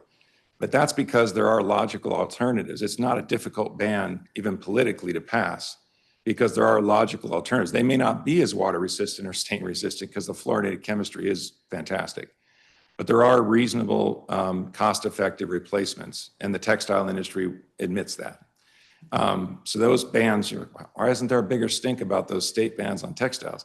When you talk about bans on something like artificial turf, then it becomes the logical. What is the substitute? Is it a different type of artificial turf? Grass. Right? That's got to be looked at, right? Is it grass? And then you look at the pros and the cons, right? And do the pros outweigh the cons? I think that's why it's difficult because it sounds like, this is not what I'm studying, it sounds like there could be quite a few pros involving artificial turf in this area, this part of the country, this city. I don't know if the pros outweigh the cons, but should you be concerned about PFAS and artificial turf? Yes. To what degree? We don't know yet. Got it. I think that's the question we're trying to get to, so that go ahead, Director. I heard there was conversation about the Germantown Sportsplex in comparison. That was a $28 million project, with $17 million of the dollars being a private partnership. And it's about $2 million to maintain that annually. The reason, and one of the reasons it works is because there are 19 fields, so you can take some fields offline to rest and still have usage and play. In most of our communities, we're not able to take, especially the high usage communities, asking a community to let a field rest after we aerate and, do all the things that we need to do to the grass, the natural grass fields, and we can put the barricades up and we'll have the stakes removed and the fake fence removed, and a game is happening. And so, those are the pros and cons, just the benefits, of course. And again, people seem to believe that the cost outweighs the initial cost for turf is more, but to take care of natural grass is actually more expensive to take care of than the cost of turf. Got it. I guess my question for DGS is then this: I think based on the testimony that we just have just now, there is this notion that there is a lot we don't know. That's just a reality. If there is limited scientific certainty around PFAS health risk from artificial turf and playground materials, why is DGS not defaulting to, I guess, a more precautionary principle?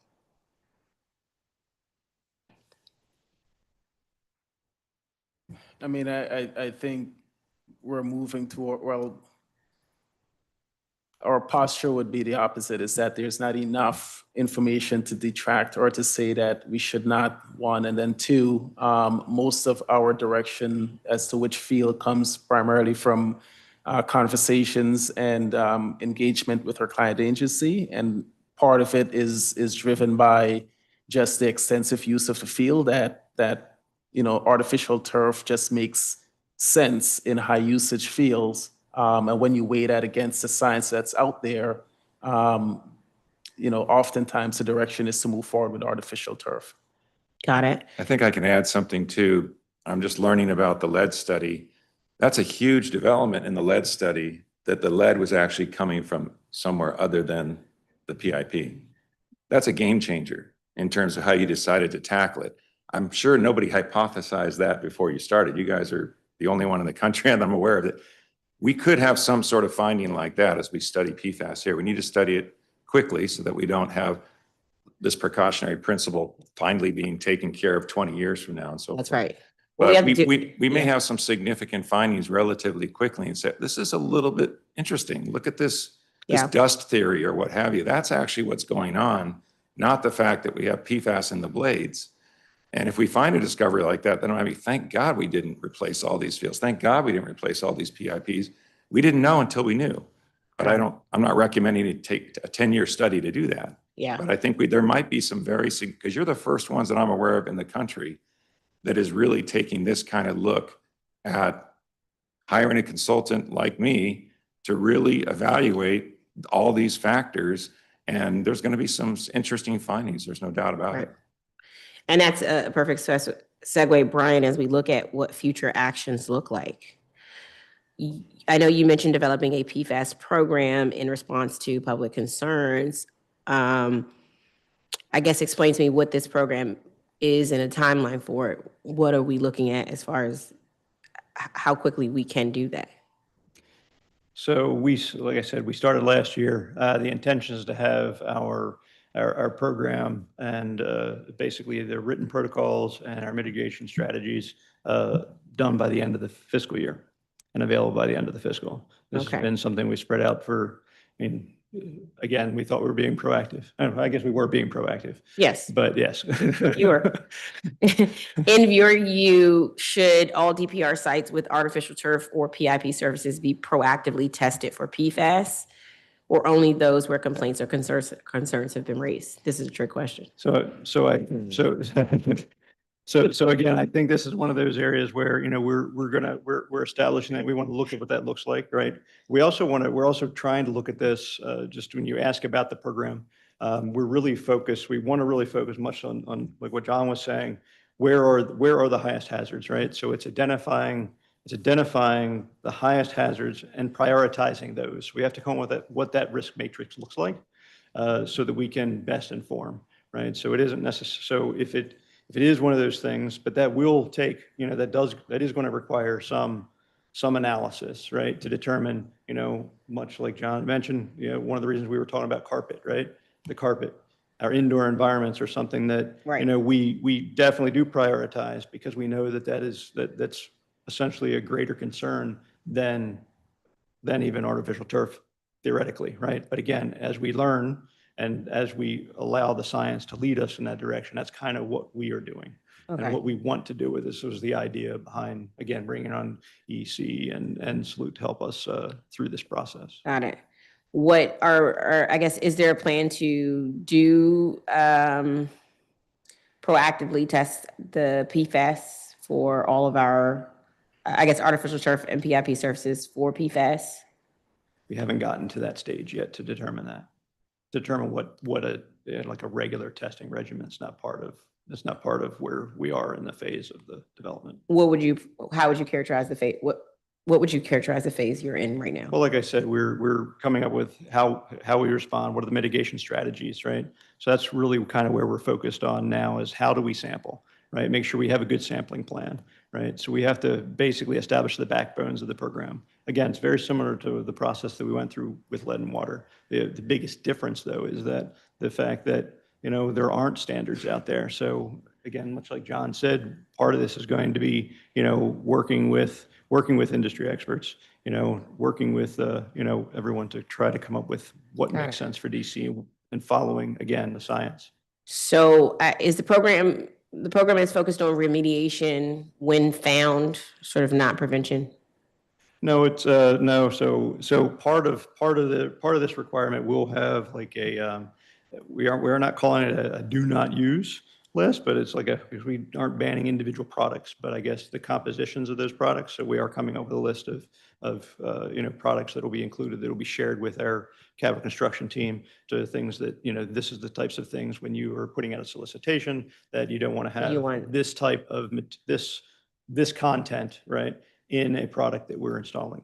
Got it. I think that's about right. You have something to say? Yeah, it would have to be the layers would all be individually sampled, and then we'd have to take the dust into considerations. Correct. So is there a way, I guess, right now, for example, we have a artificial turf, not PFAS, sorry, artificial turf being installed in our community currently, that they got to reinstall because they forgot to put a logo on it. And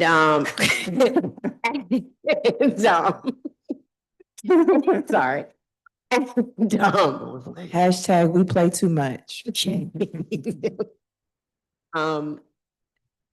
And I'm wondering, is there a way for us to, like, how do I say to my Brightwood community that artificial turf has been tested and can I or will I be able to say to them, this turf has been tested, it does not contain PFAS or it does not contain high levels of PFAS? Like, what would I be able to say right now to my community who is rightfully saying, is my kids playing football on this turf, and is the materials of this turf going to cause my harm to my kid?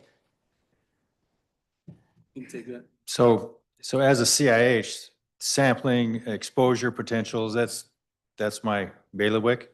So if you wanted to find out if they're being exposed to PFAS while they're out playing, you would hook up air sampling monitors on them, and with a filter that would collect, and then you would take a length of sample. You would simulate, for example, a football field, maybe just have them run around the field, for a period of time and then take that in and have it sampled. And that would see how much they would have breathed in during that time. Got it. I guess my question is how quickly is DGS and DPR prepared to do that type of? Exposure study, sorry. Yeah, you're talking about an exposure study rather than just sampling the product. Yeah. I don't have an answer for how quick, but I just want to make sure I understood. Because without it, I think we're essentially saying to the public, we think you okay. Yeah. I mean, that's what I'm saying. Like, we think you okay. Like, failing it. Basically, that's what we're saying. Right. I mean, like, I can't say whether you're okay or not, but we think you're okay. That's what. But we don't have enough information to tell you that you are okay. I guess You understand how we hear to a that. parent that Right, sounds. but if the science says that PFAS is in everything, including your clothes, your makeup, your sunscreen, certainly you can't tell a family what to do and what not to do with their things.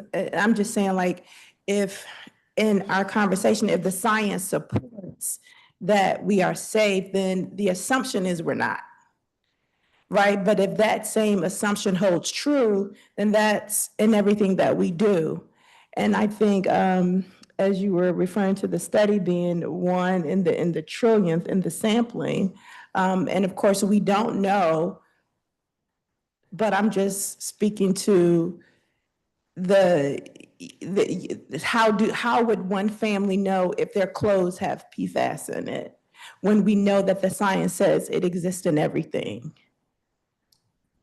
Yeah, maybe if it helps, if, going through the question what do I tell my constituents and so forth? If you start it from the premise of, hey, we all know that PFAS and artificial turf is problematic, let's go test it. I think that's a supposition that is not an accurate supposition at this time, right? Because you're going to find it. You're going to find it on natural grass because there's a lot of dust on natural, it's a sink. Right? And then people are going to think it's the natural grass. Oh my God, what are we doing? Are we adding PFAS? So I think it's something that there needs to be education about. We're studying PFAS on artificial turf. We're studying PFAS and other things. Bring up the fact that it's in clothing if the person doesn't know it. Because the average person thinks most things don't have PFAS. So if you test it and tell me it's PFAS, get rid of it.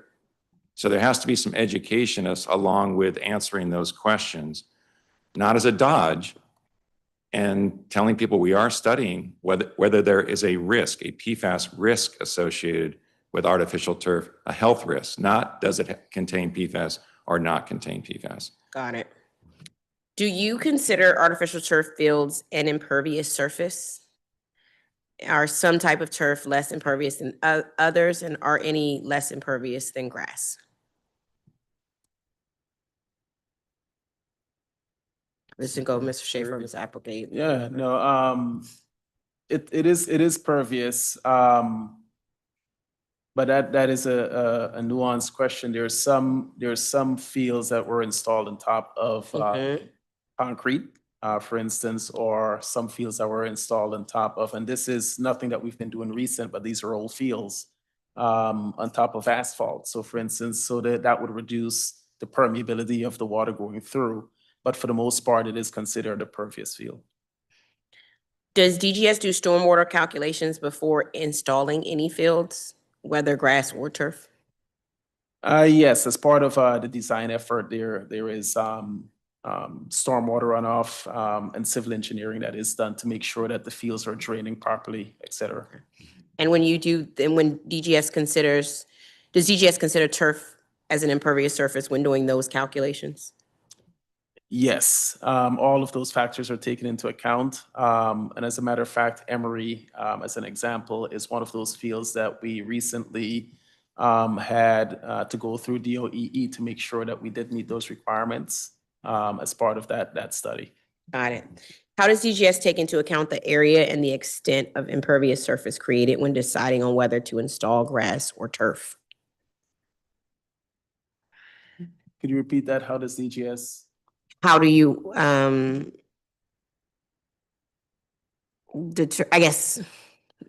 do you determine, I'm trying to put it in a better language. I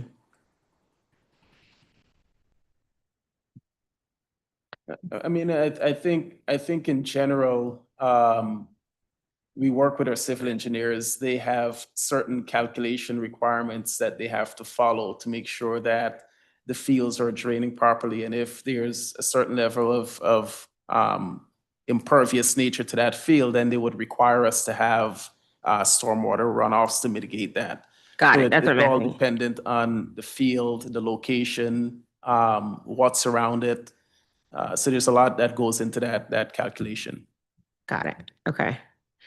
Those are my border constituents. We talked a lot about heat effects. And I guess I want to talk about a few of the safety related artificial turf other than PFAS. I guess I want to start with heat effects. Are the surface temperatures of turf generally higher than natural grass? Yes. And if yes, I guess about how much and what can be done to lower a field's temperature? Just from for answering the temperature question, it can be anywhere from 30 to 50 degrees hotter than natural grass. That's answering that. And I guess we had some conversations about this earlier. Are you all shutting down the fields when those temperatures rise above, was it 85? So during the instances of heat emergency, we shut down all of our fields, not just. Yeah, I know, but I'm just saying 85 to me is still, in DC terms, wouldn't be considered a heat emergency because 85 is normal for, not normal, but normal for summer. I guess do you all, is there any temperature which you shut down the turf fields given the heat on the fields? No, so we follow, typically if there's a heat emergency or extreme hot days, then we shut down all the fields. But no, there's not an instance where we've shut down one or the other. Okay. Because I guess there are situations in which it would be safe for grass fields to be open, but not turf, given the heat concerns to artificial turf. I'm sorry, I didn't. Can you repeat that? I guess we were talking about the heat impact, right? And we know that surface temperatures are generally higher on artificial turf fields than they are grass fields. That's right. And I guess the question was then are there situations in which it is safe for grass fields to be open, but not turf, given the temperature differences? So also I want to say that the new infill is cooler than it was with the crumb rubber. And so the temperatures are not as high. The degree variant is not as high as it used to be. Right. So yeah, that's one of the, and speaking to, I guess, the theme here of letting the science kind of lead us as we move forward. That's one of the improvements we made, is to recognize the fact that the temperatures were extremely high. And some of the natural infill products that we started choosing is a result of that. And also it had the added bonus of reducing temperatures by up to 30 degrees in some cases. Got it. I mean, I know it's cooler than crumb rubber, but I think it's still harder. It's still hotter than grass. Not I know it's still harder than grass. That's true. Okay. And I guess I guess my point is that there are times where natural grass field would be safer than turf based on temperature alone. We hear you. I understand what you're saying. However, in the instances where there is extreme heat, we shut down all of our fields. I will also say typically for the sports and things that happen on the fields, it's usually in the evening when it's cooler, the sun is down. And so when you think about the practicing for the youth sports or adult leagues, but do we have a standard of it's 85 degrees outside, shut down the turf fields? The answer to that question is no. That's what I meant, yeah. Just because, I mean, I think you're saying 30 degrees. I guess I've seen studies and heat maps that show turf can sort of create a surface temperature up to 50 degrees higher than natural grass and as high as asphalt. And I guess regardless of material, I think I'm concerned about the health effects of hot fields, as heat illness is a leading cause of death and disability in high school athletes. And hot fields also can cause, I think, serious skin burns as well. I think in addition, usage restrictions are sometimes necessary when fields become too hot. And I think I understand sort of one of the main advantages of turf over grass is the greater amount of time is available to us. But I'm wondering if heat-related closures cut into that advantages. And I guess, has DPR ever needed to close a turf field due to high temperatures? But you're saying overall, we just, when it's high temperatures, we close overall. Correct. So it's not in response to sort of, no one's thinking, all right, this is the mayor's gonna say it's a 90-degree, we have a heat index, everybody responds, each agency responds, but there's no sort of internal DPR process right now that says it's 85 degrees. It's not a heat index for the district as a whole, but there's a heat index for turf fields, given the Correct. heat constraint. Correct. Got it. And does DPR check the surface temperatures of turf fields on hot days before usage? I don't know that we have that standard as a standard practice. And I've been told water is the primary way to lower a field's temperature. Is that true? And is that effective? And how effective can it be?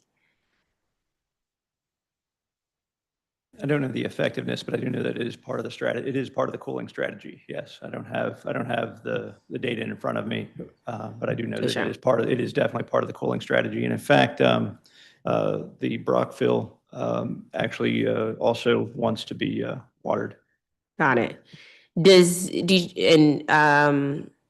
guess so. Does DGS use water to lower field's temperature now, or is that a part of the practice? I'm sorry, say that again. Are you all using water to lower a field's temperature now?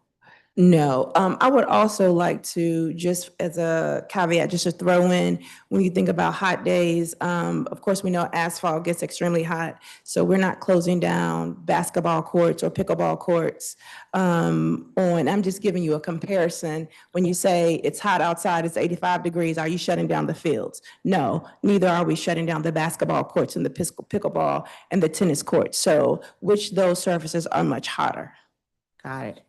Is that the same for, I guess, I mean, with those surfaces and this, does DGS have any policies on prohibiting the use of artificial turf fields in areas, I guess, DC already know to be heat islands? Like, there are certain areas identified in this city as heat islands. I guess, is there any policies prohibiting the use of turf fields in our heat island locations across the city? None that I'm aware of, no. So I will tell you with DPR, again, extreme hot days, and when it's not so hot, but mild heat, we do know that some of our playground equipment surfaces can be hot, especially the old metal playgrounds. Not so many in our inventory that I can think of, but we do issue warnings and close the playgrounds down on hot days, although it may not be a heat advisory or heat index, but we know that the playgrounds are hot to touch. And so we're constantly giving warnings. I can think of Anacostia Park, although it's not ours, it is an NPS inventory, it does have metal swings. And so our team is constantly reminding the community on hot days not to use those. That's the first thing that comes to my mind. Yeah. Mr. Schaefer, are you aware of any studies on the heat effects of turf? I haven't looked at that. Okay. I wasn't asked to look at that. Got it. I've done a lot of work with heat exposure for workers at docks and so on, and there are biological exposure indices involving with how you'd sample somebody's temperature to minimize heat stress. Also, if you did add a spray misting to the field, say before the game, at halftime, that there's things called latent heat. So the evaporation of that water off will actually suck a lot of heat right out of the field. And also, if you had one of the advisements, if someone's getting too hot with heat stress, is that they take a break and have a cold fan on them or a mist of water or drink some cold water. So basically in a football game, if you had an area where they can get out of the sun that's cool, chilled down with cold water, and taking a precaution of misting the field down prior to the game, and maybe halftime, just have a little track just go across or something. That'll dramatically drop the temperature of the field because it's been building up all day. So right now with nothing done to it, it's sucked up a lot of heat. But like I said, with some procedures, you can minimize that level. And there is a prescribed time limit that they sit in the shade and in cool with a fan on them or misting water on them or drinking cold Gatorade or something that will dramatically minimize any effects of the heat. I'd like also to add, I know that we're on particular on the fields, but for DPR, environmental and safety hazards are larger than just the fields. When you think about the heat, even our lifeguards, right? And so who sit directly in the sun, elevated. And so going back to the constant breaks, the pulling out, the all out, the cooling down stations, as you know, through HCMA, we partner and open cooling centers in the summer to mitigate these reasons, not just for the fields, but just in our entire portfolio. How do we keep our residents, our visitors safe during extreme heat? Because the concrete is hot and we know that there's a lot of foot traffic to our recreation centers at that time as well. In addition to the heat risk and the health risk, there's also the injury risk. Are you, I guess, first, are you all aware of any studies that compare the risk of injury on turf versus grass field on the professional or non-professional levels? Do you believe turf fields are at least just as safe as grass fields from an injury prevention perspective? Is that your position?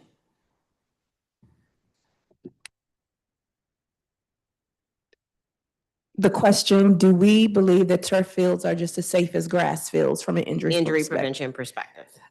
But I would argue that in comparison to what's in our current inventory, the turf fields may be safer because unfortunately some of our grass fields have a lot of divots because our grass fields, in a perfect world, when you think about what a grass field could look like if properly maintained and all of the accoutrements that go with watering it, letting it rest, all of those. But when you think about what's in our portfolio now, I would say that our turf fields are safe.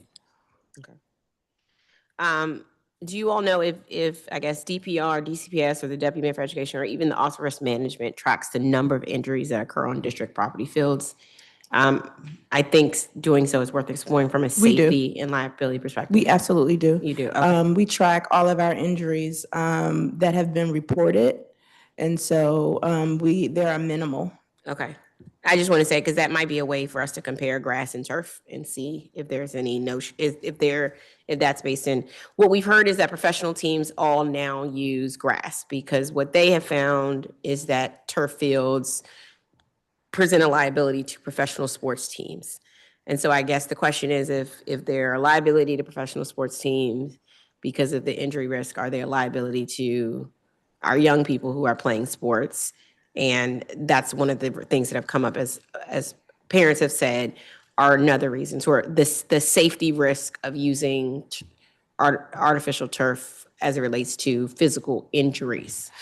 So when I think about our football players, we just had a football season with about 40 teams throughout the district. This past football season, even our soccer, the injuries were minimal. Okay. And I all I know is that well, we had a sports team here today. I should ask. Well, it is if you all can take a look into if that's a reality, sort of the risk of sports injuries as it relates in comparison from turf field to properly maintained grass field in comparison to our artificial turf fields. So we've all read the studies, we've seen it, we've discussed them. There are also different level athletes with a different level of skill and agility level. Our programs are developmental. And so again, our injuries, just looking at over our last soccer and football season, were very, very minimum. And we don't have any that have been reported that were a young person running, trying to make a spin and got stuck in the turf. Like, we don't have any injuries that would be related directly to the field. Does that make sense? Yes, I hear what you're saying in relation to that.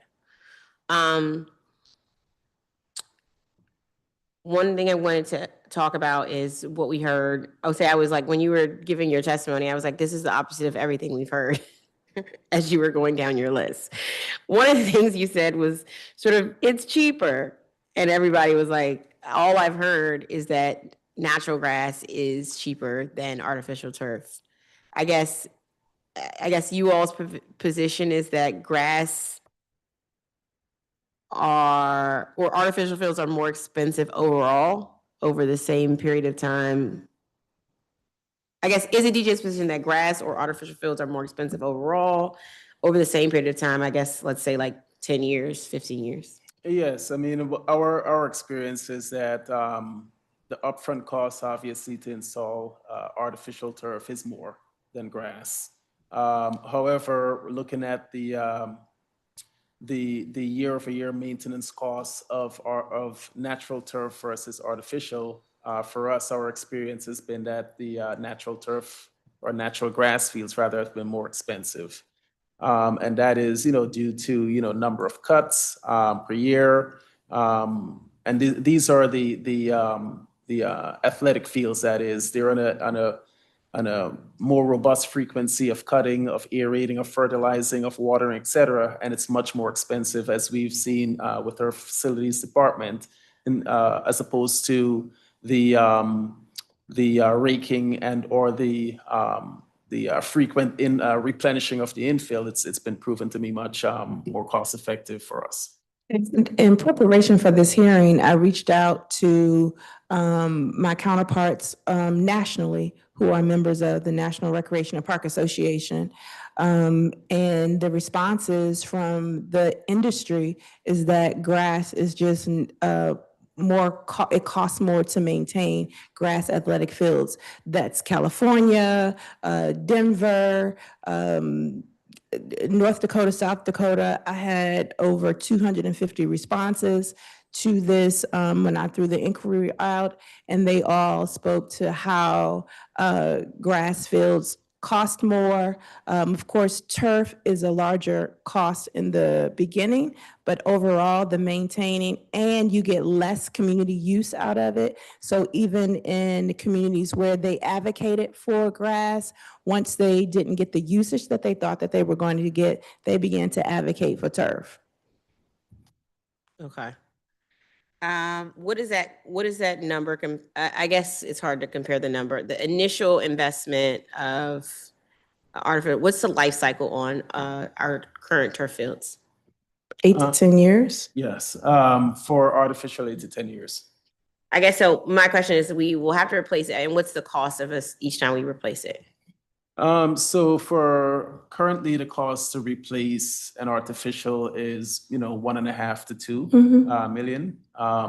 But then again, 10 years from now, that's a much different number. Got it. Yeah, that's right. Right. So right now it's about 1.5 to 2, as compared with, and it depends on, I guess, the level of remediation we're doing at a natural grass field, but that ranges from 250,000 if it's just removal of a top layer versus a complete removing, replenishing of the soils below, as you heard from one of your the prior witnesses. Making sure that the soil is properly treated and have the right nutrients in there. That could be a much more expensive endeavor. We're talking closer to $1 million for that exercise. And so we just replaced Bald Eagle with approximately with the natural grass, was about $500,000 to replace Bald Eagle field. And then the turf, the annual cost between $5,000 to $10,000 versus natural grass, which is a annual cost between $20,000 to $50,000 to maintain. That's what I was gonna ask. Okay.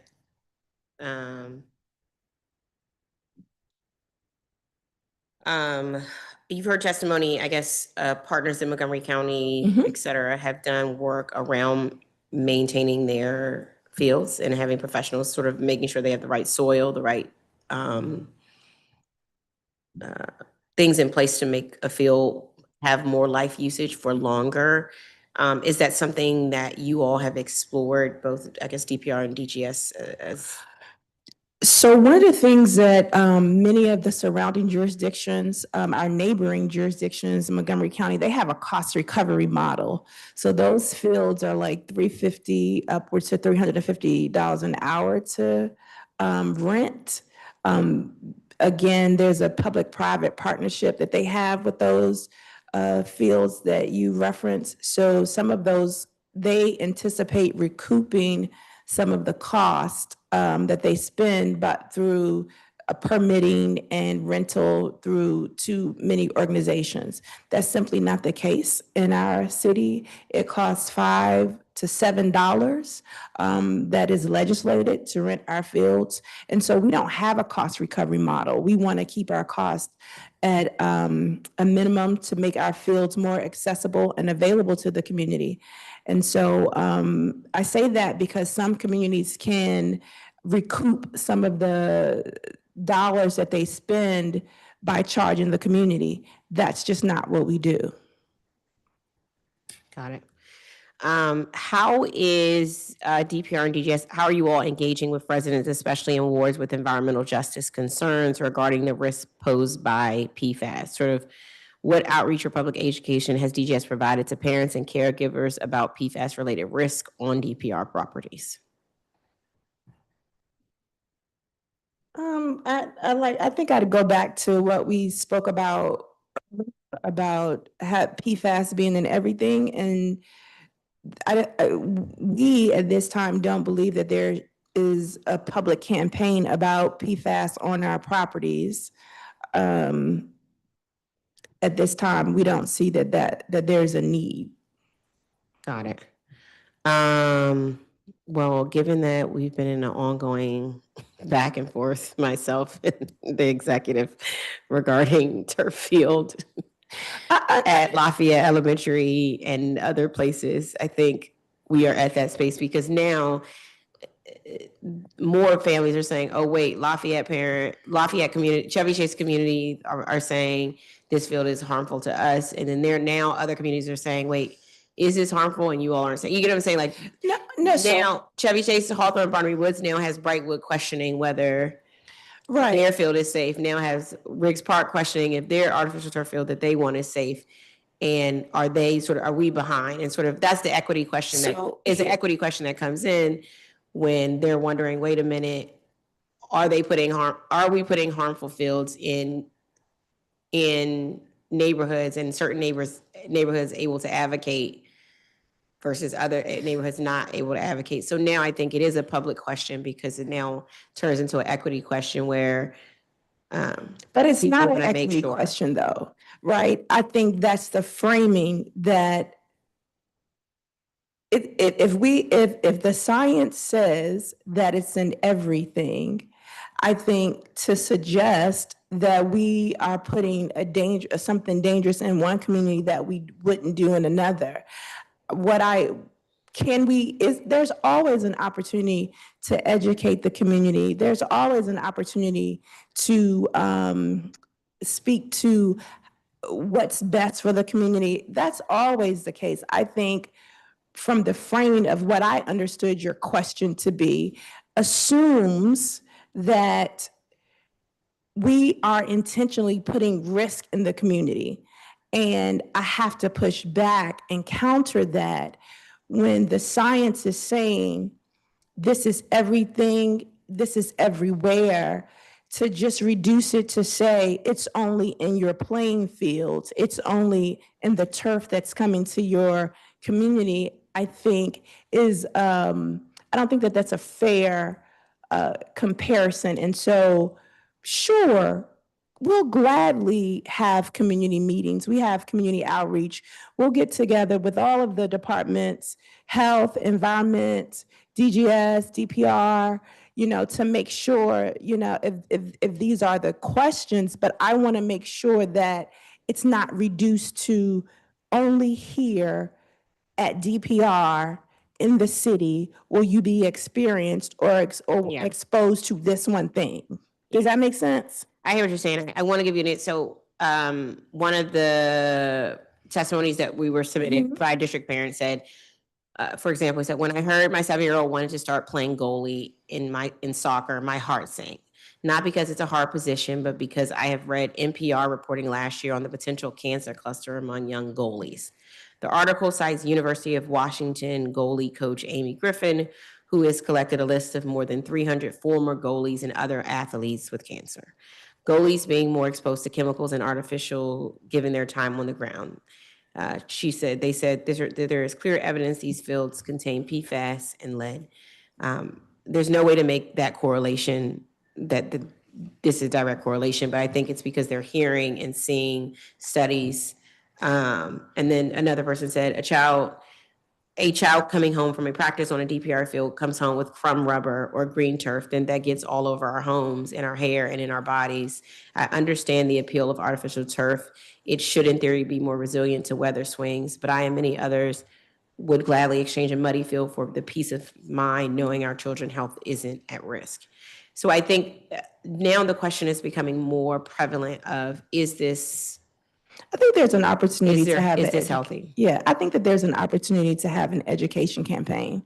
I think that there's an opportunity to put the facts out there and to let people do and make the choices that are best in the best interest for their family.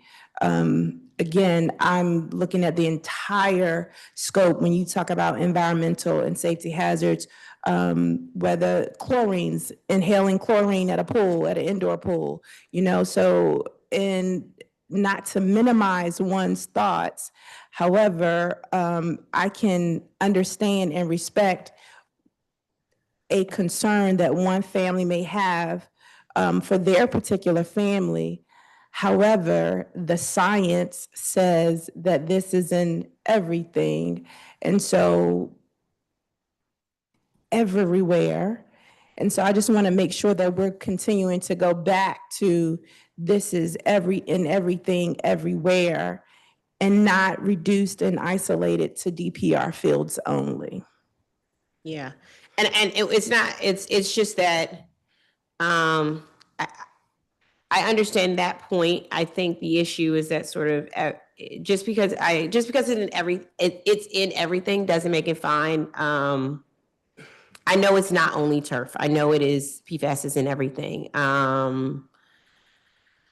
think what we're discussing is, should this unnecessary source of PFAS be added to the regular exposure of district residents, particularly children, and what we know about it? Is it more likely that PFAS will be ingested and harmful as a result of us using these fields? And I guess that's the question we're getting to, what we're trying to get to. Yeah, I mean, I wouldn't make this comment if it was it was already known to be a high ingestion risk or inhalation risk, or if it was even known to be a high dermal toxicity risk. Okay. It's not believed to be any of those three things currently. Okay. If something comes out, some study comes out, surprisingly, those pellets on the skin, they can actually absorb into the skin. So not common sense, or something else, or the dust that's created is actually, there's a lot of PFAS dust being inhaled. Those studies aren't being done. So as it stands right now, it doesn't look like there is nearly the amount of risk from PFAS exposure or artificial turfs that these types of articles that people are reading would suggest. The one in Washington is a good example of why there should be an education campaign. The state of Washington, that got a lot of attention. So the state of Washington looked into that, this is my understanding, and decided that there wasn't a risk associated, even though there was some anecdotal evidence from the soccer coach. Hey, how come goalies are getting, maybe it's the ball or whatever else. But the state of Washington did some sort of study. I'm happy to look into it further. But that's the kind of thing that you'd want to share if somebody brought that up in a public meeting. I heard that goalies get cancer more often. It must be because of PFAS, because I read this article. And well, is there a counter argument to there, particularly if a state studied it or some respected university studied it? There's all kinds of studies like that. That's my job right now, is to read the different studies. I'm reading the ones from the turf manufacturers. I'm not ignoring them. I'm reading the ones from the state of California, the state of New Jersey, UMass Lowell, here. Uh-huh. And I'm trying to figure out, does that make sense? Is that corroborated by Right. another study? That's all part of, I know you need to make sure it's not a scientist that's speaking at this PhD level in public meetings and so forth, but I'm a scientist. My opinion changes when the data changes. I know that's not always the case with the public, but that's what I would say if I was in a public meeting. Like, if you're asking about the soccer thing, let me just give you another side to that. Mhm. Not that I have a dog in the fight. I mean, this is a Yeah. testimony I received. in Sure, reference or to maybe this, you're so- right. I don't think anybody's studied that, maybe it needs to be studied here. And, I don't want to invent studies because that may sound like it's self-serving for me. Some things have been. No, I understand. Yeah, some things have been studied enough, but on PFAS, there is a lot of stuff that is not at all consensus yet. Got it. Also, you spoke about the study in the, correct me if I'm wrong, but the simulation stomach. That was for lead, right? But it's the same, right? It's the same. Yeah, I plan to ask, do you think it could be done for PFAS? Because that would be, again, I don't see artificial turf as an ingestion risk, so I don't know if it's a necessary test, but if anybody. And I only brought it up because that was your question. Your question was ingestion, correct? Yeah, I mean, artificial turf has been raised as an ingestion risk for the community because kids are always putting their hands in their mouths. I mean, that's just If it's what soccer, kids do. I don't know another way to put it. That's exactly what kids do. but I just want to bring up the kinds of things that could be shared for anybody that reads an article and rightfully gets scared is if we can speak to what we already know, which is that there's very little exposure risk as far as we know from artificial turf because it doesn't have an ingestion risk, a significant ingestion risk or inhalation risk, and even the dermal, which is kind of the logical one that you'd be worried about. That's right. Scraping on the floor, somebody Yeah. talked about a scrape and so forth. There really They're is. rolling around on that ground. Right, but this is why you would say PFAS is almost everywhere. You don't want to say it is everywhere. Right. Is the fact that there are exposures that you have every single day that are orders of magnitude higher than that. That doesn't mean, oh, then we don't care about the artificial turf, but it does put things into perspective in a public meeting. If somebody's not very knowledgeable about PFAS and they thought the only thing they needed to worry about on PFAS was artificial turf. But if it's a very low exposure risk compared to 1,000 other products, including the makeup you're wearing, including the sunscreen you're wearing, that puts things better into perspective. Yeah. And your makeup may not have PFAS. It depends. I'm the only one here with makeup. I hear what can you say is the consensus? What is some of the consensus on PFAS right now within the industry?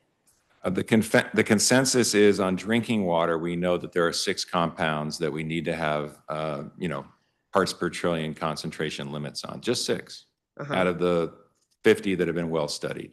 So that's interesting right there. There's not like a parts per billion standard for 10 others or a parts per million standard. Those 6 were determined to be by far much more of a toxicity risk and exposure risk. So that's interesting right there. That's a good example where we have thousands of PFAS. We have 200 in common use, and we have 50 that have been well studied, maybe 30 to not exaggerate, and 6 were concluded. Other than drinking water, there's not much consensus on just about anything. Soil, there might be the second category. There's soil screening levels, but I don't even know if there's a federal screening level. It's usually state by state. But products, there are green, these green companies that want to get their green stamp, on something. And some of them might be, very honest, ethical, but others are just trying to make a buck by, That's what I feel, yeah. But 100 parts per million has been thrown out there by a lot of the green companies who are trying to stamp products as being green for PFAS. I have no idea where the 100 part per million came from. I'm very suspicious of it. But that artificial turf may pass that with flying colors. I just don't want to stand behind 100 parts per million until I understand. But that gives you the difference between a product where people are looking at maybe parts per million type standards versus drinking water where they're looking at 1 million times smaller concentrations. These are the kinds of things that if you educate the public and somebody isn't biased and they haven't, joined some biased organization, and I'm trying to stay unbiased as a scientist, But I think those are really helpful people to go, oh, I didn't know that, just like the lead study. That's huge that you found out that the lead is actually coming from other sources. That changes everything. And I'm wondering if infill is 99.9% of the exposure risk. I'm not exaggerating. It easily could be the true exposure risk is the infill. And if there are very low PFAS alternatives to the ones that are currently being used, or they're already low in PFAS, and you educate the public on that. So it's not the PFAS testing that they read about in some article when it was crumb. It's apples and oranges. It's the infill that's the problem. Now, 3 months from now, I may say, no, it's not the infill, it's the blades. I'm just saying right now, it looks like That's the where we infill are. is the problem. The last question we have about recycling it, what is do you believe turf can be safely recycled? I haven't studied that. I'm all ears about what people are trying to do on recycling, so. Okay. What is the DGS process for removing artificial turf? What steps are, I guess, the process aimed to reduce the amount of PFAS left in the area from the removal process? I don't know that we have a specific process that is to PFAS or to turf, aside from the fact that, when we hire and we procure our contractors to remediate the field, they have to follow certain standards. If a particular field or a product has been known or tested to have contaminants, there's procedures for handling those. But specifically, as it pertains to our turf, we don't have any particular standards dealing with how to remove and dispose of that. We don't currently have, and I guess this just if there are any other questions like that, we don't have any current standards as it relates to PFAS, right? And that's what we're working towards, right, with EEC, right? But we're looking at developing. Got it. So for instance, if there's soils that have contaminants, fly ash or something like that, and we've worked in plenty of construction sites with those, we'll work with DOEE or sister agency to come up with a remediation plan to how to handle that material, test it, and then there are sites that you can go to and safely dispose of it. But those are standards and items that are already tested that we know what we're looking for, and the industry has a way of addressing it. But as I said, specifically the PFAS, there isn't one. Got it. I did have a question about our standard practices. I think Councilmember Nadeau already covered lead in a way. I guess, Mr. Applegate, what would your opinion be on the frequency in which we should be testing lead in water? Lead in water? Yes, not lead in water. I'm sorry, lead on our playground. On our playground. Sorry. So on the initial testing, the majority of the playgrounds had no lead, whether it's wipe testing or detected. So there's, let's say, 14 maybe that identified that had lead at the time. 5 of those was automatically sections taken out. So there's several that might be on an at-risk just because of the level of lead in the soil. What I did find out is that the EPA hasn't done an average lead in DC. And when I did AI to find what the average level of lead, it quoted my report. So we have identified levels of lead in soil that might be an issue. So it could be blowing up and when you're looking at maybe 450 or 400 or 350, parts per million, and it's being blown up into the playground, on an occasional storm or something. It's hard to set a pattern for that. But basically, I would target the ones that historically have had hits and take a look. Now, I would walk around and take a look. You can actually stop that. You can plant bushes around a playground that would baffle the wind and drop the dust right there Mm-hmm. and not get on the playgrounds or minimize playground. You can have, an autumn, I mean, basically if if it rained on it, it would get rid of most of most of the lead on the top layer and drop it down into a safe zone. So these, like I was saying, these playgrounds are kind of self-cleaning when they get wet. So there's other things to do, but basically to set a pattern, a set of time,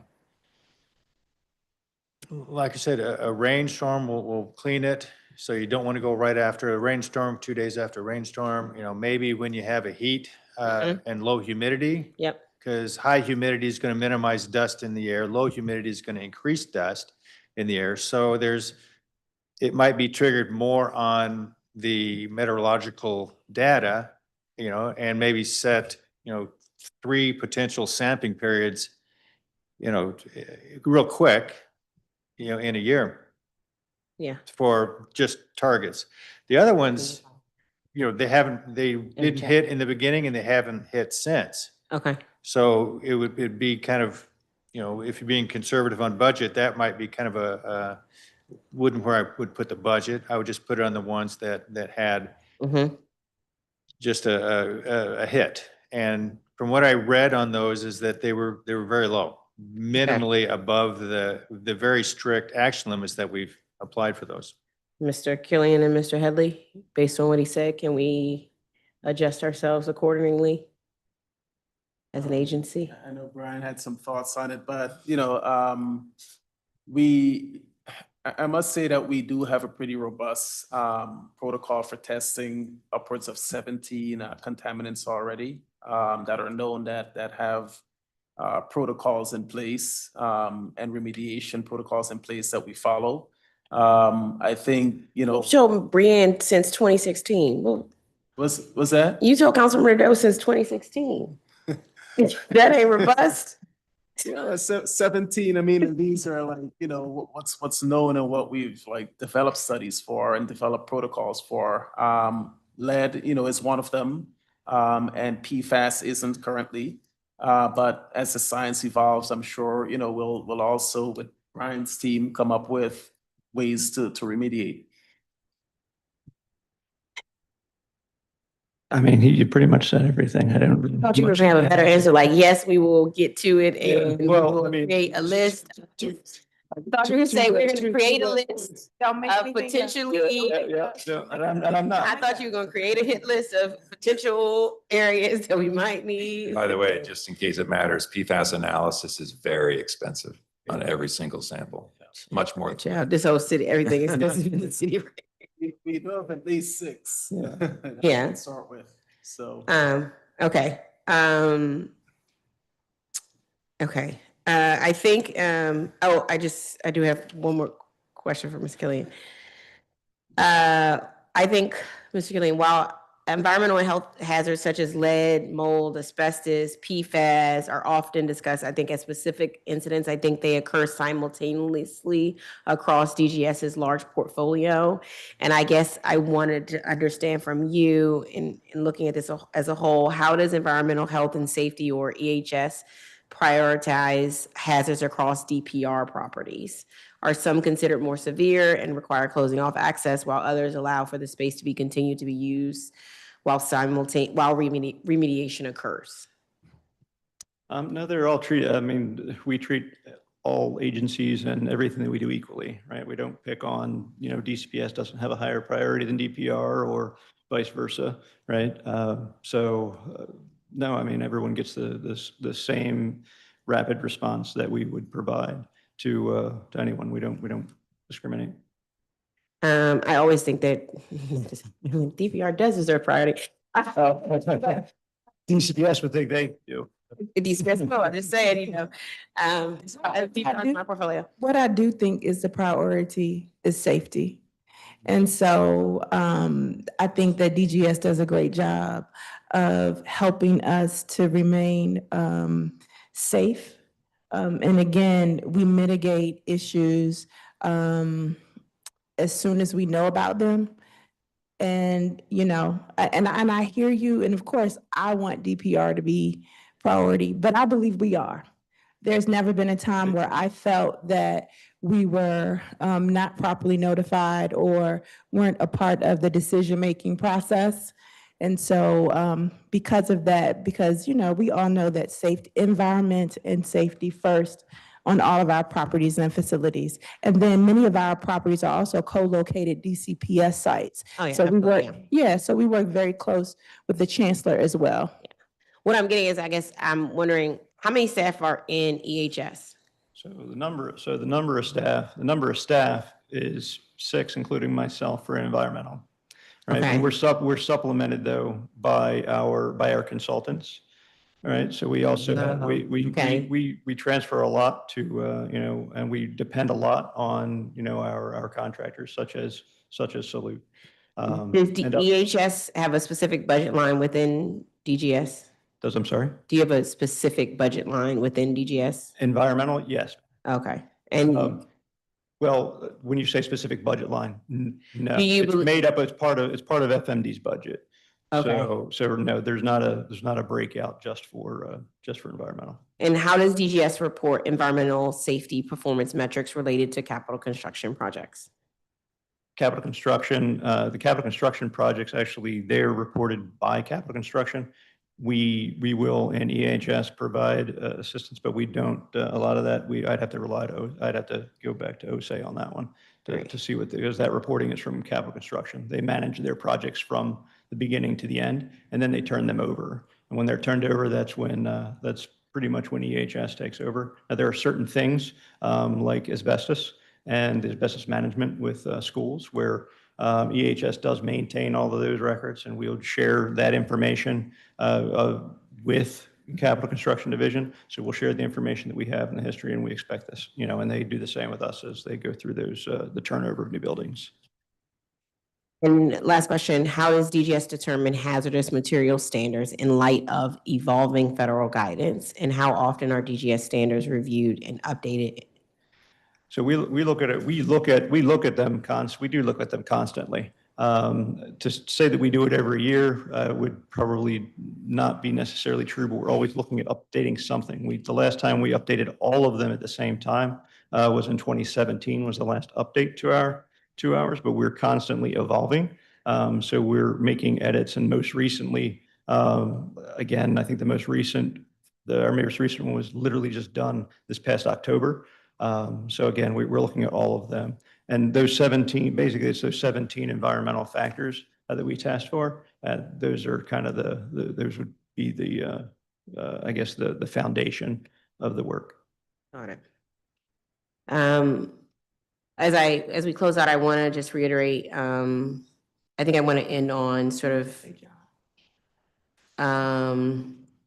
as we look at PFAS, sort of taking the steps that is necessary to really truly address the very real public concerns around health and safety, both sort of the potential risk to people's health, the potential injury risk that have been noted, the heat risk that happens with it. And I think we have to take a more robust posture as a city, given the concerns that are being raised. And it's not going to go away. Sort of, as once one person raises it, then another community raises it, another community raises it. So I don't think it's something that's going to essentially go away. I think it's going to just continue to sort of become rapid fire as DPR is requested to do artificial fields. As more artificial fields are requested, more grass fields start to be requested. I think we got to resolve this question. I don't think it's a resolving question because it sounds like this is an evolving sort of field where people are looking into it. I understand that PFAS is in everything, and however, I think being interested in reducing or limiting exposure should always be, I think, the posture that we want to be in. I think one of the testimonies that we received, I think it was Dr. Bennett, was important. She said something along the lines sort of, you know, PFAS is sort of everywhere. However, it is the result of deception by the PFAS industry for decades, and I think in a failure of our regulatory agencies. And that being said, I think that is not a reason to introduce more to our environment. I think a good analogy is if you've quit smoking but fall off the wagon and smoke one cigarette, that does not mean you should then smoke 2 packs, is what I think she used as an analogy. PFAS is incredibly persistent, and I think they can last decades or more in the environment and on your body, and they are additive. And I think the more you expose yourself to it, the more dangerous it is. So I hope we take the holistic view about PFAS in turf in the context of a person's entire exposure as we look to this and we make decisions. I don't think the city is where Boston is right now, which Boston just said, look, this is concerning for us. They took a preventative posture. And I believe their mayor just said, we're just not going to do artificial turf fields in our portfolio any longer because we don't know. But I think that's where some community members are saying we should be. And to make a real determination of that, that's where the steps are going to have to be taken to really do the research that needs to be done to either say definitively, like we have been able to do with lead, that this is what we looked at, this is what we found, and this is what is true. And I'm hoping that this is the beginning of those steps being taken as we continue down this path to figuring out what changes and policies we need to make to our parks and recreation and our capital construction portfolio, I think across the board as we look at materials. So with that, the time is 5:43. I'd like to offer a closing. Thank you. I appreciate you so much. Are you gonna get Coach Lou his participant on the rest? So I really want to take the time to thank you. I know that this is important to the community. I want to remind the community that we do have 111 fields. 27 of them are turf. And then the other 84 are natural grass fields. So those options do exist. I also want to take the time to thank Director Delano Hunter and the following individuals: Brian Killian, Mark Applegate, John Schaefer, Osei Headley, Brent Cisco, Gina Toppin, Hakeem Rogers, Ashley Williams, Marcus Coates, Hannah Baker, Nolan Treadwell, Alan Karnofsky, Chili's Grove, Michelle Loggins for putting together this comprehensive opportunity for us to educate the public on our position of providing safe environmental options throughout our portfolio. So I thank you. Thank you.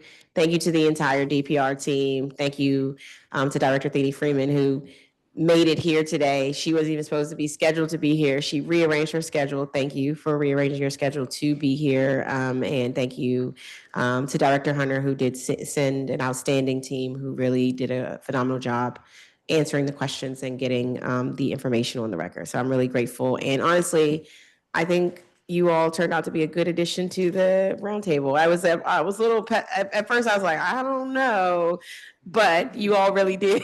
Because we are fully charged. But you know what? Yes, but I appreciate you all's expertise in coming to the table, and we might reach out to you all in the future just because we are continuing to study this as a committee. So we may reach out in the future to do that. So with that, it is 5:45 p.m. And this hearing is adjourned. Don't forget to submit testimony for the record.